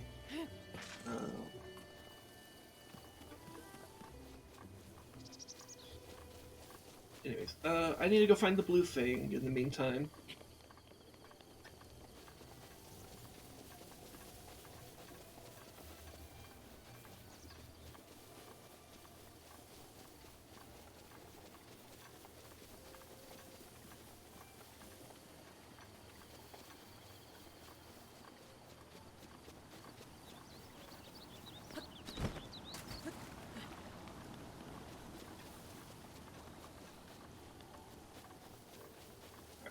Do I have something I can act as a torch? Yes, I do.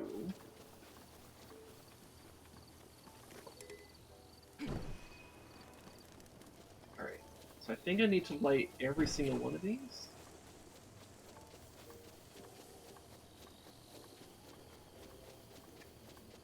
Here, will it light if I just touch it? Yes, okay, that is very good to know. There's another one over here.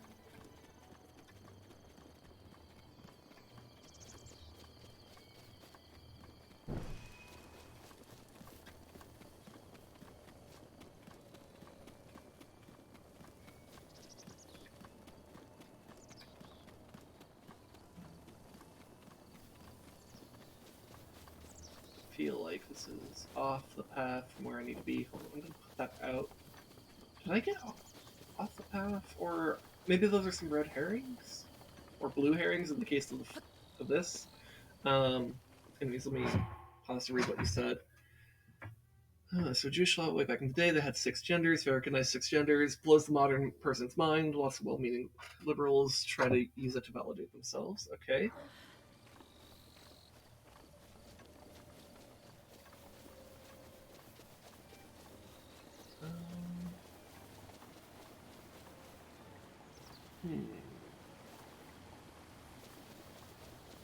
Oh, you know... I have an idea. Let me get the bow out.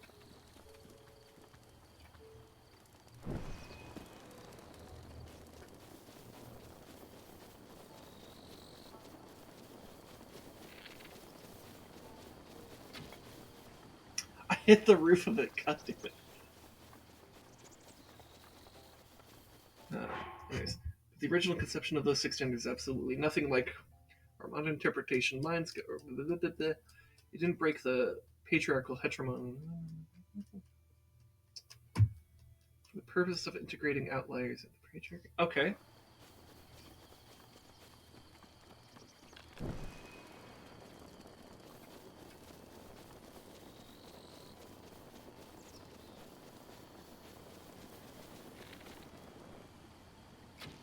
Oh, wow, that worked out. Okay. So I need to shoot a little bit earlier.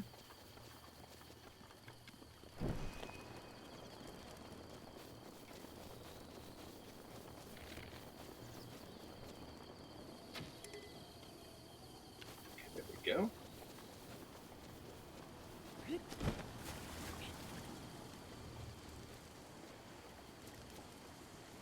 Right from here.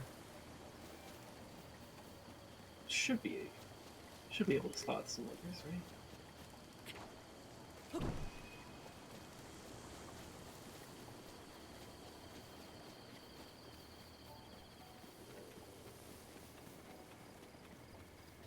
It's been so long since I've done this quest, I actually don't entirely remember where the torches are. I kind of vaguely recall them being around here, and I can't remember if I need every single one of them lit, or if I only need, like, a certain amount of them lit. Hell, I might not even need all of them lit. I might just need, like, the last one to be lit. But I'm gonna light all of them anyways.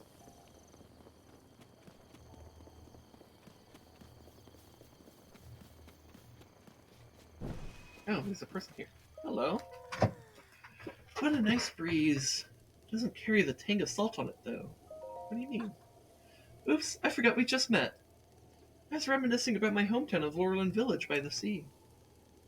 The view in the air is different here in Hateno Village, but this is where my wonderful husband calls home. I count myself lucky to be able to live and work alongside such a wonderful, loving man. Laurelin Village? It's a small fishing community far to the south. I've lived there before I moved here with my new husband. We had to cross the bridge of Hylia to get here, weighted down with everything I couldn't bear to leave behind. Thinking back on it, it's a wonder either of us survived the trip.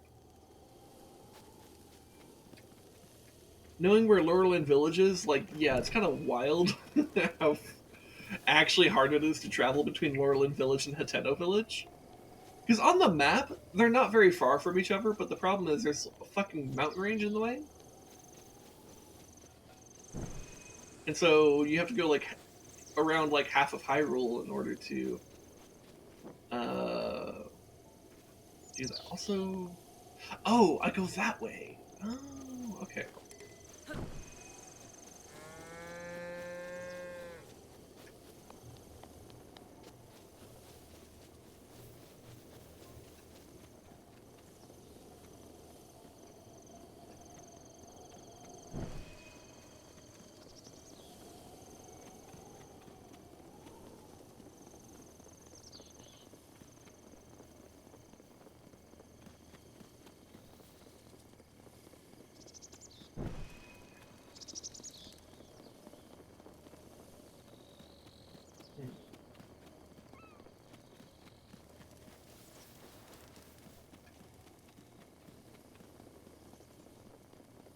This game really is pretty.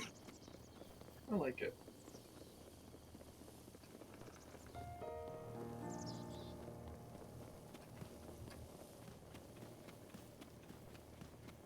It's been a bit since you typed Blat. I don't know if you're typing a... Oh no, my thing broke. I have to get another torch. Right? Maybe I could use the boomerang? Because I think that counts as a wooden sword.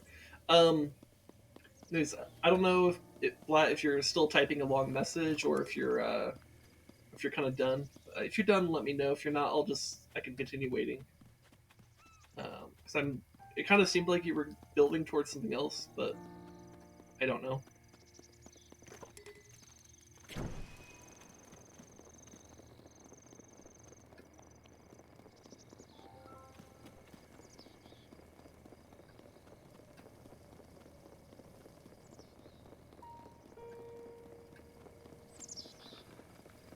Trying to figure out how to reword something, but hit the character limit. Alright, that was fine. Look, I don't know that I've ever hit the character limit on Twitch, so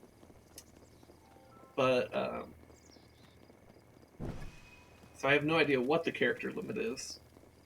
But I know there's been times where I posted something in Discord and hit the character limit. But those are usually stuff related to D&D, and I'm trying to express a game design idea or something. Anyways, I've now activated the Hateno Ancient Tech Lab as a travel game. Excellent.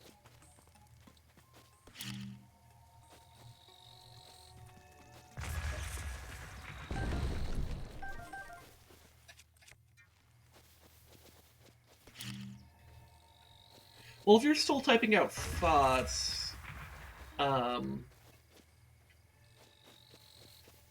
I could fuck around a little bit just to give you more time to do that before I go talk to Purah, because that'll be I think there'll be a cutscene and a lot of dialogue, so I want to give you the due respect of actually reading and responding to your messages before I do that.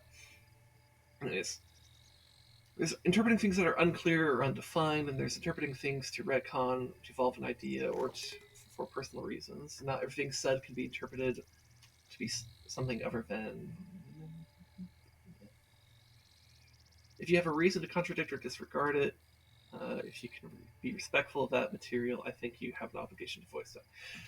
Okay, yeah, I guess we don't fundamentally disagree that much then. I think maybe language is just a bit awkward sometimes. Because that sounds not too dissimilar from how I think about like Zelda lore, where I think, because I think some people when it comes to Zelda are like in like the lore community are like a little bit too eager to jump on certain ideas because it fits with like a cool video idea they have, which is like fine for the purposes of the video, I guess. But like, there's a intellectual, I don't know if laziness is the right term because it's not lazy, but there's a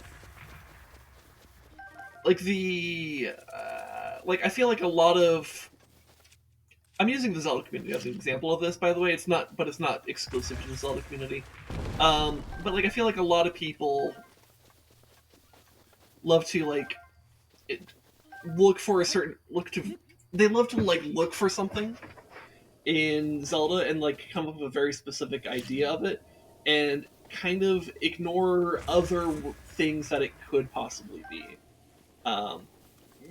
I think this is most egregiously seen with like people trying to like find connections to the Zonai in like throughout Breath of the Wild or more specifically like in other games, because Breath of the Wild is the only game that's even hinted at like anything with the Zonai, but it gives like no information about the Zonai, like at least nothing that is like confirmation. And Tears of the Kingdom only very, very recently had confirmation of anything to do with the Zonai. And I say confirmation to mean that the word Zonai appeared in the game, as opposed to it being like very, very likely that it was Zonai. It went to like, oh, we have confirmed that the Zonai will be something because in the Zonai will return to vendors. Yeah, because we saw in the gameplay footage, which I looked over last week on this stream. The gameplay footage that Aonuma showed off last week, he fought some constructs, and one of the items from one of those constructs was called a Zonai charge. So, while that doesn't confirm any theories about who or what the Zonai are, it does confirm that the Zonai themselves or their technology or something will be important, right? And so, like, that's like the difference between a 100% confirmation and a 98% likely that Zonai will matter type of thing, you know?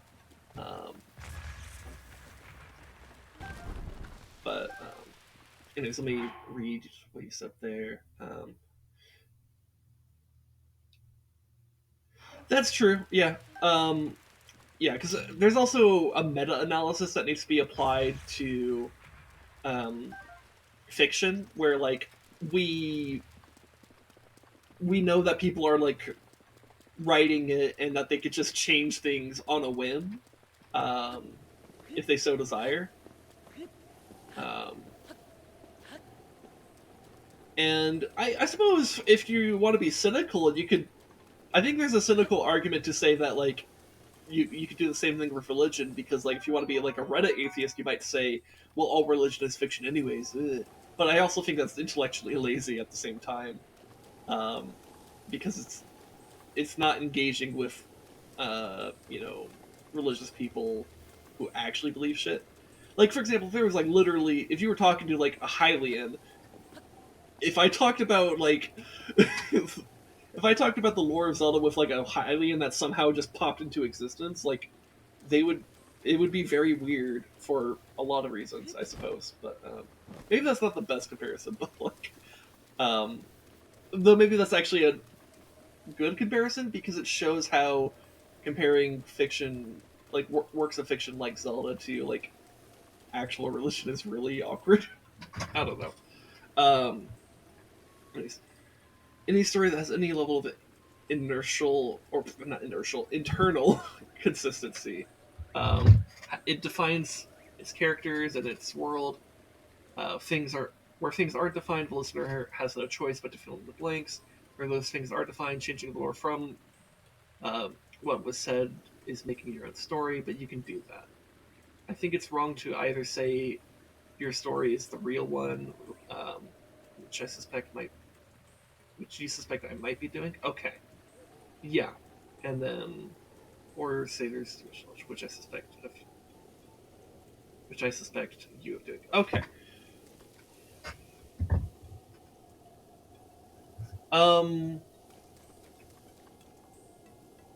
Let me reread that again. I just want to be like double check myself that I read what you said correctly.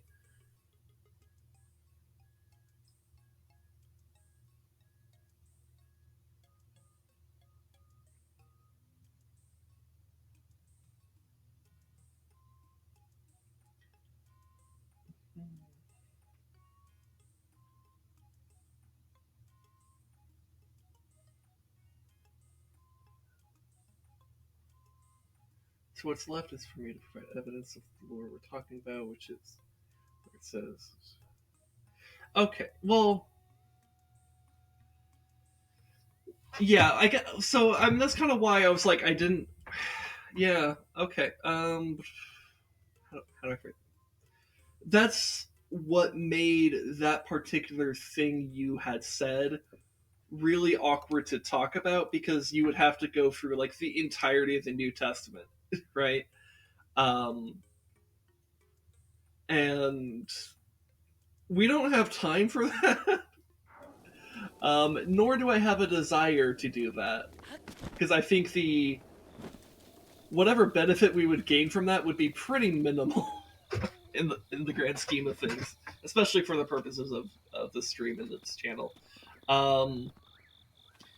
So it's kind of one of those. It's kind of something that just kind of becomes really hard to talk about in a casual setting for that reason.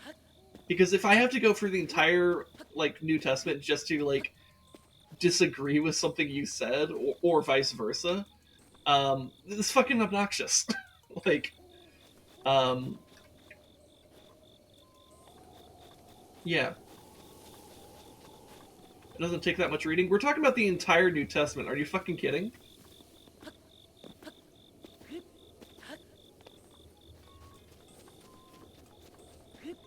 Because we'd have to, because maybe you think you're referring to just like one single verse, but like the way that I would verify that it's true, because like we'd have to test that it's true against things that might be counter to it, right? So if it were more, so like if he at one point said something along the lines like I'm not a god, but then later he does say that, then like you have to then debate which one of those statements were true. Suppose you had 5 statements where he said the latter, and one statement where he said the former. Well, the latter seems more true because there's more examples of it. That doesn't automatically make it so, but like that's what I mean. That's why I say like in order to be sure of that, you'd have to go through the entire New Testament, right?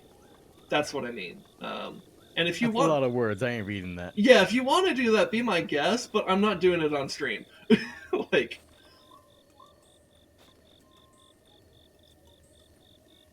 I guess, I mean, if you wanted to cite it, like, that's fine. But it doesn't change the fact that, like, in order to, like, I would have to, like, suppose, in order to agree, I would have to make an assumption that it doesn't get, reinterpreted or not reinterpreted, rephrased later in the same like passage or later on, like, or that there aren't contradictory statements, right? And I'd have to be confident that the translation of that was correct too. There's suddenly a lot of assumptions that have to be baked into that, and I kind of hate that.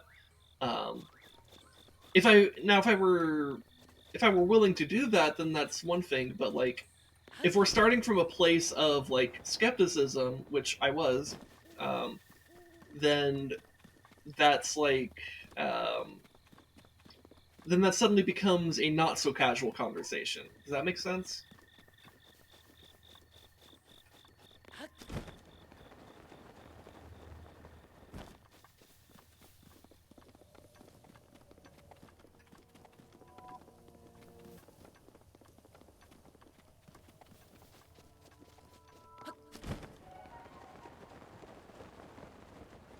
Anyways, where's the blood moon?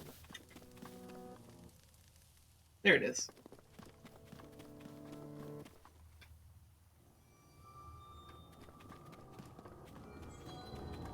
Oh no, the blood moon, but I'm in the peaceful Hateno Village. Whatever shall I do?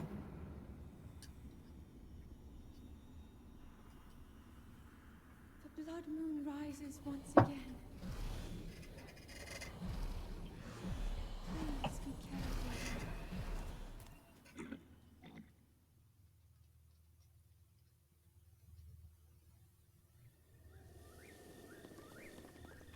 I'm 100% behind accuracy when trying to insert a fact.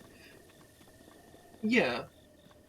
But, like, if two people need to agree on that, right? So, like, if one person is because you can assert something confidently but be just, like, completely wrong, right? And, like, so I, as the other party in this case, like, have to determine my level of confidence in your level of confidence and like how much of a reflection that is of reality. And like I think there's a lot of statements that people will very easily agree on, but like we're talking about something that is objectively speaking not agreed upon broadly within the community we're talking about.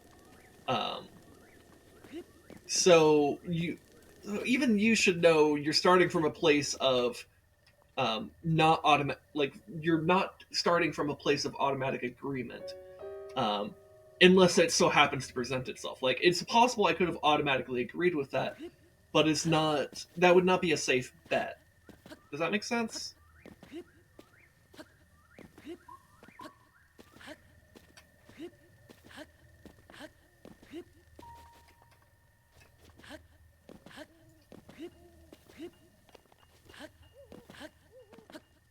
Like, I don't think you were trying to be, like... I don't think you were doing anything, like, intellectually, like, dishonest or anything, or,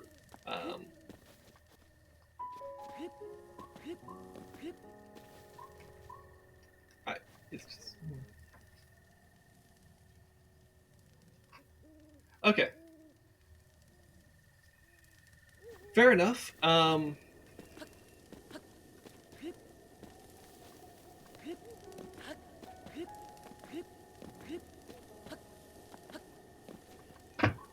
Trying to figure out if there's anything else I wanted to say here.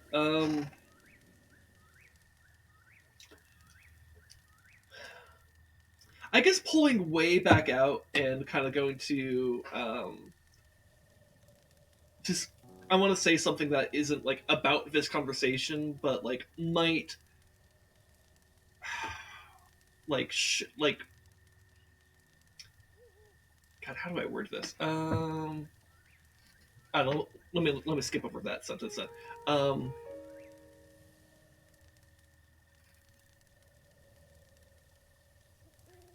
don't know if the burden of proof is on me actually. Like to be honest, I really don't. Because like if your statement is the one that because like if you provided a citation, then suddenly I would need to be providing the burden of proof against that, right? But there was no citation given; it was just kind of stated. In that case, and I'm the one also expressing skepticism in this case.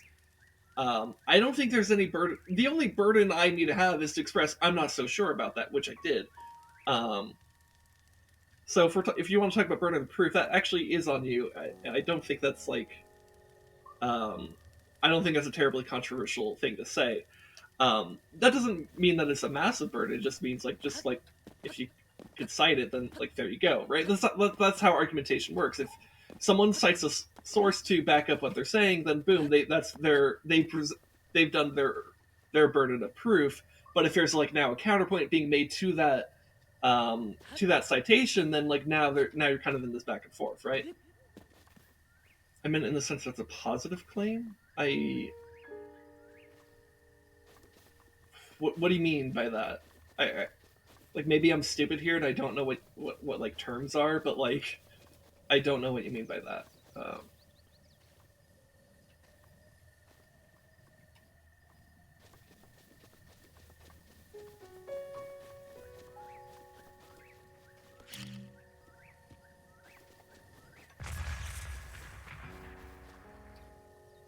Wow, that did not remove a whole lot of grass. You could tell the bomb removed grass, but it's like not a lot.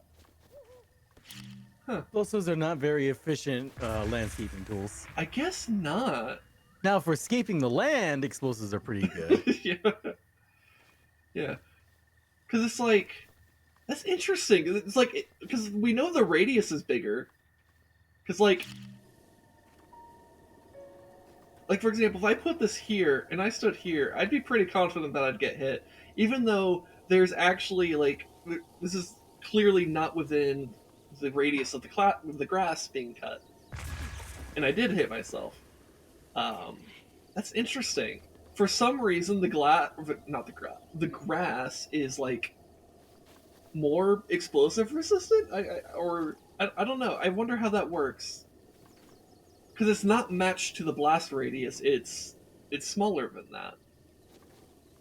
Weird. I wonder what the code on that is.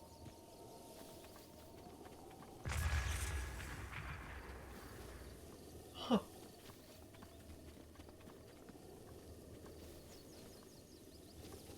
The things you find out when you're just like running in circles because you're having a conversation with someone.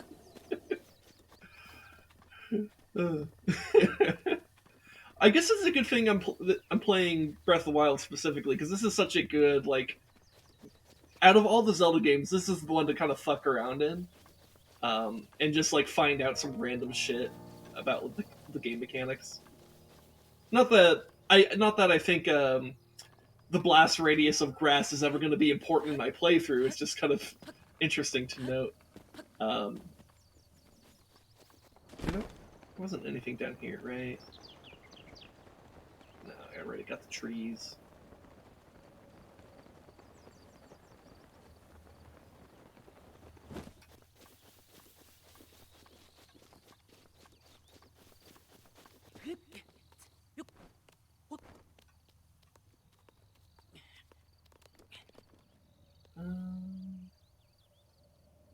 Well, I found a game I'm going to be streaming in the future. Oh yeah? What would that be? Trepang 2. What's that? It's a game that's a gameplay spiritual successor to Fear. Oh. Specifically Fear 1. Okay. That's the Gun Fu game, right? The one you saw me very glad I had a dud grenade. Yeah. Yeah, no, that gameplay is amazing. But this game is like just like the gunplay spiritual successor to Fear. Huh. Interesting. I check out my food. Alright.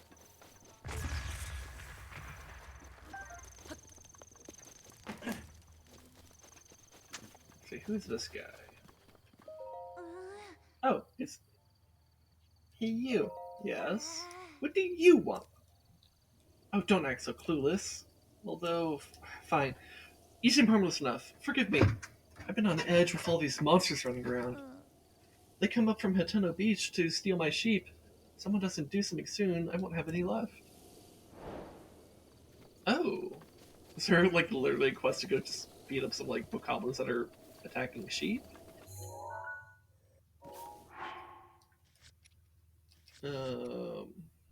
Sheep rustlers. According to her, the monsters in question are congregate at Hateno Beach. Let me look at the map. Hateno Beach. Okay, there's a Hateno Bay. Oh, okay, so it'd be down there, towards the ocean. Okay.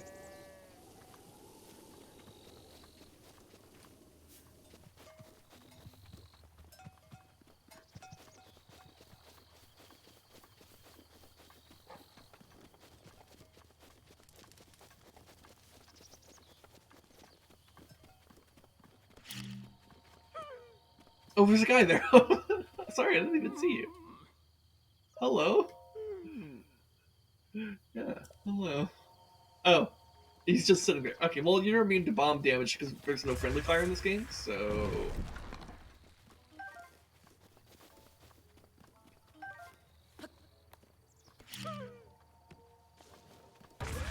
Oh, jeez. A tree. So Blat, did you, like... I feel like there was like more. You were. I thought you were like typing more stuff. My cabbage.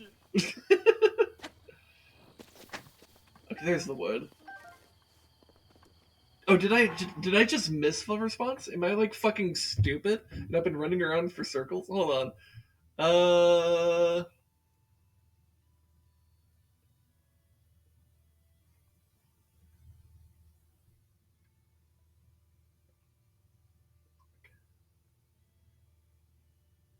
Wait, yeah, no. I think I responded to that, didn't I? Because I was talking about like burden of proof, and then you said that I meant this in a sense of positive claim, and I'm like I might be stupid, but I don't necessarily what you mean by that. And I thought you were just like typing a response.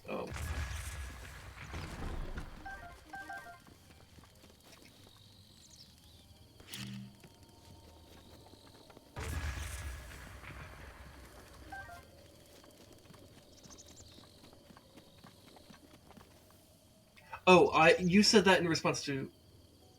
Wait, hold on.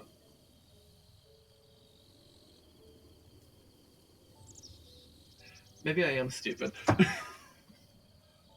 Let me go a few messages back. Maybe I'm like positive claim as in a thing that happened. Okay, yes. Okay.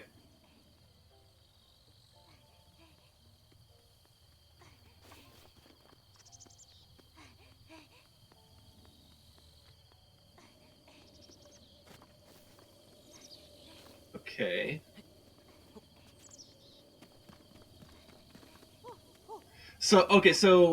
Okay. Like linguistically speaking, that's what you're talking about. Okay.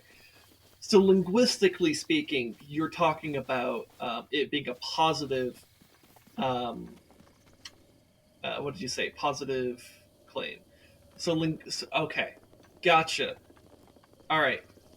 So linguistically, that means it's just an affirmative, not a. It doesn't mean that it factually is the case. It's stated as a fact, right? Okay.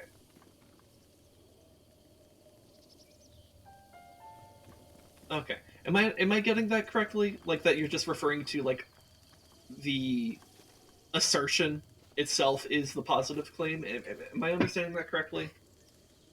It's been a long time since I've like had like an English language class. I did like the one I had in high school, and I got pretty decent at it. I think it shaped a lot about how I think, but I by no means am I like I'm like I didn't like go to college to do like an English language major. In fact, I dropped out of college. Damn. Yeah.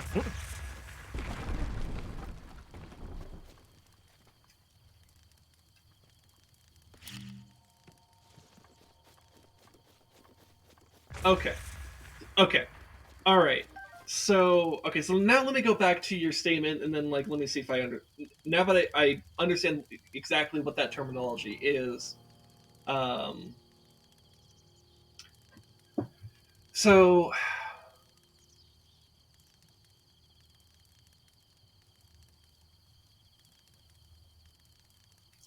I guess I don't think I agree with the burden of the proof thing. That what you said about burden of proof, because I think if someone because like really you're just talking about making a claim. You made a claim that I was skeptical of, and I think I don't know. I mean, maybe you disagree on this, but I personally think that if someone makes a claim and then someone else expresses skepticism about said claim, the person who made the initial claim should do something to reassure the other person that their claim is accurate, right? Like if I said if I just asserted 2 plus 2 is 5, I would expect someone to be like, "What the fuck? No, it isn't." And then I mean, I guess you could argue is both people's burden of responsibility there, but because I guess you could maybe argue well, the person should say no, it isn't. 2 plus 2 is 4. I don't know, but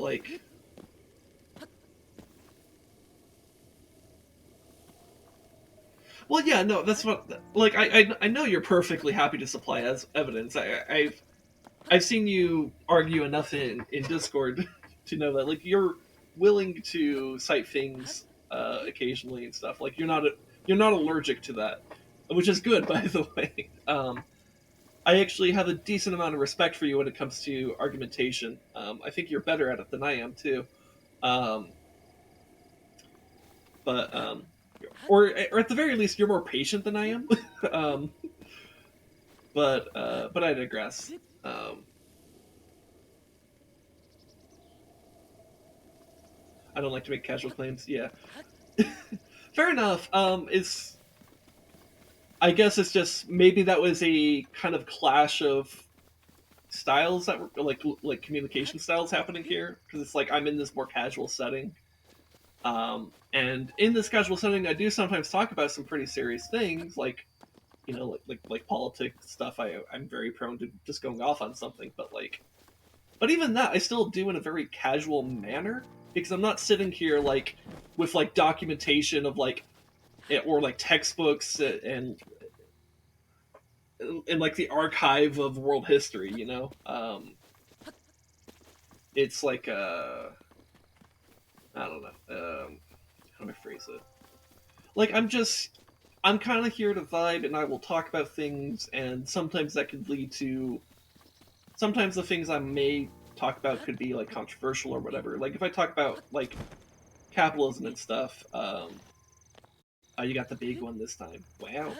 Um, good for you on suffering through. I appreciate it. But I guess I'm not doing a great job of phrasing myself, anyways. But I'm in a casual setting here, where I will sometimes talk about heavier topics, and I like the flexibility of that. But this does mean that sometimes having more rigorous conversation is very difficult and can be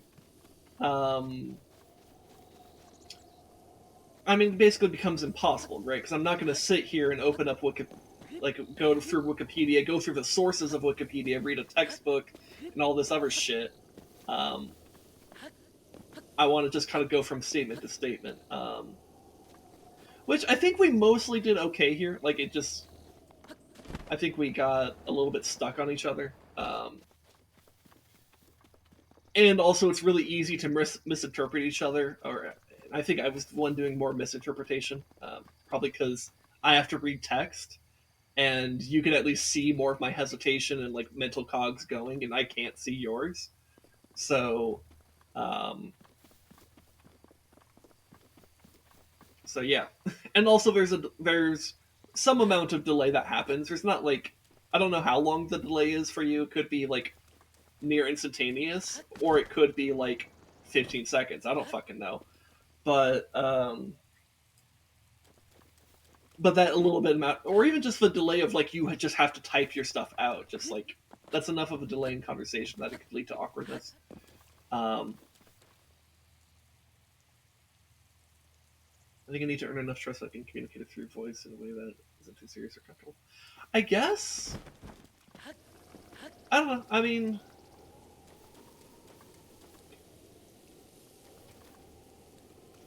maybe. I don't know. Anyways, coming to I guess a side thought, but is kind of on topic. So,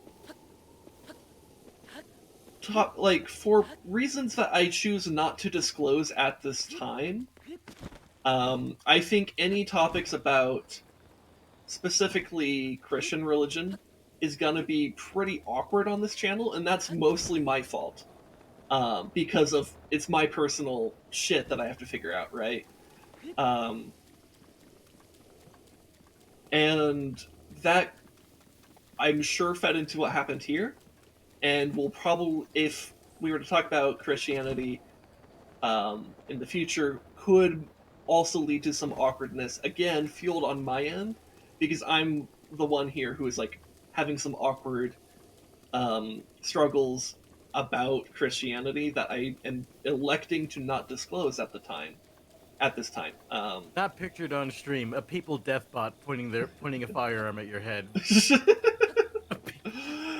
So, but I will say this: there will hopefully at least come a time where I will be much more open about all of this. I will be less anxious and less awkward about such topics.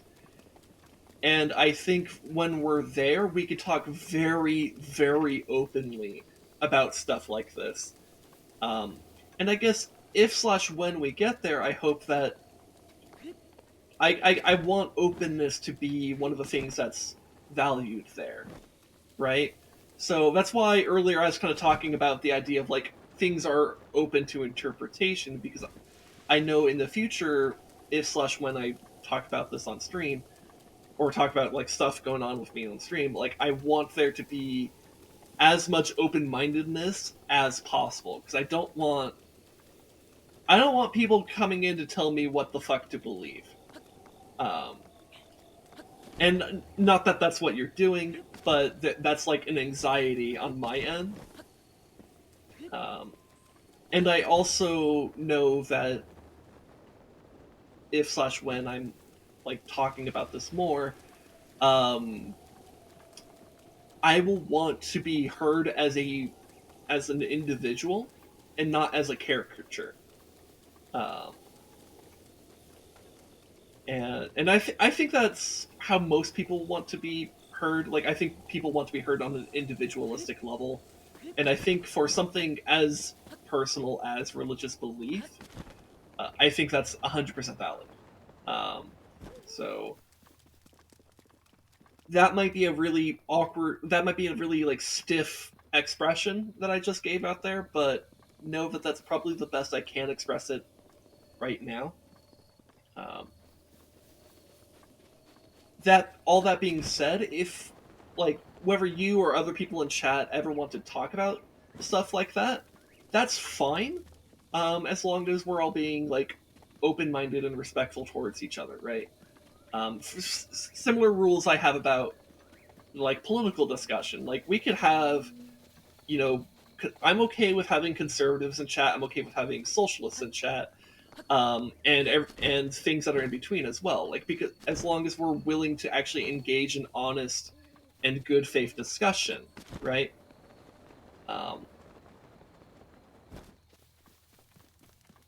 And open-minded discussion as well. So it's not really specifically about like the controversy. It's more about treating each other as like how we treat each other. I hope that made sense. I'm like I have to speak this through a filter. I don't like that I'm speaking through a filter on stream, because I try to make a point of reducing my filters as much as I can on stream, so that you get a very honest version of me. But I know this is an area where right now I have to have a filter. And that's for personal reasons.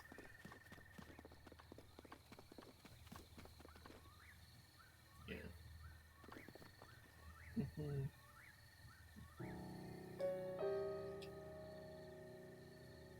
That's not a bad piece of advice on how to communicate. Okay.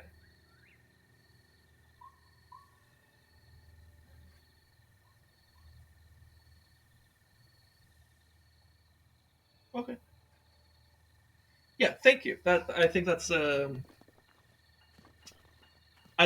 very good way to end that. Yes. Yes. All right. Good discussion. I appreciate your patience with me, Blat. Let's go ahead and go into the Ancient Tech Lab. After I take a sip of water. Okay.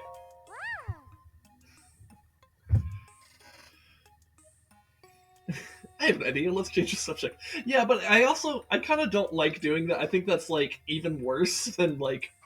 I think that's like borderline rude in a way, because it's like, oh, you want to talk about that? I don't. Fuck you.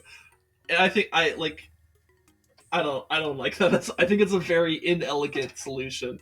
It is a solution, to be fair. um, it is kind of funny, but it's also not my style. Anyways, what? Linky? Is that really you? Snappity snap! No, this is not the time for this. The Gaiju Stone is suddenly working again, and now Linky has arrived. Say, Linky, did you by any chance happen to light the furnace with the blue flame? Yeah.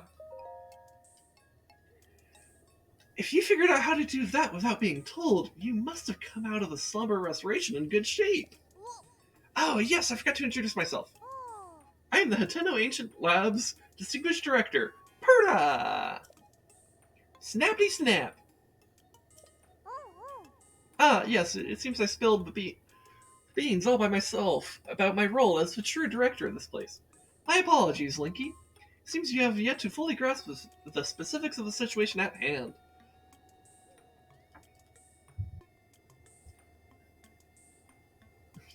Wait.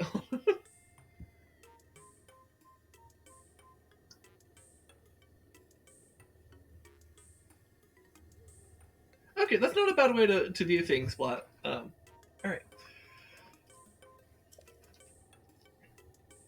I'll just speak bluntly. How about you were instructed by Impa to come here to have your Sheikah slate repaired, correct?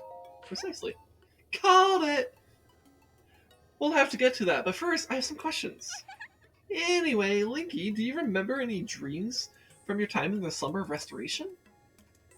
You don't look like you've changed a bit in the past 100 years, but something must have happened in all that time. Well, no matter.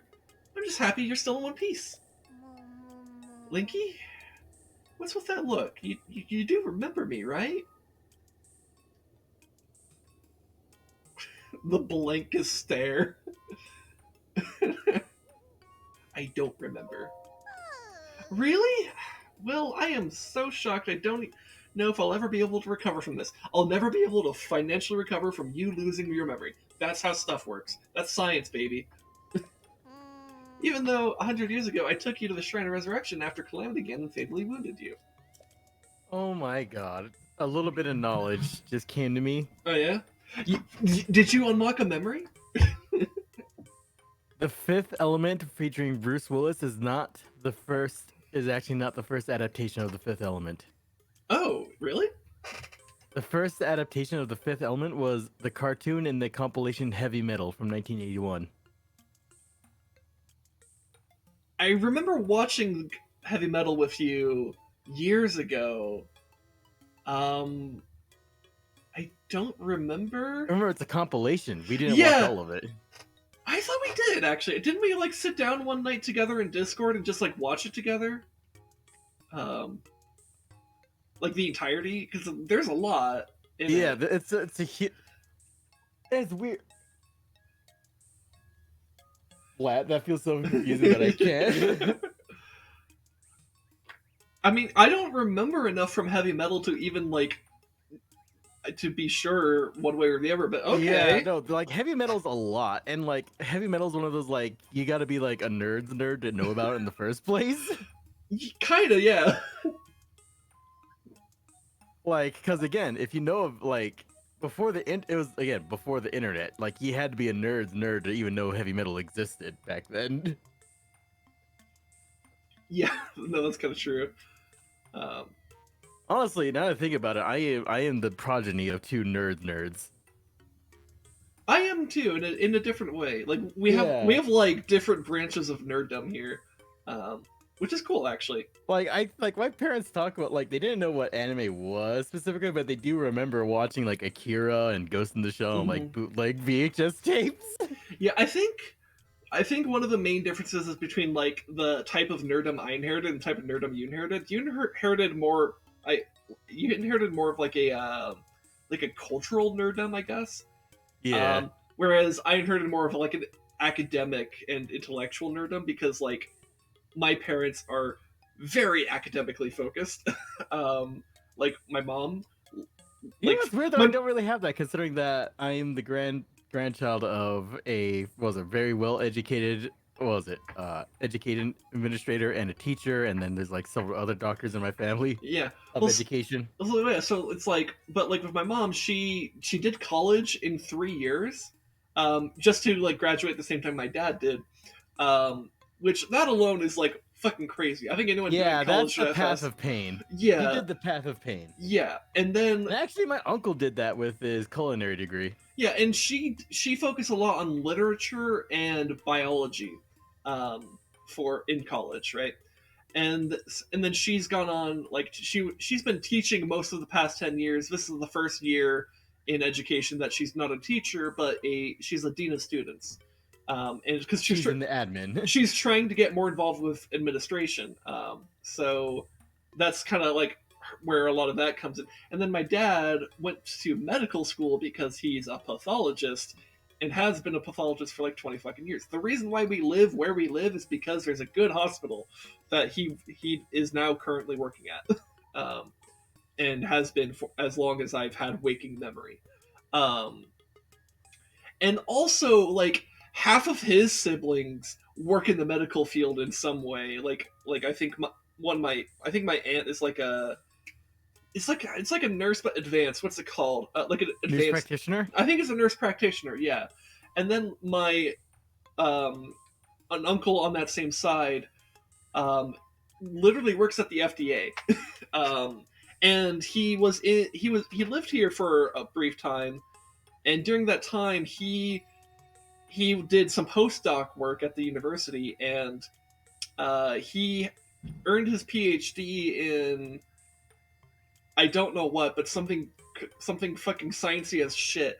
Um, because what he did his thesis on was had something to do with the way that blood pathogens work, or like something about the blood in testicles and how and the certain there. I remember there's something about like the blood barriers in testicles, something with that. Basically, he's one You of the know. foremost. He's one of the foremost experts in these. Yeah. Well, at the time, like I think it would no joke be like unironically you could say he was like the world's leading expert in what he was doing, because he wasn't just like studying something that a lot of people had studied. He was studying something pretty fucking niche. I mean, it's a doctorate. You need to actually bring something new to the table. Well, even by doctorate, like even within that perspective, like what he did was really fucking niche, and may or may not have some significant, may lead to some significant medical research in the future. Um, and that's why these like postdoc stuff is actually pretty important for those types of fields, because it could you have enough people kind of throw their hat in the ring, eventually someone just like something clicks and like suddenly there's a new type of medicine that exists, right? Yeah. So You know, because of like upbringings, it's very interesting when you can see like certain things translating even across like cultural barriers and all that, or Mhm. cultural divides. Because I think I just learned like this also literally in the middle of this conversation talking about cultural things and what we inherited from people around us and all that. yeah, Like, of course, I grew up in a weird case of like both being in the city and very rural at the same time all my life. yeah, So it's like a weird thing is I noticed this is like bringing up a different streamer of ours, Wishy. When we were talking about some things, I noticed when it comes to very certain things about rural life, I did not actually have to explain that to her other than like language discrepancies. okay.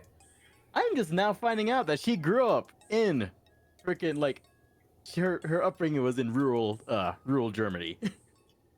Well, that I guess I could see why she might have decided to be a cow. Yes, indeed. Yeah. And like, yeah, I'm seeing this now because she posted pictures of her like her childhood home. And it's like literally just like a old ass like thatched roofed farmhouse in the middle of like a place in Germany. It looks like a fucking storybook. Yeah. All right. Cool. Yeah. But it's like, oh yeah, rural life can actually translate quite a few things. I suppose so. Yeah, it's just one of those things about like lived experience, right? I guess it's kind of like a similar reason, psychologically speaking, why like a lot of LGBT people end up knowing so many other LGBT people is because they can relate to each other because of shared experience, right? It's very common for gay people to be friends with trans people, to be friends with like lesbians, bisexual, pansexual people, etc., etc., etc. Because like there's just they don't have the same things going on, but they have similar things going on that leads to a very similar or like a shared lived experience. Same thing for like people who end up being like very passionate about religion, even if they're passionate about different religions, right? Lots lots of people who are like really into like Man. Catholicism might have some friends that are really into Judaism, right? Sorry, I just had a thought of like we were talking about like, oh, you know, LGBT people attend a lot of like et cetera like that. Me, damn. Why am I collecting why am I collecting my friends with all these like malfunctioning brain chemicals like fucking Pokemon? Yeah. So you have the shared experience of being friends with someone who's not mentally stable? Question mark? Because you know that's like your That brain friend is me, chemicals by can the be way. funny. Like I think almost all my friends' brain chemicals are funny in some way. Yeah. Like friends, not like just like people you know what? I wonder if one of the clicks there could be because like this is something I noticed with you and me. Like even when we were like in middle school, I noticed this was like kind of weird. It's that like I had mental health issues, you had physical health issues. Like because like I don't need glasses, I don't need help breathing right, but you did. You have glasses and you have asthma. And I have to exercise aggressively to maintain the cardio I do have. Yeah, and so it's like and so like I'm very grateful I don't have asthma and that my eyesight is actually pretty good. Um, but you know, and then on the flip side, like I noticed that you just like don't. It's not that you never have like you know emotional issues or whatever because you're human. You're going to have issues somewhere. But like I take it in stride. you are really healthy about it compared to like me, for example. Um, so yeah. I don't know. I guess that comes in like my upbringing. Like, even though I come from a very True. Like I come from a very typically stoic family, all things considered. But it's like I'm just surprised I can process my emotions quite well. But it's just like I guess the way I was raised, it's just like I guess I ended up knowing how to process emotions. I guess I don't know. Well, your parents are actually really good, like at what they do, as far as the whole parenting thing is concerned, because they are genuinely like they're not like the most knowledgeable about like a lot of things, but like they what they're good at is giving a shit. Like they're really full of love for each other, which is admirable. Like I genuinely admire how much your dad is Oh willing my god, he's a fucking sap. It's adorable. I love it. I genuinely love that about him. I think it is his most admirable trait is how much he actually like genuinely loves his wife, and you know, and the fact that your mom just like clearly enjoys it too. Like that's admirable in its own way. And then as parents, they gave you a lot of um, they were able to give you a lot of attention, and I guess that could be a byproduct of you being an only child. So like, they wasn't being split between siblings or whatever like that. But even and I with guess another thing is like a weird thing that like that troubles a lot of youth is they place a lot of trust in me. Like, I know it seems like with a lot of like teenagers, a big issue they have is their parents don't fucking trust them. Yeah, or they feel that their parents don't trust them. Yeah, your parents weren't stupid about stuff like that, but you were never. Even though like you would go out, like you've told stories on stream about how you would go out on the Navajo reservation and like blow a car up, but like so and like genuinely some of the stuff you did was so dangerous you could have died. Oh yeah, and you shouldn't do it. You see, kids, as a teenager, I did my brand of stupidity was not going out, drugs, you know, debauchery and all that. No, mine was physically dangerous stuff where I could die violently. Yeah, but not fighting either. I think something that is very true about you, and that like basically like both sets of my parents like have agreed upon with you is that like you're a really good person. Like actually, like you're not looking to get into like crazy amounts of drugs or alcohol or anything. You're not trying to. You were never. Basically, you were too much of a nerd to be a bad kid in a way. Like, because it's like you love reading books, you love Lord of the Rings, you love Halo, like, like you were not gonna grow up to be some like crazy person, or at least like that, or at least you were not going to be doing anything that was like an obviously bad thing, right? And then um, you also treat people with a decent amount of respect and stuff. Like you're not generally an asshole. Like you can be an asshole. You've been an asshole at times, but you're not an asshole by default. Which a lot of people are assholes by default. So the fact that you didn't end up that way is pretty good. Also, let's be real here. Who isn't a little bit of an asshole growing up? Yeah, well, yeah, no, yeah, for sure. Like, that's why I said, like, look, me being your friend of 15 years, we've definitely been assholes to each other on, like, countless occasions. Yeah, that comes with knowing each other half each other's lives. More than half. What's different is the fact that, like, that's not the end-all be-all, right? Mm-hmm. And, yeah. Anyways. And you know what? I guess this goes out to anybody who may listen to either now or in the future. If you're going through some shit, if like even just like as late as like your early 20s, and like it's kind of normal for shit to kind of not be stable. Like even the most stable situations, shit happens. Well, Even especially in the externally, 2020s. Especially in the 2020s, that did not fucking help. Yeah.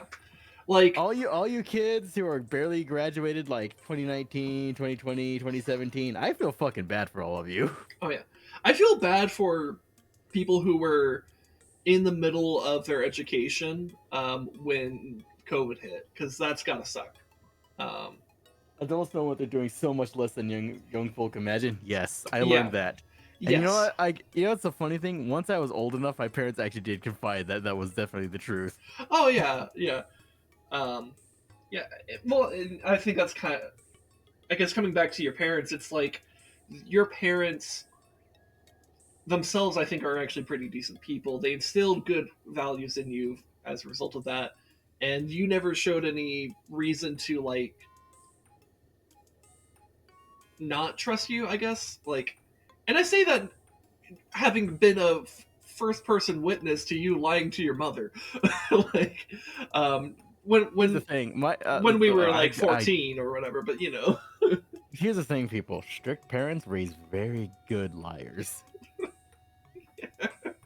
That may be true. I was pretty shocked at how like smooth your lying was, though I don't know if it's like because you're actually good at that or if I'm really bad at it, because I am a terrible liar. Honestly, like you know the 9 Inch Nails song? That's me. I noticed when it comes to like me trying to pull shit off like that, I think the main thing I noticed is being able to keep a straight face and just quote unquote cold blood. It's helped me in my employment actually. Dealing with customer dealing directly with guest service, having quote unquote cold blood helps in certain situations. I guess, yeah. It's like, yes, ma'am, I know. I just said I have negative yes, poker I know. face. Dude, who would lose harder at poker, me or Blat? I'm not sure how good I would do. To be fair, the only time I've ever won a game of poker was in Dead Rising 2 because everyone else folded. I did absolutely nothing. You know what's the thing I have trouble hiding? Excitement. It depends on context. When I'm excited, it's true. hard. I have a very hard time hiding excitement. You know what? We would all suck at poker, wouldn't we? Now, if it's a serious situation, I can go cold blood very quickly. Fair enough. I guess if we were putting something significant on the table, but like I don't think we ever would. We've also just never played poker except for Dead Rising. Yeah, and you know what's weird? It's the thing that my family has noticed about me too is like when shit goes bad, like emergency scenarios. You know, like one of us got hurt pretty bad, etc. It's like a lot of shit's happened in my life. Like even if I'm not like, I can still make some rash decisions and all that, but thing is though, I can stay fucking calm. Yeah. Well, yeah, that I think is one of the strongest differences between you and me. You are really good at being calm. I am terrible at it. My God, I am like the least calm motherfucker sometimes. I've gotten better at it. Just to be clear, like I think as a kid I was like, really bad at it. Um, but it's been like it's a very continual effort in my life, in like literally every aspect of my life, to be more calm, because I'm a being that is filled with like a lot of frustrations and anxieties and things that cause me to freak the fuck out all the time, and so. And I have had people tell me that I'm actually like really chill. I think that is just a direct result of me like Going out of your way to do so. going, because you know what, the reason why I'm chill has nothing to do with how it affects other people. It's for me. I'm chill for my own sake, because if I'm chill, if I get myself chill, that's like a defense, or not a defensive mechanism. It's like a coping mechanism to help myself kind of like be in a more rational state of mind, less panicked state of mind, so I can think a little bit better, right? Because when I think a situation I quote for examples of me is like when I wrecked the ATV with me and my cousin at 50 something miles an hour and no helmet. Oh, that was looking back on it, hindsight, it was a great time. In the moment, it was hella stressful. But I remember we wrecked that thing. Like literally, the plastics were coming off and the axle was bent after that accident. I landed on the side of the road in the dirt. He landed on the side of the road in the dirt. And I legit was seeing stars and looking at the sky, because this happened at night, by the way, too, in the middle of the fucking desert.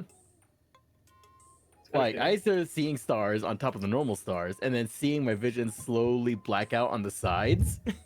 And then at that point, I was like, literally, it's like, wait, I'm losing consciousness. Immediately just kind of roll over my face towards the dirt, get up on my hands and knees, really yell, and just like willpower myself back to full consciousness.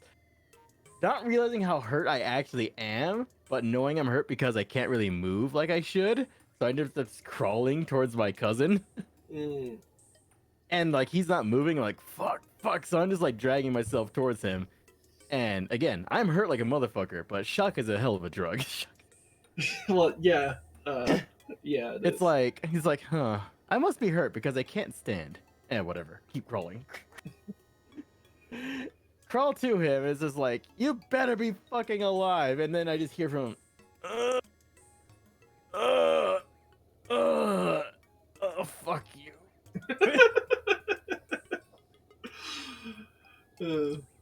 And then after that, I just like force and grab him and like yank him up into a sitting position. We both sit there for a while, just like contemplating, damn. You hurt?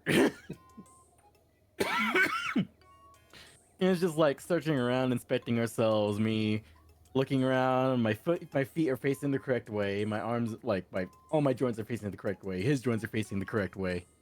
Okay, at least that's proper. Then finally, my vision starts going red in one of my eyes. I'm like, fuck?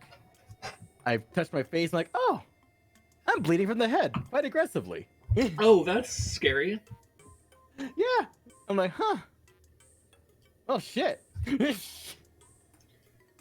And then it's just like, okay, well, we better get going, get to our feet, just kind of go over to the ATV, flip it back right side up, snap the plastics back on. I find my glasses. And you know what? I am so glad I had titanium frames. Damn, dude. I am so glad that we went out of the way to buy titanium frames, because I just bent those bitches back into place and put them back on. And it's just like, okay, well, mount up. And then we just get back on. We inspected ourselves. It's like, well, we're free of injuries I am capable of treating. We should probably get home and get to a clinic. Good thinking. So we get home, the ATV wobbling the entire way because of the bent axle. Just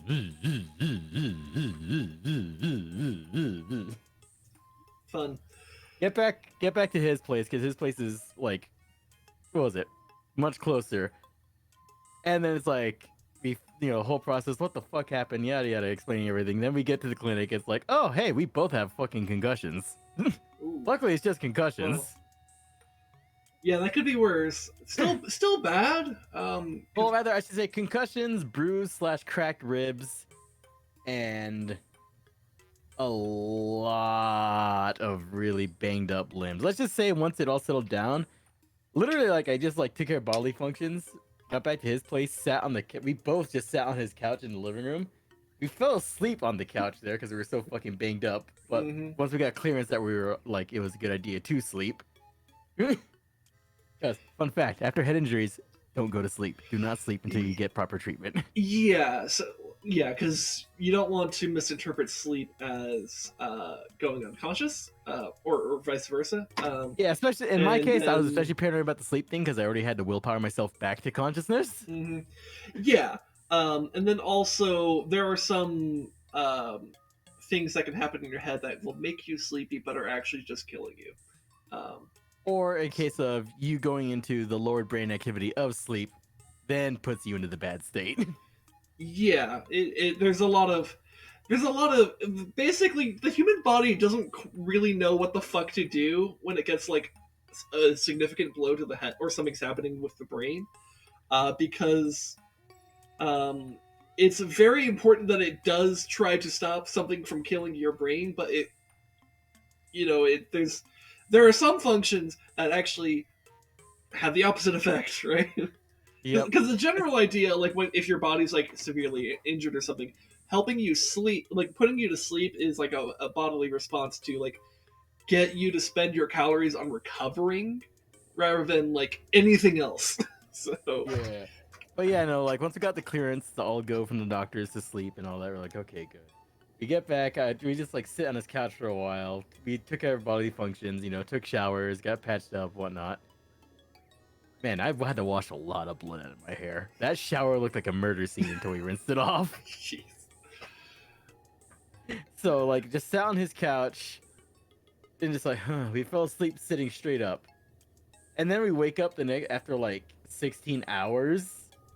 And we know at the, what was it? Like, his parents are gone. They had, work and like, whatnot. And we realized, shit, someone has like, the animals. Like, fuck the animals. And then it's like, hey, can you move? No.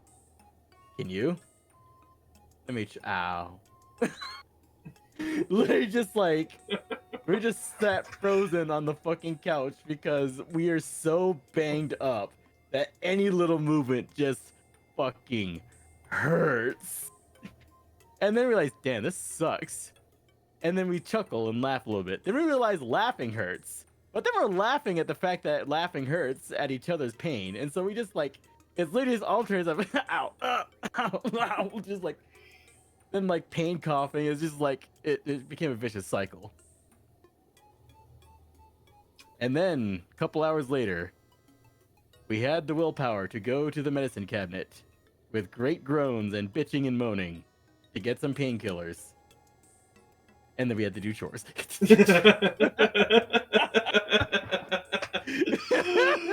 Oh, fuck. And we're not talking like sweep and mop in like an apartment or some shit. No, we're talking like you gotta go feed, water, and maintain the horses, the cattle. Shit sucks, man. There was much bitching and moaning the entire day. Yeah. Low-key, that's one of the reasons for urbanization, by the way. And I don't mean this to like say like that's like why I do urbanization. This is why humans collectively do urbanization. Because like, if you're around more people that can help out in a situation like that, that's pretty good. Because if you're out in the fucking boonies, you're the only people who could do that shit. And that sucks if you happen to hurt yourself. Oh man, I'm just having memories of the pain I felt there. I'm like, oh man. Also, the fact that you guys hurt yourself out in the middle of nowhere also, is a bit scary too, because like, suppose like the vehicle was just like completely kaput and you had to walk all the way to the clinic. That would fucking suck.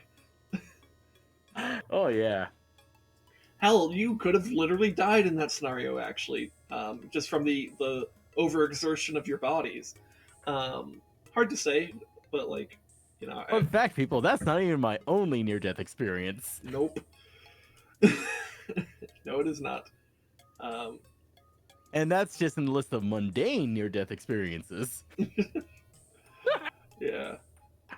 But those other ones are discussions I will only ever probably discuss with Sin and family, because Sin is one of the only people outside of my family I trust enough. All right. Yeah, well, Just native things. just native things. Yeah, I guess.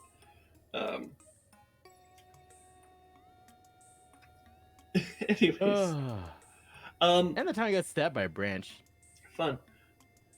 Yeah, I was just sitting there for a lot of that while you were telling your story, trying to figure out, based off Blat's comment there, how he would be at the D&D table.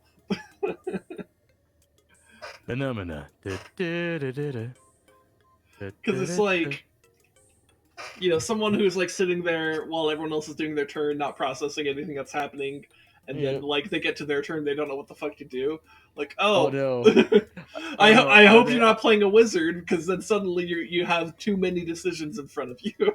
God damn it. You know what? Wizards are great, but I can see why people get frustrated with some wizard players of like they have so many options. Fuck, they have so many options. I mean, you've experienced that with me, because I am the type of person to try to consider more options.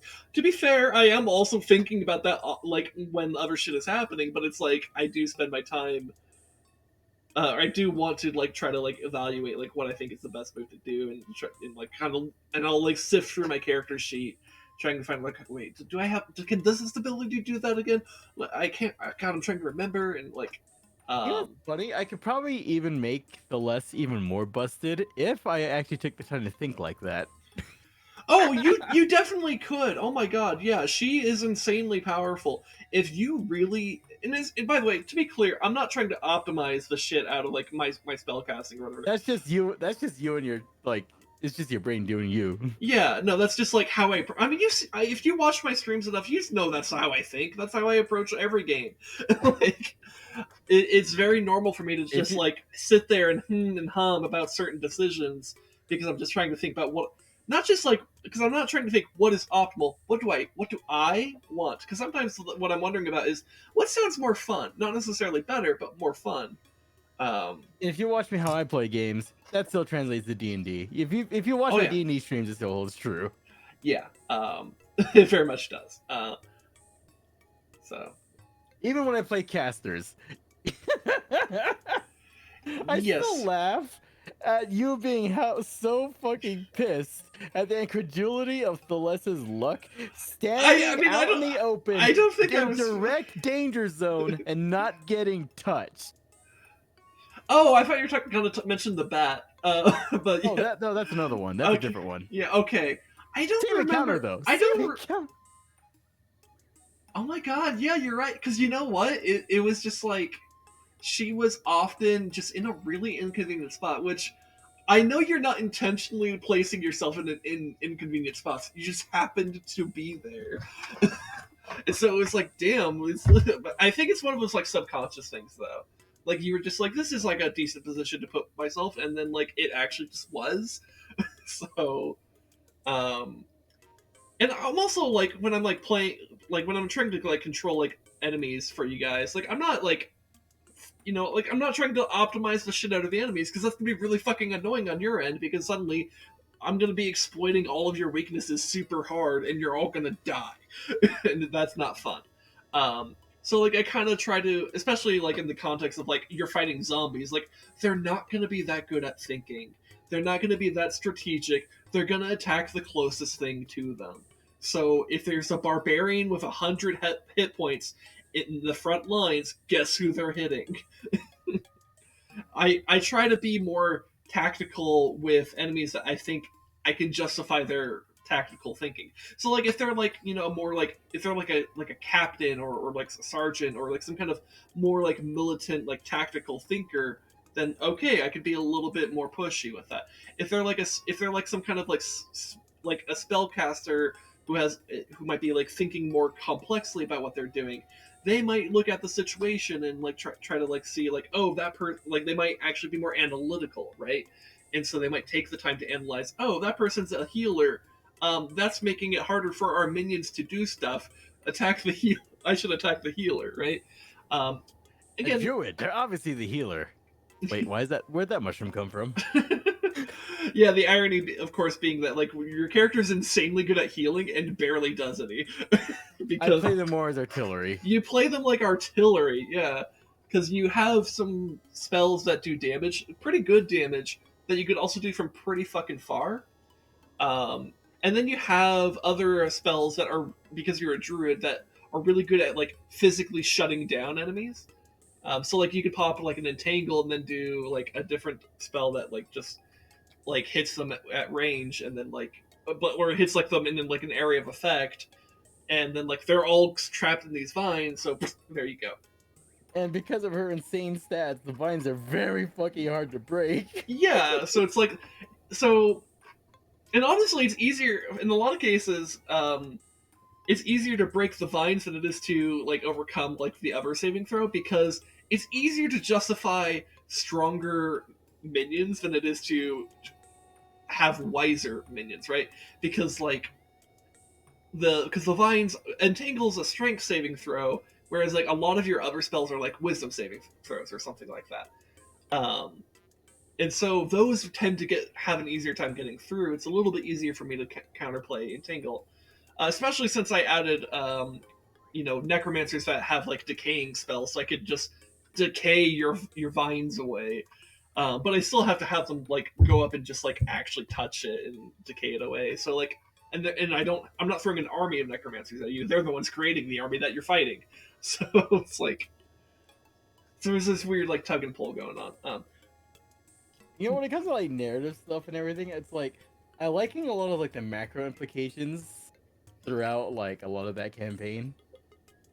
Okay. It's like when we're like narrative wise, it's like I guess it very shows our difference in thinking. Our two campaigns of like you're showing all these different like environmental storytellings of like, oh shit, how the fucking campaign went, how like very much, yeah, this country got its shit fucked.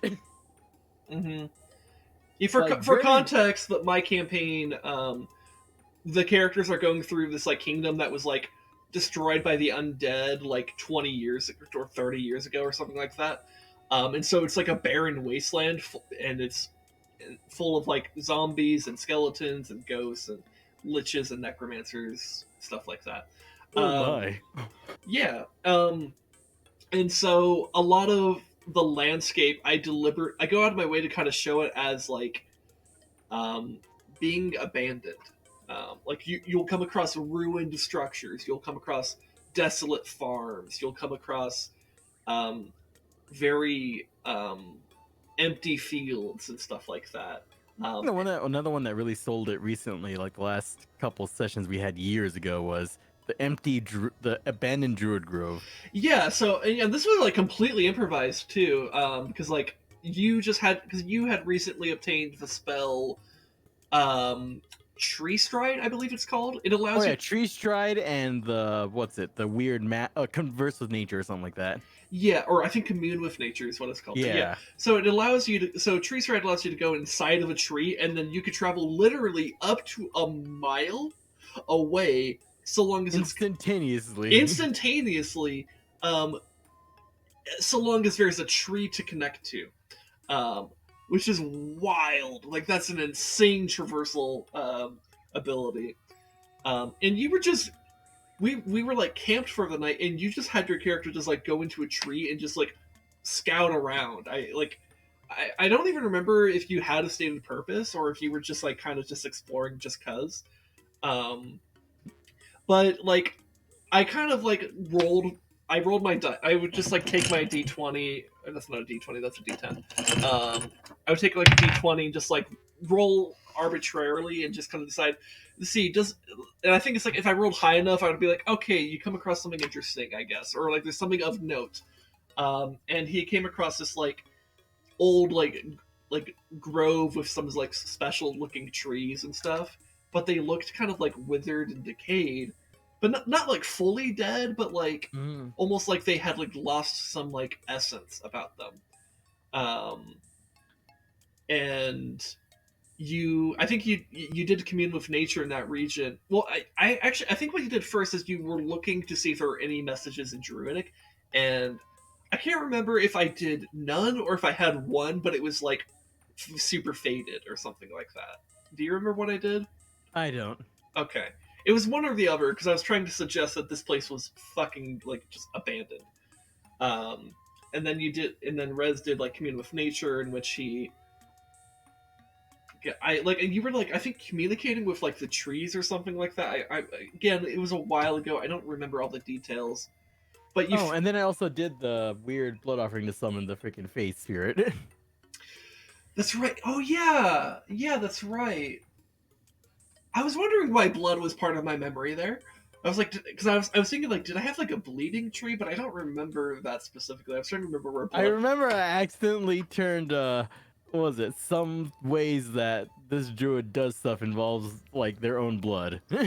Yeah, well, because there's a whole story behind that would take too long. We're already literally like having Purah just stare at us while we're going off on like a half-hour tangent after we spent like another hour before that talking about another thing. That's okay. I love talking on stream. Like the content here, in case you haven't figured out, people watching, is that the content is the conversations we had along the way. And also Zelda, but yeah, you were communing with nature, and your druid found out like that there was. I think it was because you were talking to a face. Yeah, you had conjured like a nature spirit, or something like that from like not the Feywild because it doesn't exist in the universe that I have, but or at least the Feywild as presented in D&D doesn't exist in my. It's not like the separate dimension. It's more that there are spaces in the world that are Feywild, but the Feywild is not itself a different dimension. That's my own like universe's thing, but essentially like you kind of conjure this like, or like you didn't conjure, but you summoned a Fey spirit that kind of was able to kind of express.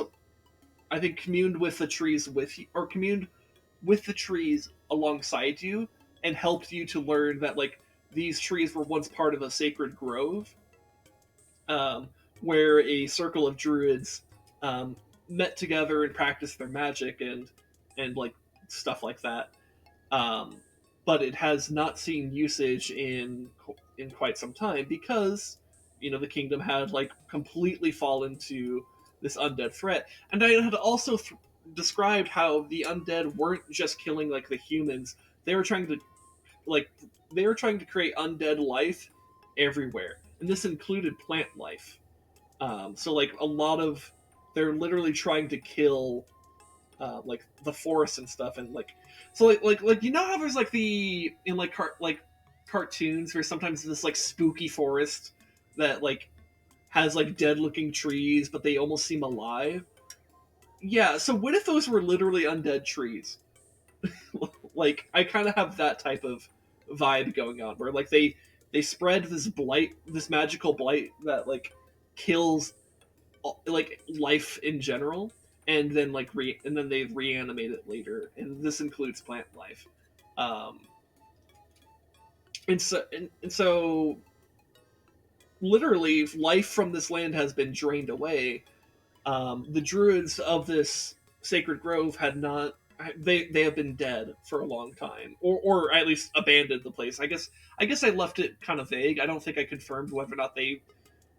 I don't think there was even the knowledge to confirm if they were killed or not. They were just not there. And so this place that had once flourished because of all this druidic magic had now lost all that kind of like extra life being like brought into it, and then also just the land itself was not as healthy as it should be. And so some of the trees were kind of suffering some form of decay, and it was like a magical. Well, it was partially mundane, partially magical decay because it was a bit of a mixed bag. Because this particular area wasn't like a front line or anything like that. It was just like this like side area in the mountains. And your druid there, you cast. I think you cast what's it called, Plant growth. plant growth, yes, to kind of revitalize the area, and breathe some new life into it. And then and then you left like a message in Druidic that was like really sentimental, actually. Like, again, this is all improvised, by the way. All of this improvised, like off the cuff. We're literally, the rest of the party is just sitting at the campfire, like having dinner, while she's on this like spiritual journey. um, and I don't remember exactly what you said, but I do remember like the air of it, like the atmosphere at the time in like the Discord call was like very sentimental. Yeah, something along the lines of "You are not forgotten." Yeah, that's right. I think that might have been exactly what it was, actually. Um, yeah, no, it was really cool.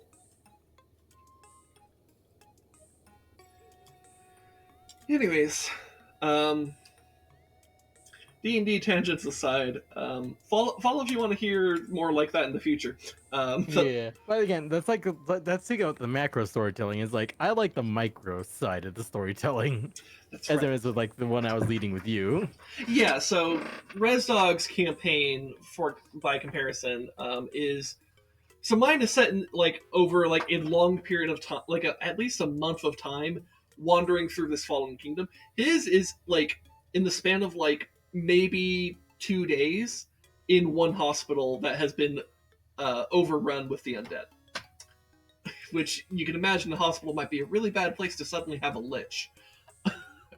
So But here's the thing: it's not just any lich. it's an All arch those lich, subtle yeah. signs point to the this isn't just a lich. Well, yeah, it's kind of funny. Like, the way I figured out it was a lich was a bit of an oh fuck moment, and then when I realized it's not just a lich, it's an arc lich, I was like, oh shit, oh fuck, oh god. And then even later, it gets worse. Yeah, no, he Rezdog has done a very good job within this campaign of having this kind of escalation of like danger, where it's like, I think I know how dangerous the situation is, and then it's like, nope, it's worse. It's like, oh god, oh fuck. Like I love that realization you have when you realize you've never seen any other necromancer. That's how I figured out it was a lich, because I was trying to figure out like, because at that point I had cleared out 2 floors of undead, and I'm like, this is a lot of undead. Which, by the way, as a little side tangent, this campaign that Rezdog did is kind of a sort of Dante's Inferno. It's very much inspired by Dante's Inferno. So there's 10 levels to the hospital, or sub-levels, really, because it goes underground. And so there's like there's like level 0, and that's like the gates of hell, essentially. And then you have like circles 1 through 9, and that's sub-levels 1 through, or sub-level, yeah, sub-level 1 through 9, because it's for a total of 10. Yeah. And so so anyways, I had cleared 2 of these floors, and like I had fought like all these different types of undead, but none of them were a necromancer of any type. I had seen no necromancers, and I'm like, where are all these undead coming from? Because like, if we have an undead outbreak here, there's got to be a necromancer, like a team of necromancers. Really, like, this is a lot. And then like I started investigating and finding a little. I can't remember what the exact clue was that really shifted it that way, but like basically I realized, like, what is powerful enough? Like, what could possibly cause all these undead to be controlled remotely, without like any kind of like sign of like, individual necromancers going on? And I realized the only types of beings that would be powerful enough to do that would probably be a lich. And I was like, but that'd be crazy. And then I thought about it. It's like, wait a minute. And then I like rolled like, I think, an Arcana check on my character, and it was like an 18 or something, and she has pretty good bonuses. And I was like, hey Rez, am I dealing with a lich? And Rez responded like, yeah, you are. So and then okay, here's another thing. What was it? And then later realizations, oh god, there's literally just loose fucking radioactive materials were the That was it, much down later, below. but yeah. Much later. So that got even worse. And then another situation arises where it's even worse, where it makes radioactive materials seem small change. Yeah, he basically built like a truly existential event inside of a fucking hospital in a campaign that's like lasted no more than like 2 days, because it's just like it's just a mission of we're just going, we're going, we're going, we're going, we're going, we're going. Um, and yeah, it's pretty intense. And I love it, actually. I really love playing that campaign because it is so intense the entire way. But I personally like that. And what's also cool about is like I'm controlling an entire party of characters. It's literally just like me and Rez. We're doing this, and so I'm controlling a party of characters. So I get to think about the entire party and what they're going to do, not just like an individual character. And that to me, like as someone who likes like real-time strategy games like Warcraft and Starcraft, it kind of tickled that part of my brain that enjoys that stuff. So it's really good, and he threw a fuck ton of monsters at me. It's great. But yeah, it's not really a story that's there. It's not a campaign that's there to tell this like grander story about like other parts of the universe. Like there's like some hints and implications here and there, but it's not really this like, even though its consequences are existential, it's the framing of it is not, if that makes sense. Because it's just one hospital in one city in the span of 2 days. You know. Anyways, let me actually finish talking to Purah. She's been waiting so fucking patiently. The patience of a saint. Yeah, like my God, she's been holding that pose for so long, blinking at me, hoping that I just like Link and Purah are just having a staring contest. I don't know who's winning because I've seen them both blink. I don't know. I guess it's more of a case. I don't know who's won more, but like, fuck, man, they've been going at it. All right. Even though I was one who put you safely into the slumber restoration, despite all that, you still don't remember me. I don't remember. As expected.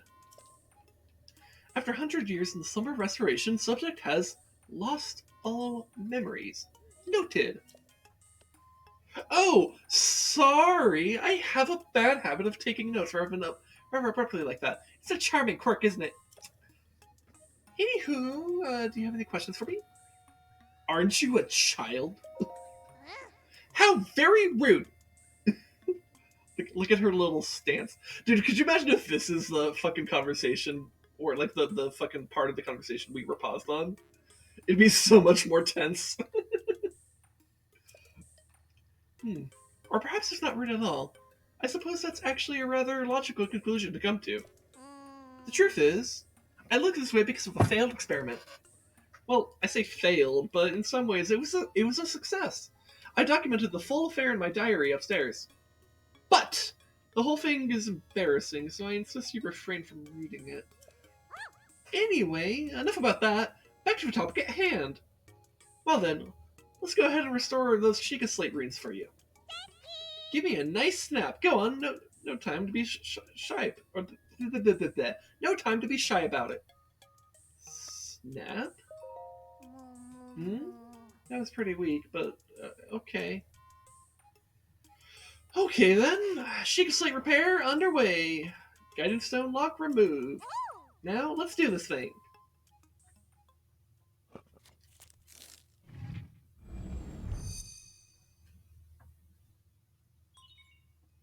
Sheikah slate authenticated. Camera, Herald Compendium, and album missing files confirmed. Starting repair. We have technology.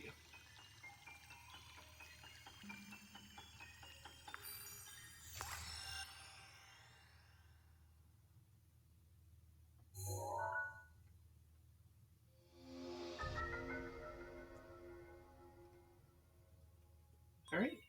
A rune has been added.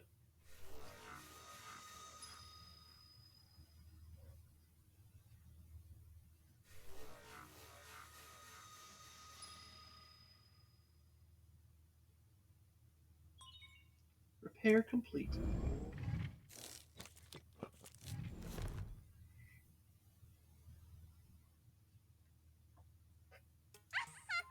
And it's done! So, is it all fixed up now? Let me see here. Which one is it? Camera, Hyrule Compendium, album. Yep, looks good.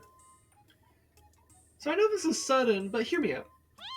Take a picture of me with a camera. Oh, and don't forget to let me see it. Okay, so now we can take a picture of her. Alright. You know what's funny? In my first playthrough of this, when I took a picture of her, I got a picture of her when she blinked.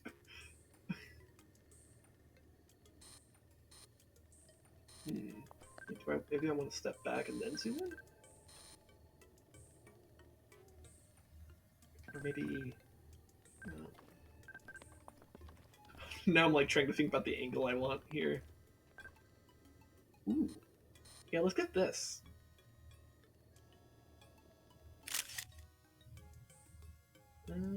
Okay, I took that too high. I thought the framing of it was a little bit off. That's better.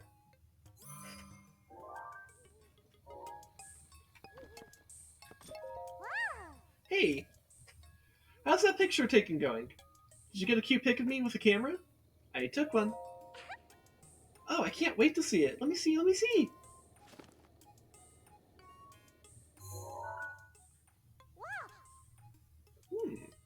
My, who is this beautiful young creature?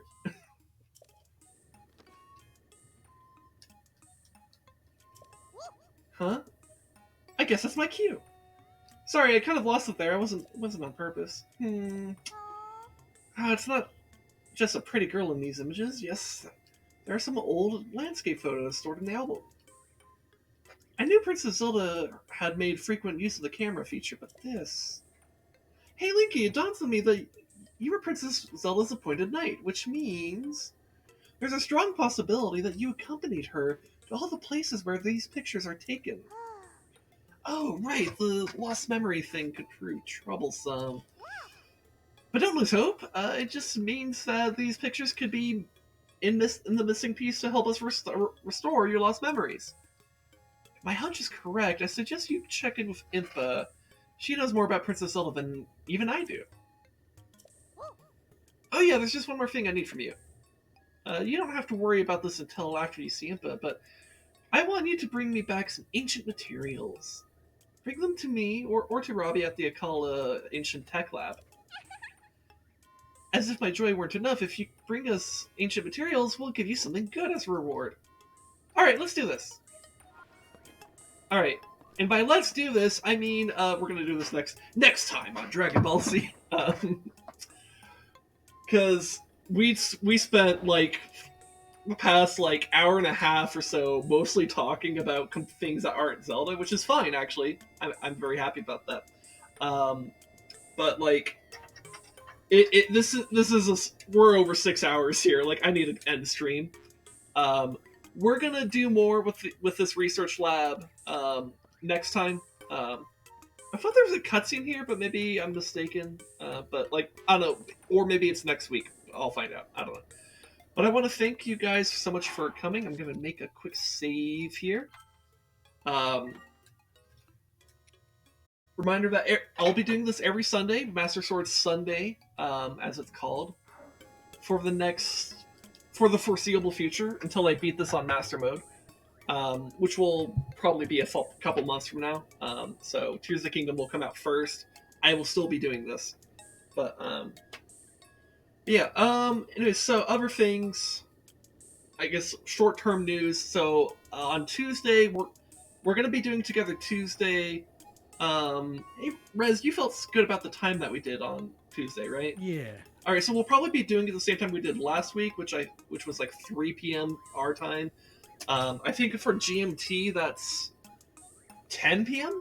Because I think GMT, I think we're 7 hours behind GMT, so... Yeah. So whatever your regional equivalent is of that, Rezdog and I will be playing something together. We have not yet determined what we're going to be doing. We have talked about a couple options in private. we will decide between now and then. So something different that's not Borderlands for at least a little bit. And then on Saturday, I need to figure out whether or not we're doing more Mario 3D World with my wife. But we probably will be, or maybe we'll be moving on to Bowser's Fury. I don't fucking know. I'll figure it out when we get there. And then next week, oh, you know what? A week from today's my wife's birthday, actually. I might delay this stream next week then, depending on timing. Because I don't think it will interfere enough to that I need to cancel next week's stream, but I might end up delaying that.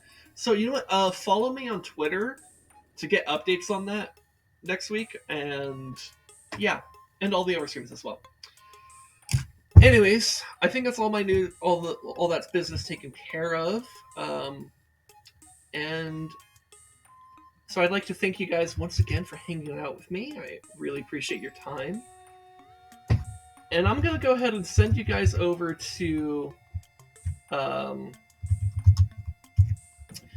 friend of ours who is a potato VTuber being held by an anime girl.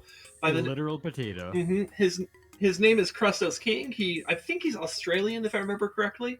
He's a really cool dude. Go give him some love.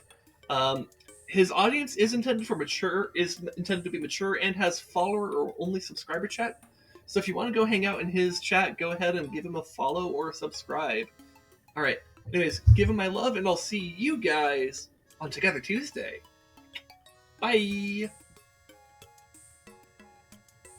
Oh, I need to hit the rate button. That would probably help.